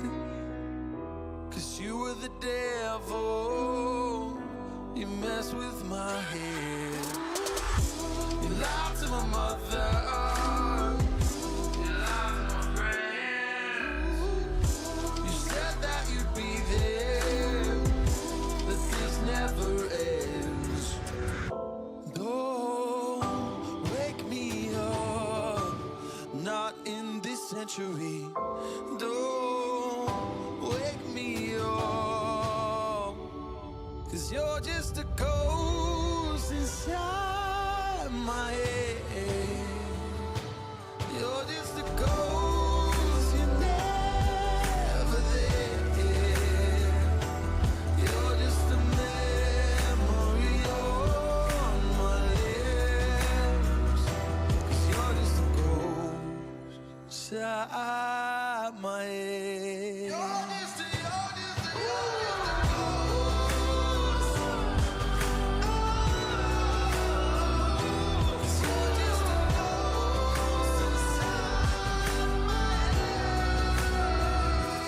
You're just a ghost inside my head.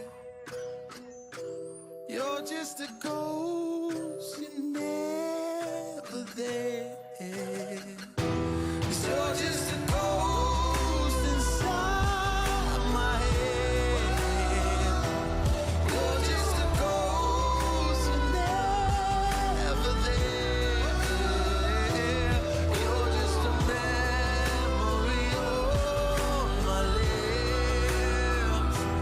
You're just a ghost inside my head. Oh, you're just a ghost inside my head.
feel the pain.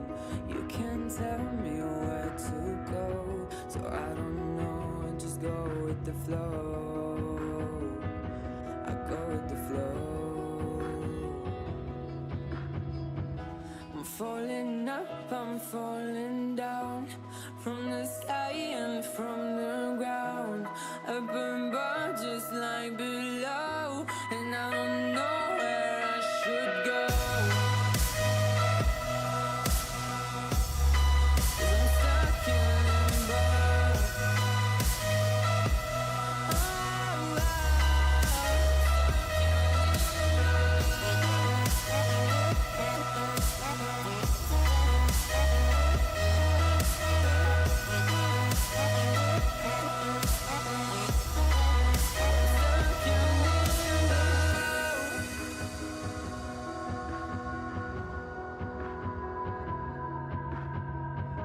I'm out of love, but I guess I deserved it. Trying to hide, to pass you by. I'm getting down, I'm feeling fine.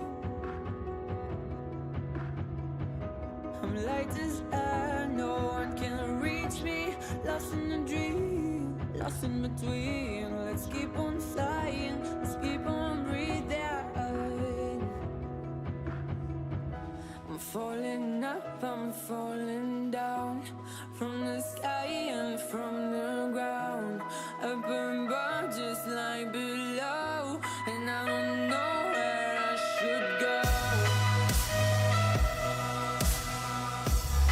'Cause I'm stuck in limbo.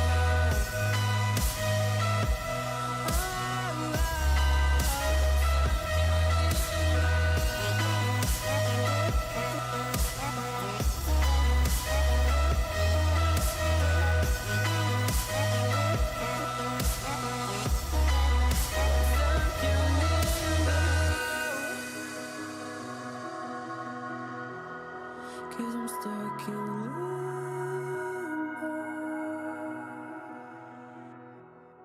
Cause I'm stuck in limbo.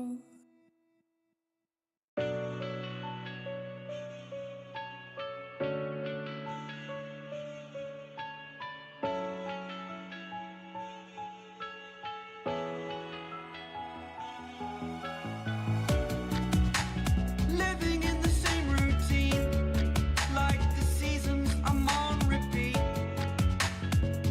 It's a long way down. Trying not to follow suit. Don't like the color, I'll change the shade of it. I'm not afraid of it.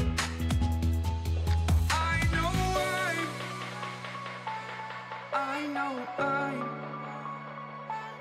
holding on to this, holding on. I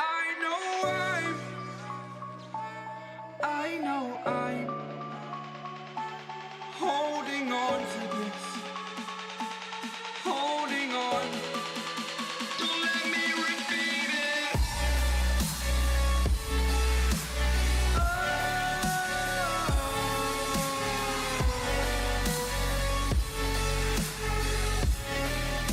Don't let me repeat it.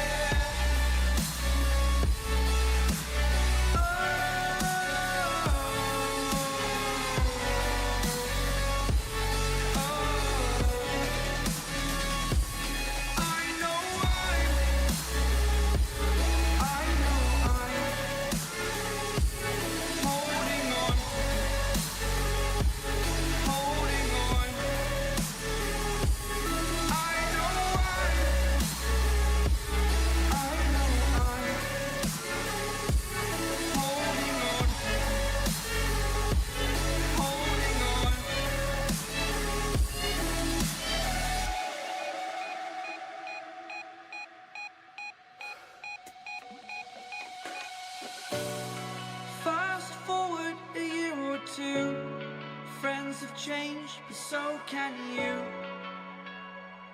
So can you. For too long about the mistakes, while I resent, I learn to hate.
like snow. When it falls in the wind, you know. And you, oh, you say you wanna dance. You're wary, you know, you'll end up in the wrong hands. And you're having fun. Why don't you show your friends? And you're having fun. What if it never ends? I'm lacking sincerity, but you don't care at all. Miss Boozeless cigarettes trying to take me home.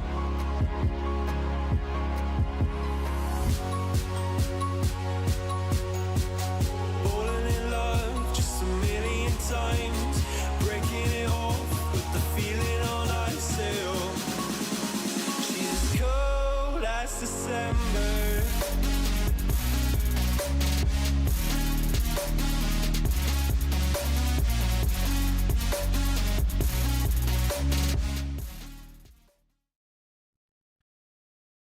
I hope everyone has had a chance to catch their breath after that, I want to say, excellent base race. It was so much fun to watch. It was exhilarating. It was very, very close. And without some very key factors, that wouldn't have happened at all. We would have had a drastically different outcome. Game number 2 ended on a nice edge, and both teams should feel like they have a great chance at winning game 3. RMC, how are we looking here? How are we thinking this is going to shape out? Because, I mean, that game 2 was ridiculous. Well, I'm thinking we need to look at draft because that game, you're right, it was ridiculous. And it was ridiculous in the best of ways. It's not ridiculous in a bad way or that it shouldn't have ended that way because both teams really did put in their hearts into that game, and that's why it ended the way it did. And right now, the name of the game has been League of Little, right? Little in that top side has been absolutely crushing it, dominating it, and keeping them in the game. And now we're seeing side swaps come through. GFU University on the blue side, UBC Amber on the red side here. I don't want to see Little getting counterpick again. I don't want to see a blind Mordekaiser coming through from UBC Amber because he did that both games, and it did not work out either game. It did not, and because of that, they took your advice to heart. Taking a look at the drafts now, we see the Mordekaiser on the same side. The problem is the teams did not stay on the same side. UBC Amber is currently on that red side. GFU Varsity are on the blue side. We have insider knowledge. So these are going very quickly, but we do have insider knowledge. It was not Heart of Africa that blind picked anything. It was Little. Little, with the most backhanded diss in all of League of Legends history, decided to take the Mordekaiser and say, let me show you how it's done. Yeah. I mean, okay. So, first off, in Little's defense, I kind of actually spoke to Little in between the games a little bit. And it's a valid strategic move. They know Heart of Africa's champion pool, and that Mordekaiser is key to his champion pool here. If you're blue side, you don't get the chance to necessarily counterpick. So you take away the Mordekaiser yourself. It's a strong strategic move. But like you said, it feels a little bit BM considering how the series has run so far here. So, seeing that the Mordekaiser blind picked here, I'm a little bit worried. And you saw the answer, right? For all that Heart of Africa has played the Mordekaiser, he knows how to deal with it as well. You pick the GP. And GP's oranges cleanses the Mordekaiser out. So it's a great pickup. The rest of the picks have come through as well. And we're seeing huge changes. The Kog'Maw's still there. The Braum coming through for GFU Varsity again. It's a solid bot lane. I like it a lot better this time because they're running it into a Nautilus. And Braum counters that Nautilus very effectively. Same for Tristana as well. The explosive shot comes down. You just raise the Unbreakable. And Trist is going to struggle to actually proc the explosive shot here. So I think strong lanes coming through from GFU Varsity. But I'm looking at UBC Amber. And with the Vladimir, with the GP, that's a lot of skilling, and both those champions are able to 1v5 come late. I'm looking at the rest of the lanes as well. We have some drastic shakeups on both sides. I want to say gone are the days of pretty much any other champion that we saw before. GP really being the only, I want to say, relevant one. Not GP.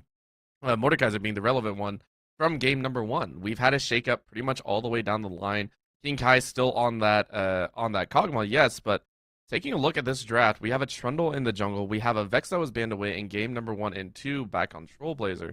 And then on the other side, Twang running that Volibear. And then in the mid lane, basically High opting for that Vladimir. So a lot of changes across the board, shaking up how we are going to see this game shake out. And I mean, I I'm not sure if it's going to work out, but hey, both these teams, it's coming under fire a bit. Yeah, and I just got some confirmation from one of the players here because Ming is back on the side of UBC Amber. It sat out in game 2, and that's when we saw basically High subbed in. Devin switching down to that bot side, and now they switch it up where Devin's out, High's mid, Ming's AD carry position. Turns out there were some technical problems caused by Ming's excitement in game 1 there, but he's back for game 3, here to clinch it all. Their captain back in it to win it here. I'm excited to see this bot side pop off, and I want to touch on that mid lane as well, Orbital, because if I recall correctly, in the playoffs or in the regular season, one of the wins from those games came from Trailblazers Vex, and Trailblazers Vex is a terrifying pick here. Can often find picks and resets to end a lot of these team fights, which is why we saw it banned. And now that it's open here, my question is, how effective is it really? The Vladimir was a counter pick. Vladimir does well into Vex. You nullify a lot of her poke by sustaining up. She's never really going to be able to proc the dashes because Vladimir doesn't really have a dash unless you built that proto belt here. So it's a great pick into the Vex here, and maybe that's why they opted to let it through, but it's always scary to give a comfort pick over in that critical game 3. It is, and that's what we have to be worried about. On the flip, there honestly aren't amazing critical picks that we're watching here, but namely, you were mentioning about the bot side, a little bit, and I think that's where we do have to also take a look, because in games 1 and 2, we saw a non-traditional bot lane. Normally, we see what's called the ADC and support rolling in there. Games 1 and 2 had anything but. We had a fasting Senna pretty much coming out here for Teddy, and then we had a follow-through with game 1, which was the Karthus, game 2, which was the Wukong. Both had varying levels of success, and I will say that because, again, even though game 2 was a loss, the Wukong still had a major part to play as to why the base race even kicked off. But this time, Ming is on a regular support, and Teddy is on a regular ADC. This is going to bring about a very different setup, and I mean, that's what we have, I believe, currently listed, is Teddy is actually the one piloting that Tristana. Oh, wow. Okay, that actually kind of makes sense, because I think Teddy's got more Tristana games played than Ming does. Though Ming is usually the AD carry here. So that's Nautilus for me. Orbital, I was trusted in the Ming supremacy, but now I don't know how this is going to work here. I don't think I've seen Ming play support before, so that should be an interesting one in this bot side. I do trust that Teddy will do well, though. I think Teddy's done a great job on the Senna so far throughout this series. Despite being fasting, Senna has managed to output a ton of damage in both prior games. So we'll see how this bot lane goes. I do think, though, it does favor the Kog'Maw Braum, at least in lane, and the scaling from Kog'Maw is going to be pretty nasty as well. So it's really down to UBC Amber's bot side to try and figure out a way to remain relevant. And for UBC Amber, I don't think it's the bot side that's carrying them. It's about the GP. It's about the Vladimir. Both of these were counter picks. Normally, they are champions that need a lot of time to scale up and become relevant. But because they're counter picks, they should have an easier time of it here. And especially this mid lane, Vladimir into Vex as well. Because I'm watching Trailblazers Vex, I have to watch basically High's Vladimir as well. If you fall behind, if that Vex gets ahead, you're in trouble. But if basically High can actually beat out the Vex in lane, keep the Vex down, I think UBC Amber will have a much easier time winning this series and closing it out. Ooh, that's something to always think about. And you're mentioning about the fact that Trailblazer is, again, the one to watch, and because of that, basically High is going to be drawn in. Does that mean Twang has to apply a lot of pressure there? The reason I ask this is we've seen Twang kind of roam around, look at the different lanes, has really opted to be more about the opportune ganks than so much actually forcing ganks or being on the hard proactive side. And we know Twang also likes to go for the early level 4 dragons, no matter the champion that we're taking a look at here, right? So at this point, would you actually say Twang needs to deny the fact of that level 4 dragon, instead focus on keeping pressure down on this Vex and maybe focus on the lanes a little bit more? I think Twang should be a very happy jungler this game, because you can go to any lane and try and force ganks in pretty much all of the lanes here. And it's partially what got picked, right? Mordekaiser doesn't really have escapes. Vex is kind of squishy. Bot side as well. You've got the CC assist as well as a lot of burst damage potentially, even with the unbreakable buffs for Braum. Early levels, Triss is still an absolute massive lane bully, especially that level 2, level 3 mark coming through. So Volbear going to be very happy with that one there. And given what we've seen of Twang so far as well, I have very little doubt that he is going to try and make action happen, especially when you're on a champion like Volbear, who wants to be getting at least, 1, potentially even 2 ganks off before you're level 4. you're not ganking at least once or twice, you're not playing that champion right. That's all we're gonna say to you, Twain. That's it. Sorry. We don't set the rules. We just talk about it. So, as RMC has stated officially, if Twain does not gank twice before level 4, he's a bad jungler. That is his words. Whoa! I didn't go that far. He's probably still a better jungler than I am, but he's a better jungler than both of us. Last time I jungled, I think I went 0-4, and somehow yeah, that didn't end well. Of course, though, as you were saying, though, this is a priority no matter what, right? Twang, as you were stating, has access to every lane, and we do hope to see all of those lanes visited. Basically, High, though, is going to get bullied on a little bit early here. He's lucky that gatekeeper wasn't closer there. If he did get tagged by the Braum Q, he'd have to flash, almost guaranteed, or he's just going to die right there. Thankfully, not having to blow the flash is this the key thing, because Vladimir will just sustain right back up in lane. You just transfusion your way back in, and again, there's not a ton Trailblazer could normally do, though Trailblazer's proving me wrong. Stepping up, getting that poke down. We'll see if it sticks. I have a feeling it might. At the same time, I don't really feel so. If basically High can hit level 3, then it'll probably be fine. That's why Trailblazer is playing so far in advance, though, right? Just trying to attack down as often as possible, and the auto attack plus the Ignite are actually going to do a fair bit of work. Basically, High is going to be dropped down to about 200, but has drawn a summoner spell for against a Vladimir. Feels kind of free. Yeah, and Trailblazer, I actually really like what he did there, because he hit level 2, and he's punishing. He's bullying the Vlad right now. You don't have the Sanguine Pool. You can't escape whatsoever, so you've got to just sit there and take all this poke right now. And it's one of the ways to keep Vladimir down. You've also kind of potentially got kill threat if High can't heal up sufficiently, and Ignite's on a short enough cooldown. I'm okay with that there. It's also freeing up Wrath to just perma-farm right now without worry, as long as Twang isn't ganking that mid lane. What's crazy, though, is we didn't really get to note it, is Trailblazer is out of pots right now. So, we've seen basically High get bullied out, but apparently Trailblazer was taking enough pain back that was actually a problem. This actually signals to me a little bit of a problem. Reason being is, again, if you're poking out, that's fine. The problem is you didn't really gain a CS lead out of it, right? Basically, High is very okay with the setup, so mid lane might have some problems. However, in the bot side, we're already seeing Wrath join down on the bot side. Pillar is going to miss out on Ming and Teddy. That does burn the flash, so bot lane being visited first by Wrath. Yeah, good call there. And you've got to kind of be aware of the power spike of that Tristana and Nautilus, like we said, level 2, level 3. So good move by Wrath to punish. And I like the fact that Wrath is sticking around, actually looking for a potential regank here, knowing that Teddy and Ming are likely to push out. Tristana's explosive shot, unfortunately, almost always perma-pushes the lane because of the passive effect. And great job from UBC Amber's bot side to be patient, withhold, and actually give up the CS rather than push it. Top lane, though, we're seeing a little bit of fun. Mid lane as well, we're seeing a little bit of bullying here, and Heart of Africa is actually going to dance it out. No! Mid lane, or top lane is going to have first blood, mid lane is going to have second, and mid lane's going to have third. Out of nowhere, UBC Amber are the ones to run the show, and Heart of Africa gets a very hearty revenge story. Blind pick Mordecai's over, I'm telling you, it doesn't work. You can't just blind it constantly, you know, without risks of repercussion. And we said it before too, the GP and the Vlad were counter picks to come through from the side of UBC Amber, and I did appreciate them for what they can do. I didn't expect them to get kills, but getting kills is going to accelerate things significantly in their favor here. And now Trailblazer, all that early pressure that you tried to put down has backfired. You burnt those pots, and those aren't refillable pots here. That's money down the drain. 100 gold gone, and basically High, well, you've got those stacks on that Dark Seal. Your pot is refillable, and you've now got that little bit of burst.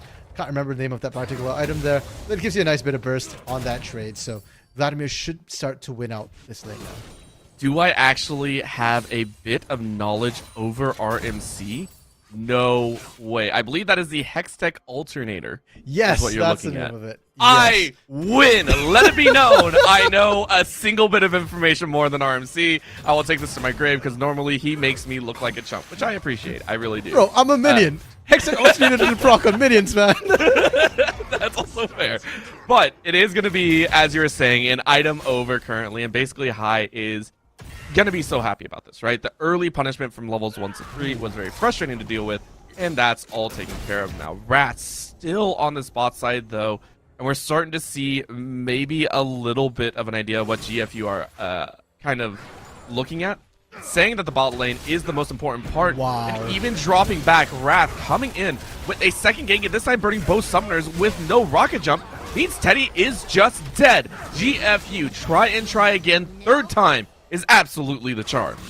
I was just going to say that Wrath is so far behind right now from camping that bot side, but getting those 2 kills, and both kills went to Wrath here, goes a long way towards mitigating the gold loss. The experience loss, though, is still a problem. And here we've got Twang just invading, clearing out the entire top side. Yes, you get Dragon on the side of GFU Varsity, but as we've seen throughout the series, early Dragons especially, tend not to be that important to the end game. Really aren't. You can go either way, and honestly, it's nice to pick up. We also really haven't seen an explosive soul to play over, right? The first soul that we had was a Mountain Drake. The second soul that we had was a Cloud Drake soul, and this time around, Cloud Drake is still very much a possibility. So, a lot of chances for it to kind of slow roll out and be a little bit of a change-up. However, Little not enjoying this fact as a huge level 6 Twang comes in and annihilates that Mordekaiser just as Heart of Africa got punished in games 1 and 2. This is UBC giving back the same treatment and then some. Yeah, and I really like that call from Twang there, because look at Little's level. He's only level 5. He's 2 levels or level and a half down from Heart of Africa. So despite the fact that they weren't really in position for the gank, Little didn't push out, they pull the trigger anyways, knowing they have the ultimate. And I love the dive there. That's your last opportunity on that Mordekaiser. From here on out, I don't think we see Twang in that top side unless Little is less than half health. And Heart of Africa, you're on your own at this point. You've got 2 plates. You've got First Blood. You should be fine. And now Twang needs to start looking to the other lanes. And by the other lanes, I mean bot side. Because Wrath has capped the ever-living summer out of this bot side. He set up a cottage and everything. And Teddy and Ming need a little bit of help. Nautilus, when he's behind, really struggles in lane. Yeah, and to put that into even more perspective, I have never seen, or I haven't seen in quite some time, teams actually opting for 5 pink wards, and this is them trying to get a lead. However, in the bot side, they do win a 1-for-1. But that's not all it is. It is a 1-for-2 in total. As UBC Amber got a little bit desperate with Teddy and Ming, decided to try and go on that cog mode, yielded a 1-for-2 result, and has granted Trollblazer a free kill to take back the mid. Yeah, I was calling for Twang to go down there, but GFU not only sent their jungler, Wrath was down there, Trollblazer was down there as well to be able to try and pick up an assist. Or kill and an assist, actually, on that particular play. So GFU Varsity really putting all their eggs into this bot side basket, and I don't hate it when it is a cog maul. UBC Amber, though, you can't just let that lane bleed out. And Twang, yeah, you're power farming, yeah, you're getting a hit, but you don't pick Volibear for the farming. You pick it for the gank pressure. You've done a great job topside. Maybe now mid? Especially since Little's been rotated into the mid lane. They will absolutely try their best, but King Kai, can't see. Super close right there. Quite literally a hair's breadth away.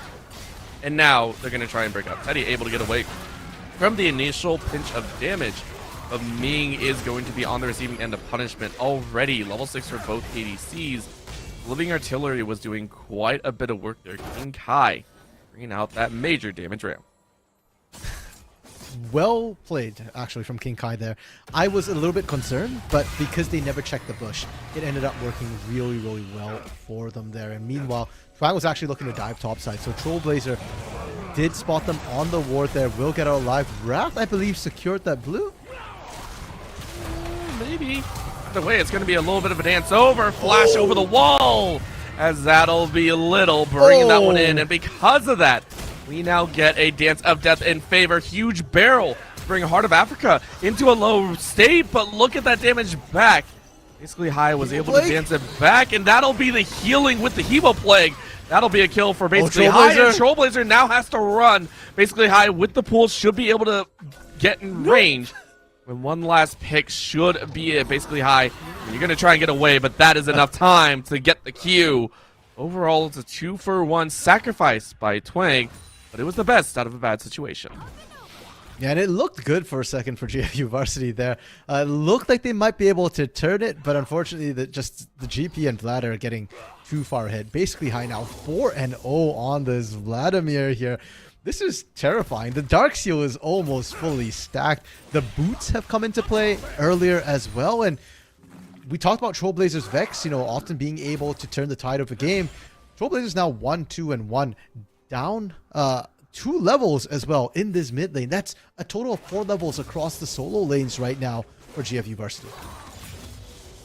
They're all just wanting to complete all their challenges early. All the challenges dropped, I think, last week for League, and they're just like, we really, really want to hit that. Stay above 3 levels over your lane opponent as much as possible. It's just like, come on, give it to me. That is one of the harder ones to hit, by the way. If you already have like silver or gold in that, my gosh, what are you doing in your games? You are way above that skill range. However, Twang, Twang is currently sitting on that bot side and is finally giving a game. But remember, who has a tent set up? It's Wrath. Wrath has the tent set, and because of that, they cut down the bear. Yeah, and Teddy. Oh my gosh! Wait, they teleported Little down as well. Yep, that's what I was going for the TP. Yeah, they're really going for it. And to be fair, I don't think they needed it. It's actually going to set Little further behind now. They would have won that anyways. They would have secured Dragon in. I want to highlight Teddy's movement in that fight. It looked like Teddy was being a little suicidal by stepping up that far, but he was trying to get in position to buster shot everybody away to buy Twang time. Unfortunately, wasn't able to do so, and Twang does go down feeding over the second Dragon. But that does mean first turret for Heart of Africa in that top lane. He's getting really far ahead, and Orbital, the first 2 Drakes don't matter when we get our first literally explosive soul of the game, of the match, Inferno Soul. And that has to feel great, because at this time, now you get to stack up the Dragon that you really wanted, right? And the best time to have it as well. Basically, high is 4-0-0, 95 farm, top side 1-0-4, already has that Essence Reaver, and with the game plank, you've been farming up a Storm. Should start having that extra charge on your ultimate soon, depending on how well you farm. Basically, high now in the mid lane is still going to watch the fight break out. And now we're into a 4v4. Don't know if they really like this, as immediately the Braum is destroyed. And the tower dive is going to break out. Trailblazer can't do anything. Just like that, GFU go, yeah, we got to win on the bot side.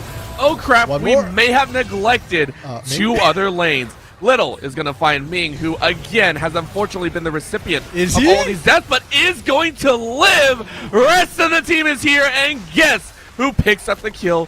If you guessed Vladimir, you were correct.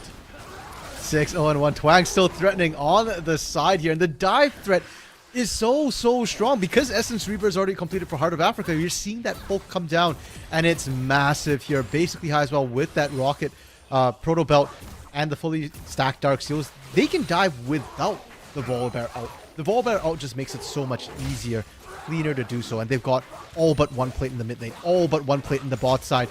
15 seconds left. Oh, they actually get that, so there's only 1 plate literally left before all plates fall. And that leads to probably our largest gold lead before 15 minutes that we've seen in this entire series. UBC Amber are sitting with a 7K lead, more than triple what we've seen in other games at 15. Largest we've seen is about 2K, and this is exactly where that gold lead went. He didn't kill him! It is not a kill, because Little gets a lot of help from the team, but you saw what could have been a disastrous event of trying to kill Heart of Africa. Not gonna lie, I think Heart of Africa greeted a little bit there, was trying to get the pistol shot on the barrel. I think he just used it on Little right away. You get the kill there, but still, it takes 3 people to secure that kill without any losses there. Definitely terrifying. Prowler's Claw as well for Heart of Africa right now. That's why we're seeing that big burst of damage. And even if you kill Heart of Africa, he's not the most fed person on this team. Basically high is still an absolute menace and a monster and an issue that you can't answer. And even with 3 people, Vladimir's a whole different beast. No healing cut. It probably takes like all 5 at this point to guarantee that kill. And we're saying, you know, basically high is going to be a big threat. Yes, at the same time, you're only sitting on 1.5 items, so you still need to go back and buy before you become that big, scary walk-in sanguine pool and burst you out to oblivion. We'll have to take a little bit of time. Should have enough time, though, before this next Dragon. Dragon in 130. Tower is falling very heavily in favor of UBC Amber 2-0 in that score front. And because of that, Wrath and King Kai are forced into this situation where Wrath is still following the bot lane around, right? Wrath is still deciding, hey, we gotta try something. We gotta try and get this Kog'Maw up and going, because this is about to happen. That'll be a nice burst out, basically hide.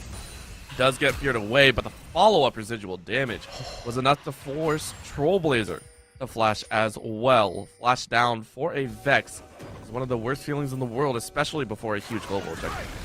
I wonder if the Ignite had come down to Hino Plague, if it would have been enough. Heart of Africa, though, getting caught by 3 again here. Caught by 3, flashed by 1. And allowed to stay alive for the time being, and the barrels did their work, right? Gatekeeper as well as King Kai aren't able to stay, and because of that, Wrath is the unfortunate recipient of a 3-man wallop. Trade offer. I get Scuttle, you get my jungler. Herald's up. I'm actually surprised they're not going for a Herald here. And, well, maybe that's part of the reason why. Basically high. Oh, just absolutely wrecking Trollblazer. And Little, I'm not sure you want to try and go for this Vladimir, to be honest. I don't think so either. This is also because of the fact that Twang is now following around basically high and saying we want this fight. Bot side, mid lane though, Teddy, you're in a rough spot there. Barely able to survive thanks to the fact that you're able to rocket jump back out. But this is UBC Amber starting to realize that they are starting to run away with this game. 7K was the lead at about 14 minutes. We are now closer to about 9K in the lead. I think they started to realize, Orbital, when they dove that mid lane turret. This is just them continuing to move upon that expectation. Heart of Africa, though, messes up the barrel chain here. And it should result in a good stun and kill. Heart of Africa getting jumped on. You will trade your life for a dragon any day of the week. But Heart of Africa dying twice in the span of about 2 minutes does feel a little bit bad. You know what? It was worth it. It wasn't just the dragon he traded his life for. He traded for the inner turret. And that's still more gold. I don't think Heart of Africa actually has a bounty on him after that last death, so I don't think he gave away too much more there. And for all that we can see GFU Varsity are really far behind in terms of gold, their kill score is not that bad, right? It's 8 to 12. They are still finding kills. They are still finding answers here, and they have those 2 early dragons. The issue now is that they just need to leverage it. And if you play away from Heart of Africa and basically high, I think you're fine. Ming and Teddy are still very killable. This is gonna be a chance though, but this is the chase down. Wrath gonna try to do their best, but Twang said hello. Twang, the beautiful guitar, to play the song of his people, which are kills galore. Ming is allowed to be safe. Mid lane is now under the control of UBC Amber. GFU Varsity are run away from the global objective. Baron up a minute 30, but no one really cares about that. Wrath is once again reprimanded to the gray screen. It was a good try from GFU Varsity. I thought they were honestly going to be able to find Ming there, but Ming, despite missing the anchor, does flash out to safety. And I had originally called for the Herald earlier, but I actually like late Herald takes for the second Herald because you get to keep the eye for longer, and it's more impactful when you use it, for potential soul points or even for Baron here. So now that UBC has picked up this Herald, they'll have it for the next couple of minutes. I actually kind of want to see them force the Baron. If you get Baron and push with Baron and Herald at the same time, it's usually 70% of the time a guaranteed inhibitor turret broke. And I mean, at this point, and with how UBC Amber are playing and the champions that they currently have available, I wouldn't be surprised if they actually ended the game off of that type of push, right? And this is another reason why GFU are losing their Mordekaiser over and over again. And guess what? Little went the Riftmaker early on. It gives you a lot of dueling potential, but not when you're this far behind. You have no tanky stats, and they are punishing appropriately for it. Barrel Train is going to be set up. Because of this, it is a full-on charge into the enemy side jungle. Down goes Twang once again. But to give your life to pick up 2, I think is a very worthy cause. I take it back. That was 3. 3 kills outside of Little's death means that the inhibitor tower will be broken. Yeah, and they're just waiting for the next wave. Tristana really good at taking turrets as well. They're actually going to back off. They recognize that Trollblazers come back, and they don't want to risk getting any resets onto this Vex whatsoever. Now, Orbital, we look at Little and we look at the 052 score and go, that looks pretty rough. But in game 1, there was another Mordekaiser who was down a similar score and still managed to win the game. So, there's still a chance for Little to try and redeem himself, but it's going to require a lot of farming. What worries me more is that 70 CS discrepancy we're seeing show up in that top lane. Little doesn't have a safe place to farm and is barely above the supports right now in terms of... I was keeping that under wraps because I wanted to see if Heart of Africa could flame Horizon Little. It's probably not going to happen, but I think there's a possibility, but it won't be at the the time that we want to see flame Horizoning. I mentioned it before and I've seen it once or twice. I still think it has to be done. I want to say in the first 20 minutes of the game. That's where you get to kind of say, I am the powerhouse, right? At this point, though, it's still a massive success for this counter pick. Heart of Africa has had a fantastic time, and honestly, being bullied in games 1 and 2, it has to be refreshing to be 3, 2, and 9, and being one of the main reasons your team feels unkillable in some of these team fights. Twang, of course, has been the one recipient to eat a lot of that brunt force from the enemy team. GFU are not denying that any longer as well. They go ahead and show that they had 3 hiding in a brush and basically High runs them out of town. I think I just figured out UBC Amber's strategy. It's actually 5 rand. So they blind pick Mord for the first 2 games to make you think that's important.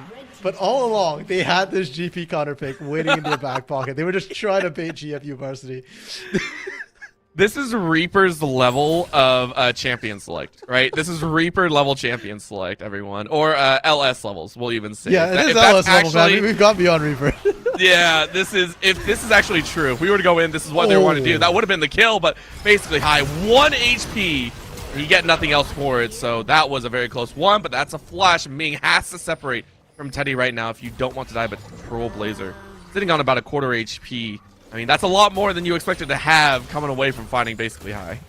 Yeah, and that's huge, because that's basically High's first death, and you saw how much damage he put out, but he did go down, and it shows that UBC Amber is beatable. It's hard, it's tough, but with the sheer amount of burst damage that you could potentially put out with that Vex especially, there are still ways back into the game. You've just got to find picks. Now, the concern is that you're running out of time. We're way past the 10k gold mark at this time.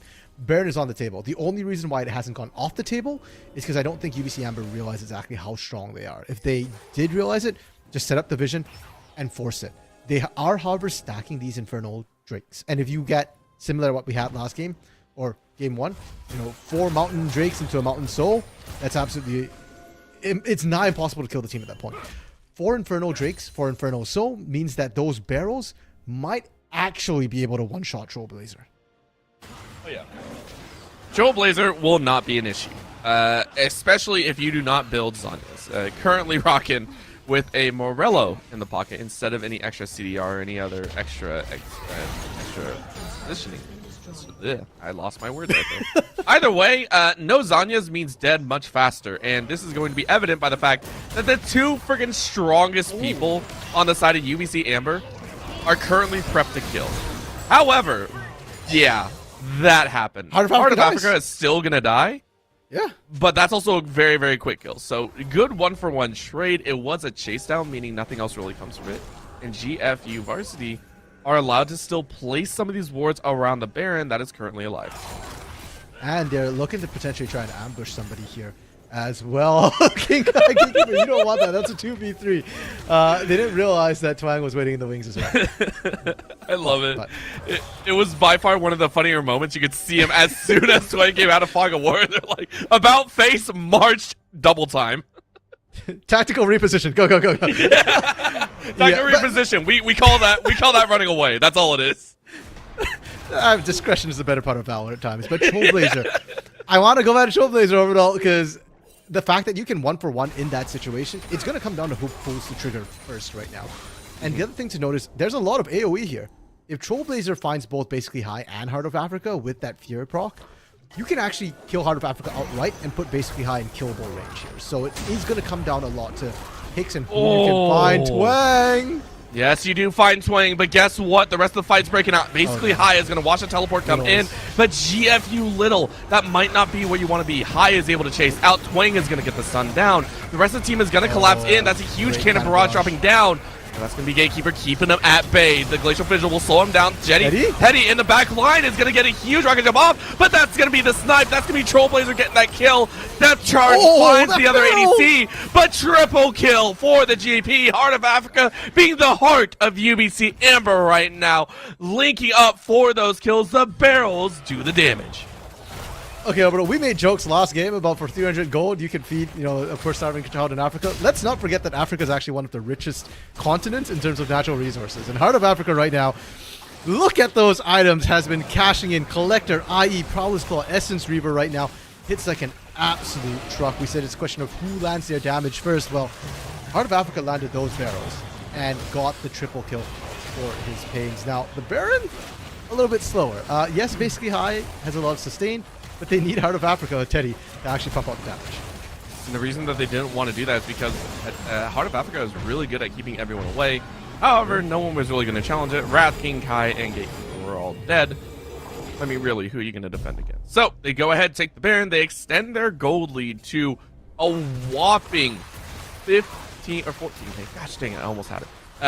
14k, which is ridiculously large. That is basically how much gold, I want to say about 4k over what both GFU and UBC had in games 1 and 2 when they ended the game. This is by far one of the more lopsided games that we've had this entire series. And Ming, oh no, Ming does not like that. Ming survives for a little bit longer, but sets up the rest of the team. Basically, Hai is going to get a great Hemoplague plus AoE damage off, and just like that, the rest of the team cleans it up. Trailblazer goes into the Zanyas, or at least a stopwatch that you had, but you only get one of those per game, and because of that, it's a double kill to Teddy. I was going to ask you, bro, is it really that close?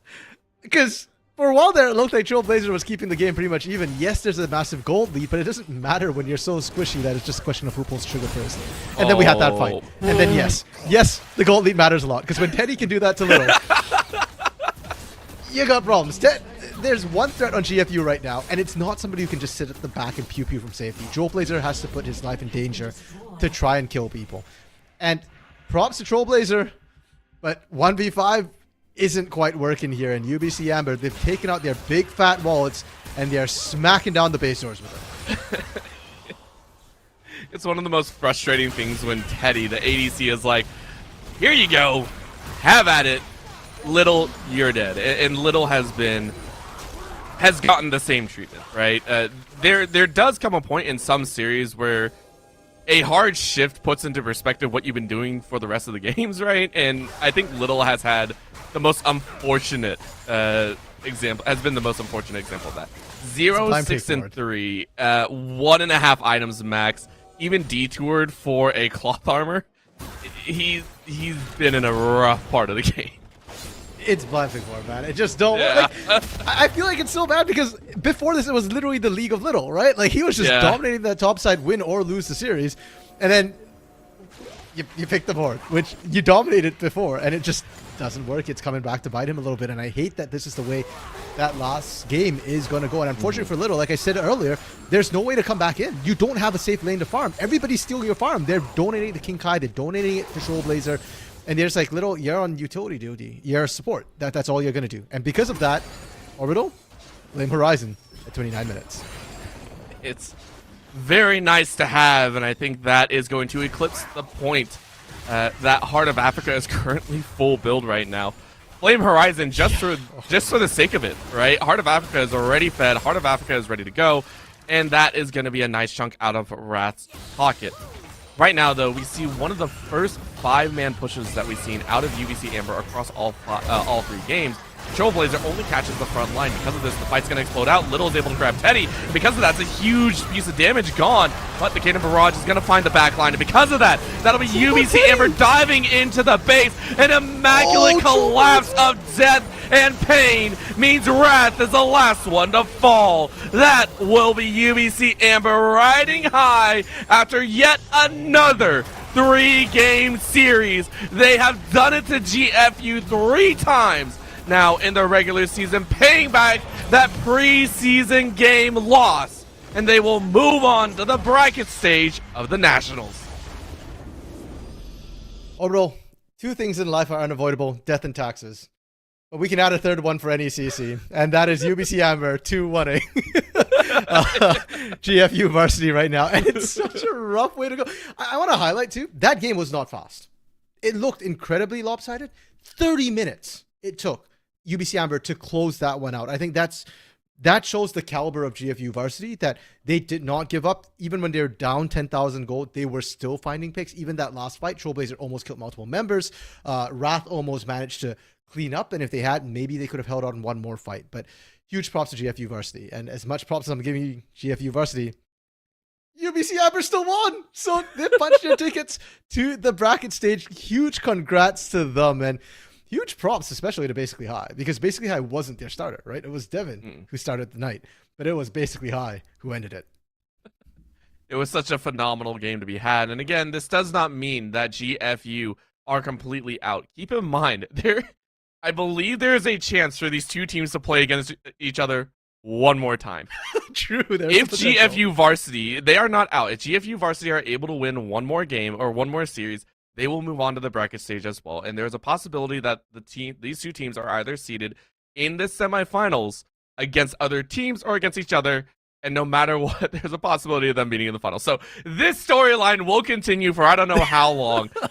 And if it goes into the finals, I will be amazed. I will be so happy, and I will laugh my butt off. Either way, this series has delivered just as before, and it shows the caliber of skill that we currently have in the NECC, which I think is so much fun. Sure, it might not have been fast, might have been a little bit slower, might have been a little bit more awkward closing out, but my gosh, was the thrill there. 30 minutes of action-packed games and moments, and some amazing replacements coming in here for UBC Amber. Congratulations to them for moving on into the bracket stage. We'll see them here next day, tomorrow, Thursday. My brain, again, work, please. We'll see them there. You'll also see a lot of other teams coming through as we do complete the group stage here on day one. There will be a few more matches being played. So tomorrow, the roster announcements, I believe, will be said, and we will see who makes it into the bracket stage. For that, though, we will be done here on the broadcast. It has been myself, Orbital. With me has been Random Minion Caster, and our production in the backline, Shiro and Unaimed Gamer. Both of them running production here the entire time, as well as the other casters that we've had here.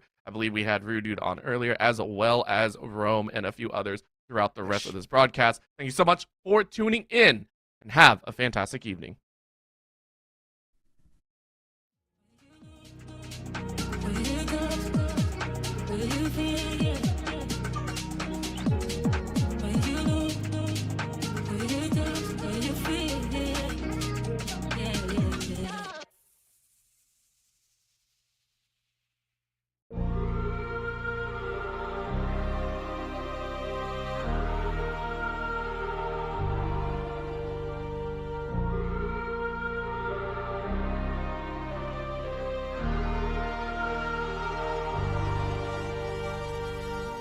I wanna know your dark side.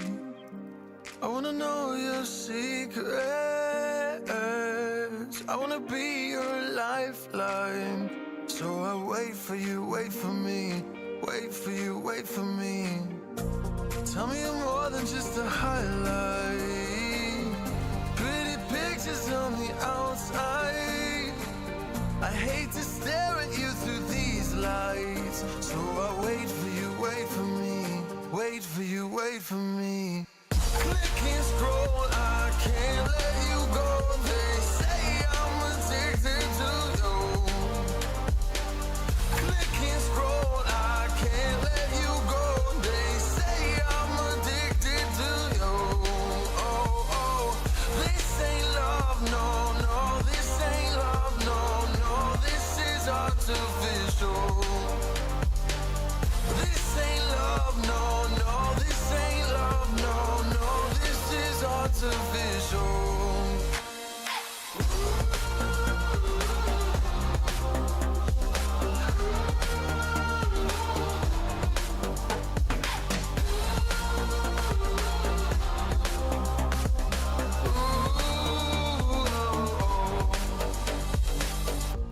I wanna know you inside and out. Wanna know what's behind the light. Wanna feel that real love.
of his